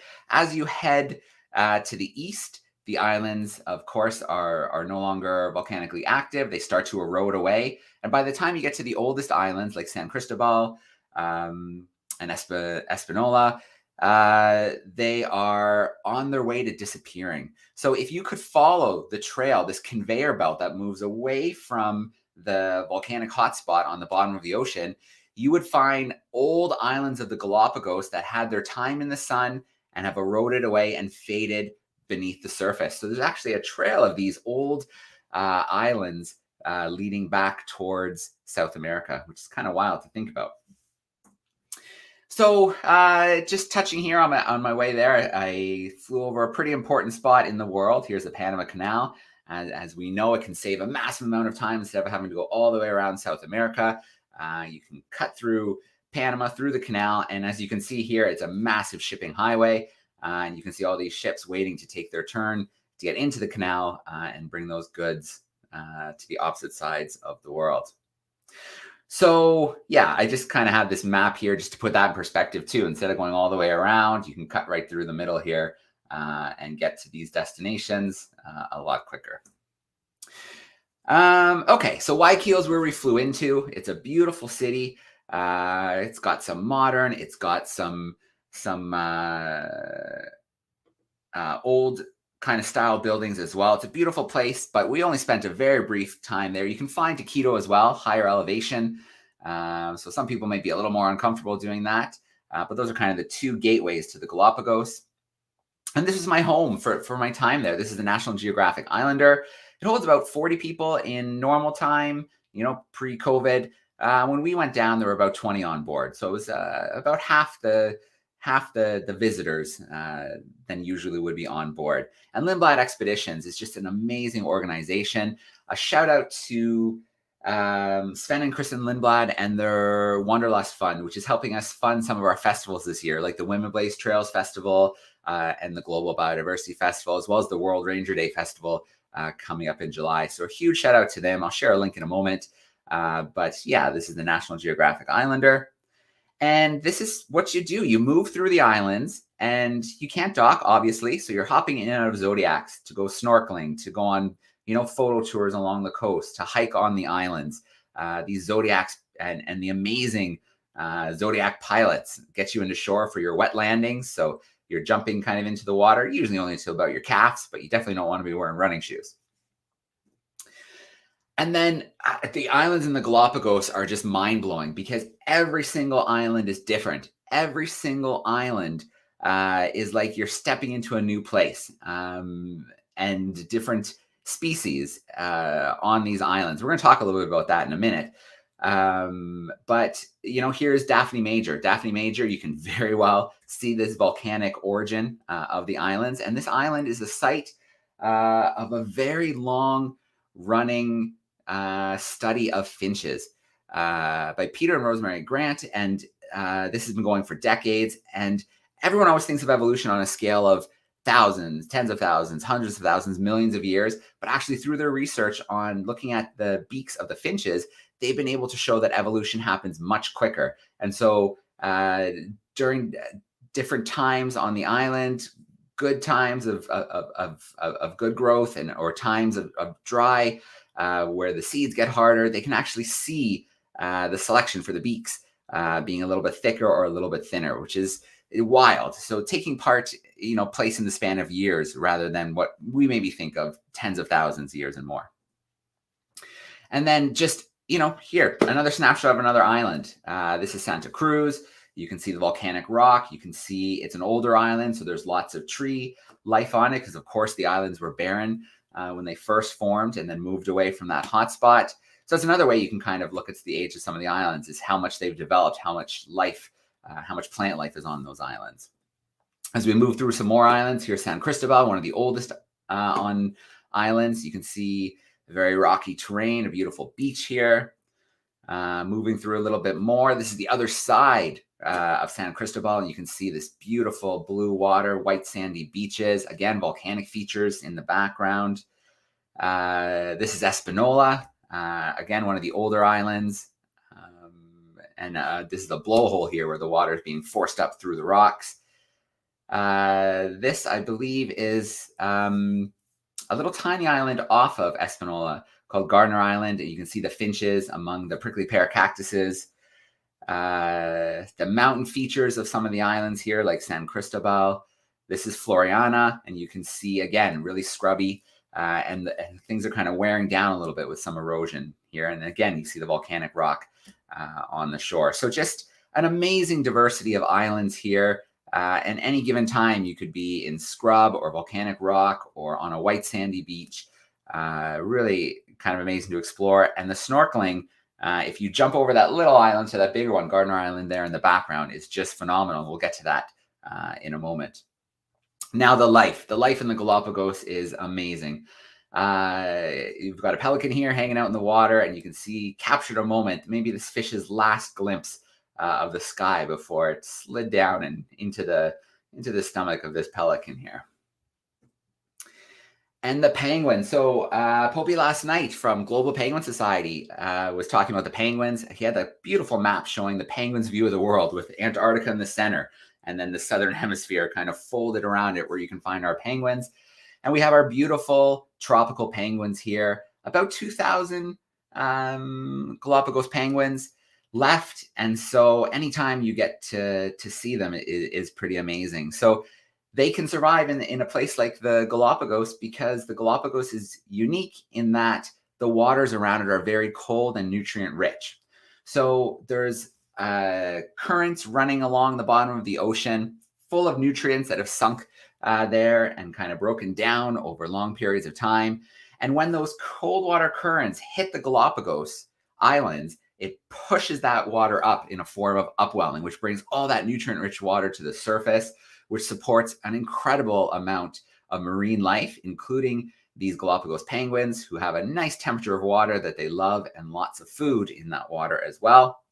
There's another picture of one of those Galapagos penguins. And it's pretty cool to be in the water when you're snorkeling and free diving and to have a penguin zip by or pop up next to you in the water.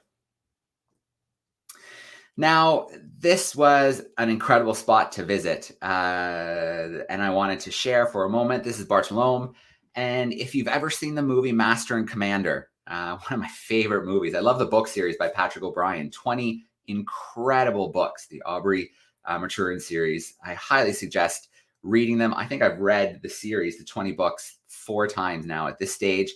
And so if you've watched Master and Commander, there's a very pivotal scene in the movie, and it takes place here with this pinnacle rock that we have here. And here's another view of it from the top of the volcano. So we're on Bartolome, looking over the pinnacle there. And then you can see Santa Cruz, another island in the Galapagos there in the background. And so, Floriana, I want to touch on this because I think this is one of the coolest things ever. This is one of the oldest postal services on the planet. So when whalers were the only people visiting the Galapagos for, hundreds of years, they could be out sometimes for a year, 2 years, 3 years and more as they're trying to fill their hold with whale oil. And the mail service that they set up there was basically a barrel where they would leave mail and then hope that whalers heading back to the US or heading back to the UK would stop by, pick it up and bring it back for them.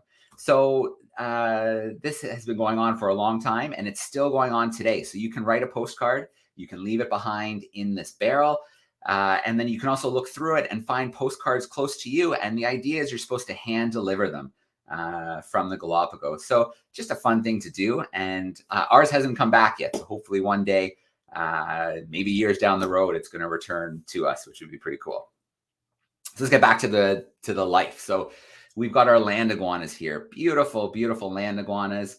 Very territorial. The males protect territory. They love prickly pear cactus, and they'll protect that territory because it's a good source of food. And of course, it's a good way to attract the ladies. My personal favorite, there's only a few spots you can find blue-footed boobies, and I just love watching them. You can see these beautiful blue feet. Incredible to watch them looking for fish. They look for fish. They dive bomb at the last minute. They pull their wings back into this perfect torpedo shape, hit the water, and then they're very awkward taking off. So that's something to watch too. But yeah, these beautiful blue feet. There's 3 species of boobies in the Galapagos. There's the Nazca and the red-footed, and I think we'll see a picture of both, the red-footed for sure, in a few moments. And so what's amazing about the Galapagos is life took a while to get there. So, plants, seeds could drift or blow in the wind. Insects, bats, birds could fly to the islands. And then reptiles. How did the reptiles get there? Well, reptiles can go a long time without food and water. And so big storms in South America would put a bunch of plant matter, leaves, palm fronds, trunks into big floating mats, big floating islands. And it would sweep into the water tortoises. It would sweep into the water snakes and iguanas and things like that. And they would drift to the islands. And then that's how they got established.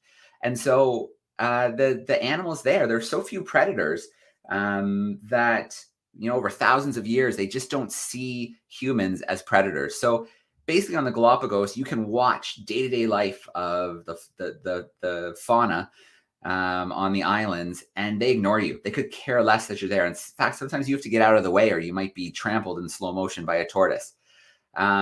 So here is a male and female blue-footed booby, and they're going through their courtship dance right now. And this can last for a while. And the goal here is the male wants to impress the female. And he'll try a lot of different things, but in particular, he's going to show off his feet. And you can see she's really analyzing that foot and trying to decide, is this a good choice? And the reason is because the more fish that the male is able to catch, the bluer his feet become. The pigment is transferred down into his feet, and nice, brilliant turquoise blue is what she's looking for. And so you can see he's doing his dance and he is showing off those feet for everything that it's worth. He's picking up cool sticks like this to say, hey, check out this sweet nesting material. I can find really good stuff too. You can still see he's dancing there. And then this is sky pointing. So they kind of point to the sky and call out loudly. So you can see it's quite elaborate and it can go on for a while. I can remember one time on my first trip to the Galapagos watching a male working so hard for at least 10, 15 minutes. And then the female deciding, nope, I'm out of here. I think there's better prospects. And I can almost see the look of defeat on the male booby's face. And then, of course, successful, you get the chicks. So we have 2 chicks here on the nest, and they take turns, the male and the female, hunting, bringing back food. And then they feed it this style, a little bit of regurgitation action. And we've got a nice little shot of that. Intimate life happening. You can't come closer than 6 feet to the animals. But of course, you know, if you have a camera, you can kind of pull in a little tighter and capture these wonderful, beautiful, close, intimate moments. Flamingos in the Galapagos. So it was neat to see them walking through this kind of salty little plain here and looking for little brine shrimp and things like that they like to filter out of the water. And that gives them that beautiful color as well in their feathers, the food that they eat. There's a pair there as they're kind of making their way through the shallow water. The sea lions are so much fun. It's so much fun to be in the water with them and swimming with the young ones. And then they're all over the shores, on the sand, on the volcanic rock. They're loud. They're having a good time. You can get moments like this with a pup, probably only a few weeks old, having some milk from mom. And what's unique about the Galapagos too is there's fur seals. It's pretty much one of the only spots where you can find sea lions and the fur seals together. And it's that nutrient-rich cold water. The fur seals are usually further south, but with the food that they like and the nice cold water that they like, the Galapagos is a great spot for fur seals as well as the sea lions. And so there we go, just a little peak moment there with an older pup. Lounging around in the water. The water is never empty. The waters around the Galapagos are full, from sea turtles to sharks to sea lions to octopus. The list goes on and on and on and on. There's no shortage of life in the waters, the nutrient-rich water of the Galapagos. We've got some satellite foot crabs on the shore here. We've got herons stalking the shore as well, waiting for fish to get too close to the surface. And then the Galapagos hawk. These are the largest predators in the Galapagos, the largest endemic predators in the Galapagos. So they'll eat things like the snakes. They'll eat things like the young marine iguanas.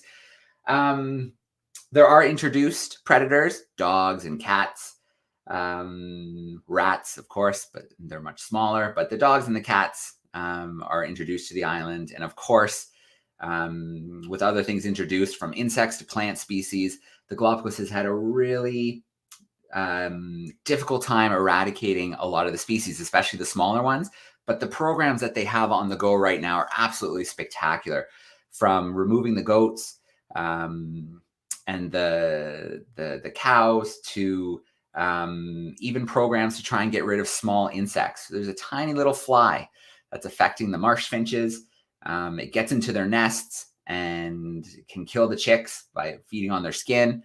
And so not only do they have to get rid of the fly, but they also can't hurt any of the other native species. So it's a very challenging balancing act. And they also take the chicks and raise some of them in captivity as well to help the populations grow. So a lot of layers in some of the conservation projects as well. Another picture there in the air. The albatross, the waved albatross. They get that name because of the beautiful kind of wavy pattern you can see in their feathers here. And albatross are just amazing birds, largest birds in the world, incredibly large wingspan, largest wingspan, I should say, and flying birds. They mate for life. They can spend, up to a year on the wing, just gliding over the ocean effortlessly, picking their food right up out of the water. But of course, that's part of the problem as well, is they get caught on long line fishing hooks when they're grabbing the bait, and also plastics. Plastics can very much resemble some of the food that they eat, and sometimes you only get one chance at a meal. So it's easy to make mistakes. And then, of course, they feed that plastic to their young, which can lead to their death. So we have, again, a beautiful in the air shot here. We have some pairs here greeting each other. They do these amazing greetings when they get back to each other, kind of clacking their bills together. And then there's a chick there, and also hiding out in the background there is a Galapagos mockingbird. A little fact here about the Galapagos mockingbird: everyone talks about the finches. In actuality, Darwin wasn't that impressed by the finches at first. In fact, he didn't really label his collection very well. He noticed the tortoises and how they varied from island to island. And he also noticed the Galapagos mockingbirds. And there's 4 different species in the Galapagos, varying on the different islands. So these are Espanola mockingbirds. And it wasn't until later that he realized, oh no, the finches are an important part of the story, and he was kind of scrambling to get some of his collections back and to kind of identify some of the species, and they obviously became a big part of the story.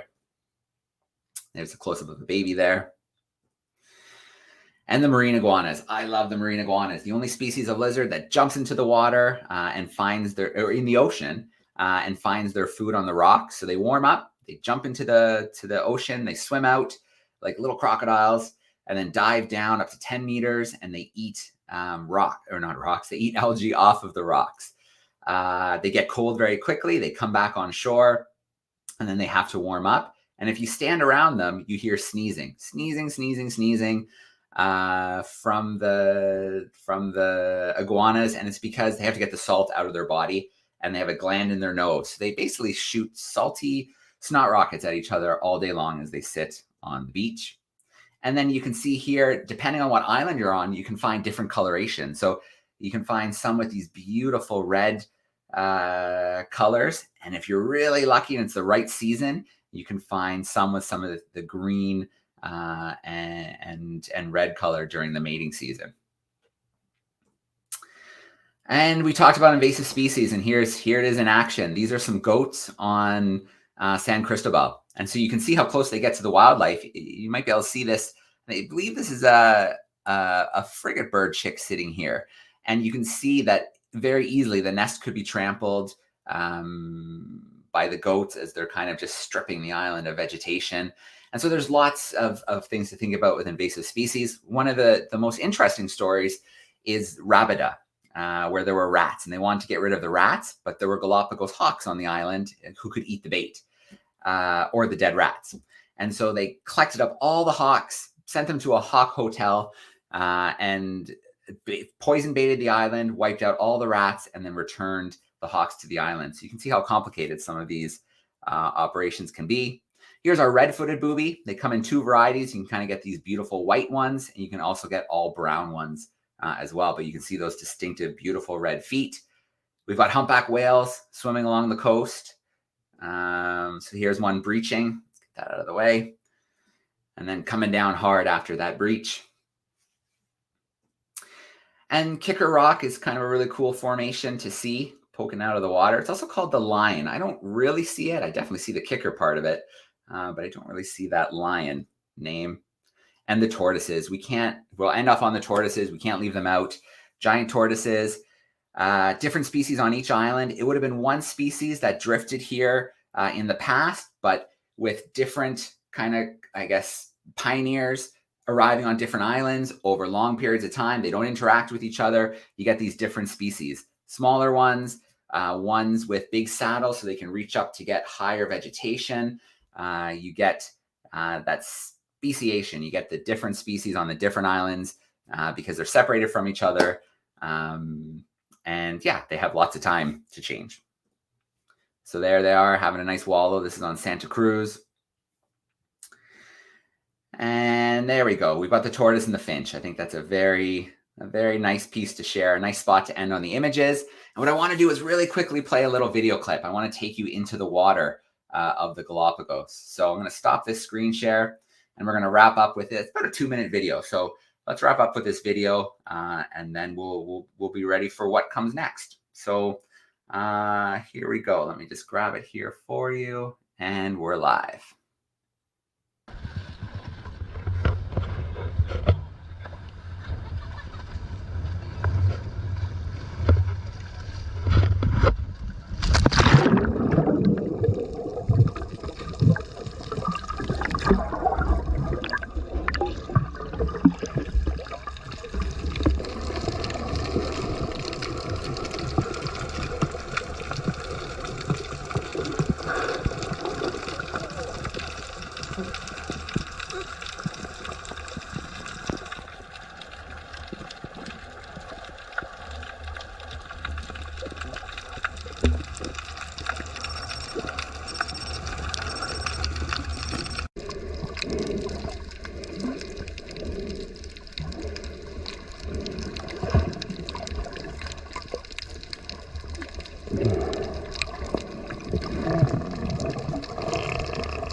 All right. Well, that's a little peek of the Galapagos. So not what we were expecting. Jesse did share Jamal's link to last year's event in the chat. So do take some time and check that out. The Galapagos is an amazing place. I hope you get to visit it someday. But we're at a very interesting time in the festival. We have to make our second transition to our final stream of the day. So as we've mentioned before, we can do about 6 hours of recording before we have to jump into a new stream. So how can you tune in to the new stream, which will be starting in about 2 minutes with our friend Trent hosting, his first time hosting this weekend. So that's the link right there. I'm going to share it in the YouTube chat as well. If you click on that, it's going to go live in about 2 to 3 minutes. It's in the YouTube chat and the Facebook as well. So you can find it on our Facebook page. If you can't find it for some reason, just go to our Exploring by the Seat of Your Pants channel. And once it goes live, it'll be the first thing at the top. It'll say live next to it. You can go to our website, Global Biofest, and you can find the watch live option, and you can click on the link there. There's lots of ways to find. We're about to go live now. So about 2 minutes from now, we will see you in another call, and we're going to go live with our next speaker. So thanks for tuning in to the afternoon session. The evening begins very, very shortly.